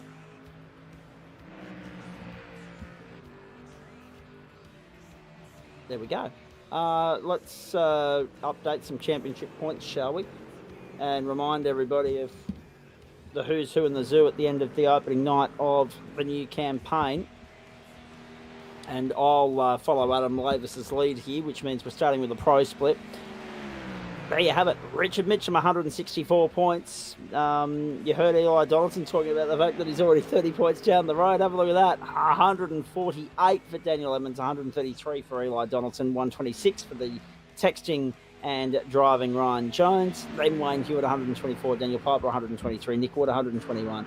And Aaron Major, 117, with Vinnie Newen, 114, and Paul Rogers, 111, making up the top 10. And again, 1, 2, 3, 4, 5 Fords, 2 Mercs, 2 Porsches, and an Aston in the top 10 there. So 6 different manufacturers in the field, but 4 of them completely and utterly dominant in the early part of this campaign. However, Adam Lavis, if you don't mind, just scrolling down there, I can see a couple of names that we didn't necessarily get acquainted with on the track tonight. So you've already been doing some promotion and demotion work, haven't you?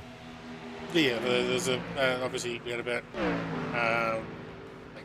12 or 15 new drivers in the Pro-Am split. I think it was 41 total entries on the track.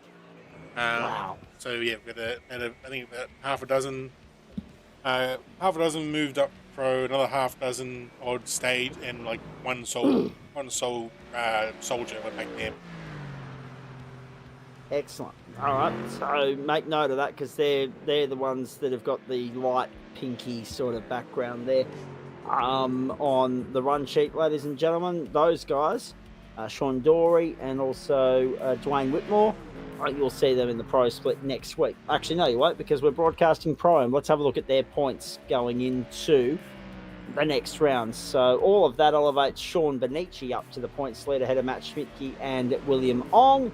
Derek Fitzgerald, Paul Wood. Have a look at how good that is, though, to see manufacturer variance and diversity through that field. There's a Chev in the field. There's a BMW, a Ford, a Merc, a Ferrari, an Aston, an Audi, a McLaren.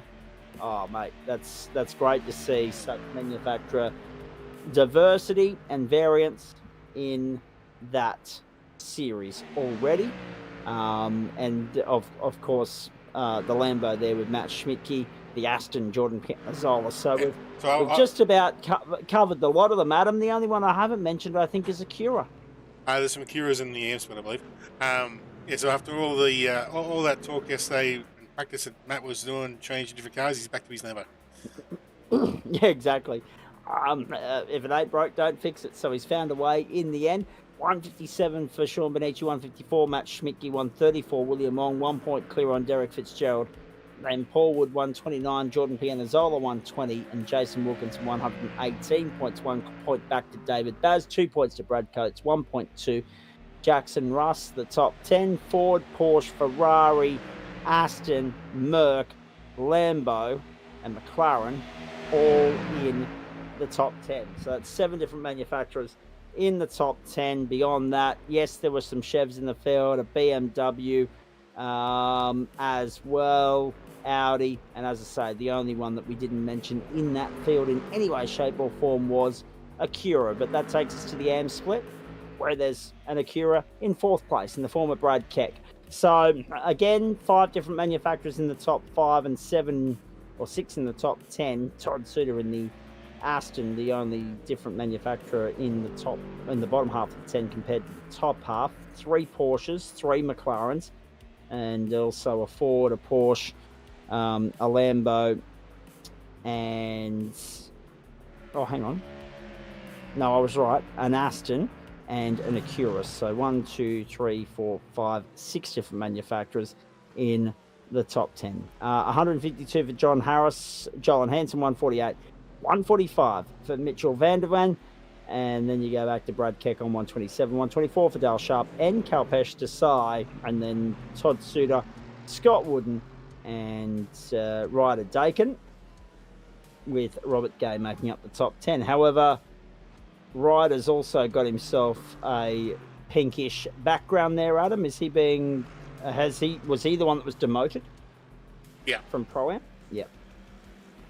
Cool. I think we've taken care of all the housekeeping. Final thoughts from you. Good to be back in the swing of things. A couple a little bit dusty, a couple, no doubt, happy to see the end of all of that. Some slick rear end race cars to keep an eye on, because it was a prominent talking point. Loose rear ends, right on cue, both in Formula 3 but also in GT3, mate. But nonetheless, we've had a very entertaining night, both races delivering in different ways. See if I can fill this save. What a save it was from Bradley Ratto as well. It didn't to no avail in the end, but have a look at this for car control. Oh. It's a bit of car control, but it's also a bit of luck. He's sort of half saved it, but also because the rear tyres got the sand trap, that dug in and got him back. So there's a bit of luck there, but also some skill involved. So yeah, good on him. And, basically, a bit of sweat off the brow, but only lost a few tenths in the end. Indeed. Good night out, that, I thought, and a lot to look forward to as the season goes on, mate. But your final thoughts? Yeah, it's good to see plenty of battles all the way through the pro split. Obviously, it wasn't the biggest field we've had, but it was a very tight field. And, pretty much everybody, for the most part, unless you speak to Ryan Jones, had someone to race with. Well, that's the point, because Jonesy started talking to us from the cockpit. Maybe we should just wheel him into the commentary box part way through the stint next time and have him commentate from the cockpit. We can just put the feet up for the night. Unbelievable stuff. We've been here for the better part of 4 hours, ladies and gentlemen. We sincerely hope that you've enjoyed it as much as we've enjoyed bringing it to you. We don't have a GT3 Enduro now until week 10, so we should be getting out. There's no excuse now. We should be getting out of here before 11:30 Eastern for the balance of the campaign until week 10, and then it'll be a midnight finish. We do it with thanks to Disruptive Labs, Waste Options, the great people at Trophy AI, merch.tgsrci.com, and Flash Graphics have been long-time mainstay supporters and sponsors of the platforms, the Gentleman Sim Racing Club. We couldn't do it without them. Merch.tgsrci.com is where you go for all your GSRC merch and paraphernalia. I cannot depart this evening without mentioning this. But my father walks in partway through the day for lunch, and he looks at me and he says, "Is this yours?" And it's the GSRC shirt that is on your screen there. It was sent to me once upon a time by the great Paul Nichols. I'd been looking for the bloody thing for 12, maybe 13 months. That had just gone AWOL, and I thought, well, I've either lost it or I've buried it somewhere. I can't lay my hands on it. Now, someone had mixed it up in the washing. It ended up in Dad's wardrobe, but it only made an appearance in the last couple of days. So it's in the wash at the moment, and it'll be back in my wardrobe in the next couple of weeks, which will be really good. Nice little discovery, and proves that I wasn't going insane after all. It was MIA. It had just been misplaced, not completely lost. But yes, merch.tgsrci.com or gsrcmerch.myshopify.com is where you go for your GSRC merch and paraphernalia, shirts, hats, bottle openers, singlets, jumpers, you name it. There's some great merch there. The boys that look after it do a magnificent job, and they'll dispatch it to you as soon as you place your order. Race.tgsrci.com is where you go if you want to get involved in what we do and how we go about it, and get out there in the thick of the action. Speaking of which, this is what's coming your way as far as the rest of week 1 is concerned. I need to recharge the batteries in a right royal hurry, because we're back here on Wednesday night. So Committee's Choice tomorrow night. That's the new offering on a Tuesday night this term. And that is in the Ligier JS Peak 320 from Phillip Island, the gateway to hypothermia. That is a 40-minute race. The server opens at 7 p.m. It's non-broadcast, but a 40-minute race there to get the season underway. Committee's choice changes each week. 5 different committee members all have 2 bites at the cherry to pick a car and track combo, and also a race format as well. So there's a varying amount of difference week to week in that series, and it's going to test one of those aspects that we talked about earlier in this club, versatility. So good luck to everybody signing up for that. Wednesday night, we're back in business. Dan Yeaman and I with you, looking forward to this. We're off to the streets of Chicago for our Wednesday night doubleheader. A 40-minute race. Oh, wow, okay. I would have thought we'd be going sprint racing, but no. 40-minute race? Sure, why not? for the 2886 GR86 Challenge for merch.tgsrci.com, and then that's from 7:30 Eastern Standard Time. So we will be with you for that from about 7:25. And we stay there. Oh, Christ, we've got another late night Wednesday night because it is a super sprint round for the supercars. So racing won't be finishing till about 10 o'clock, 10:15 Eastern, and then the post-race shows. So the Elite and Dev split all in one on Wednesday night, but it's one of two super sprint rounds in the campaign this term in the Trophy AI Supercar Championship. This is the first. The streets of Chicago await a 15, 20 and 35-minute race to get that season going. Thursday night, speaking of triple treat, super sprints, have a look at this. So there was a late calendar change, a direct switcheroo, in fact. We were supposed to be going to Barber Motorsport Park. No, not anymore. We're going to the Autodromo Hermanos Rodriguez, the Formula E configuration thereof, and this will be for 3 sprint races of the hottest ticket in town. It is so good to have Formula V back on the servers, on the platforms of the Gentlemen's Sim Racing Club. If we don't pack the grid there, we're not trying. We need a full house on Thursday night. It is the hottest ticket in town. It is the best racing the club delivers in any given term that it's on the bill.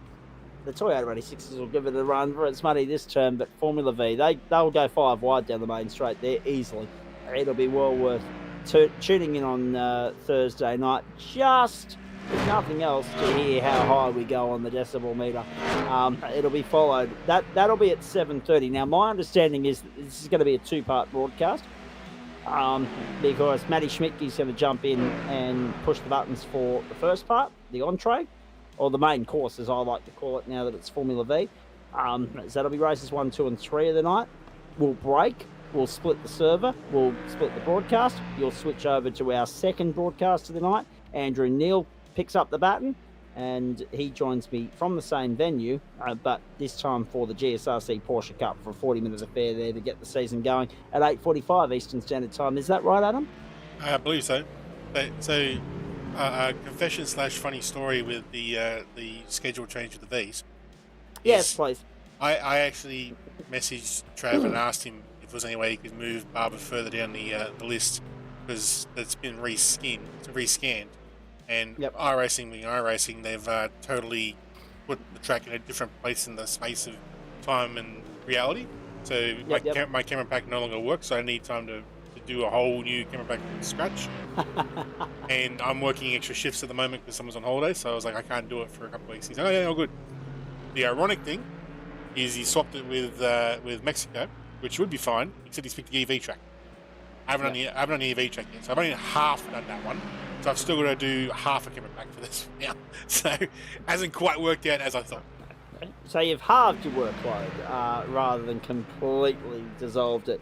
Unlucky, but it also allows us a nice little segue there in the sense that we get a double up at the same venue on the Wednesday night, and also main course and dessert from the same venue on the Thursday night. So we're looking forward to that immensely. That Mexico Formula E circuit's a beauty too. So it'll be great for the Formula Vs, particularly on the main straight, even though it is only half the length of the Formula 1 one. And then Friday night, now at this stage no broadcast, but if anything changes we'll let you know. If there's any possibility for replays as the term goes on, we'll let you know. But this is the GSRC Gentlemen's Endurance Championship for Disruptive Labs. It'll be from the Autodromo Enzo Edino Ferrari, the Imola circuit in Italy. It's a 200-kilometre race. Now, that series will be made up of 75 and 105-minute races. So 200 kilometres around there, 8:30 Eastern Standard Time, and good luck to all and sundry. Multi-class endurance racing returns to the platforms of the GSRC with the hypercars, the GT prototypes and GTEs. So good luck to all there. That's 8:30 Eastern Standard Time, 6:30 on the West Coast, 10:30 New Zealand. Now, I don't know how we do the wheel spin on air if we're not on air, but there will be a wheel spin nonetheless conducted to determine the car of choice for the Mountain Men on Saturday night when it returns for Term 2 from Mount Panorama Vale. There's 32 laps around there. Revised start time, 8 p.m. Eastern Standard Time, 6 o'clock on the West Coast, because again, no daylight saving, no time lag of 3 hours east to west. It's now only 2, so 6 Western instead of 5:30, 8 Eastern instead of 8:30. So it works half an hour back this way and half an hour forward that way, and it's a nice little compromise, meet halfway sort of thing for term 2, and then of course it'll be the same for term 3, and then back to 8:30 for term 4, 5:30 on the west coast. Next week, round 2, week 2, term 2 gets underway, night 1 for Formula 3 with thanks to waste options from the Algarve International Circuit in Portimao. The first of 4 sprint rounds in that series. The first of the 60-minute races in the GT3 Pro-Am series follows. That'll be from Mugello in Italy. So it's a European doubleheader again on Monday Night Motorsport, this time for the Formula 3s and the GT3s. So it's the all-3 night, isn't it? It's the open wheel tin top doubleheader. It's the waste options Monday Night Motorsport doubleheader, and we're looking forward to it immensely. We had an Atlantic cross tonight with Road America into Spa.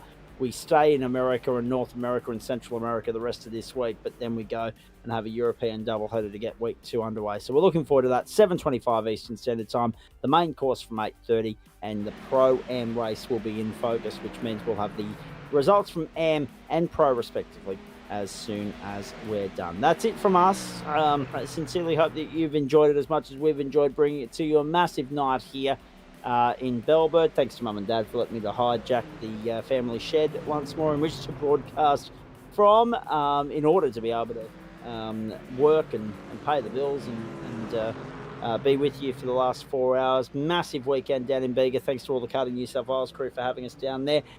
Well done to all the winners. And before I forget, happy birthday to my little nephew Walker, who turns 1 tomorrow, which on the East Coast at least is only about 24 minutes away. So Uncle Zach will be going and attending a 1-year-old's birthday party this weekend. He won't remember it, but we will, because I'm driving straight back to Queensland after it, so I have to be sober.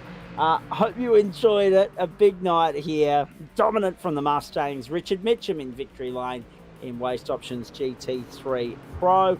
Hope you've enjoyed the 2-week break.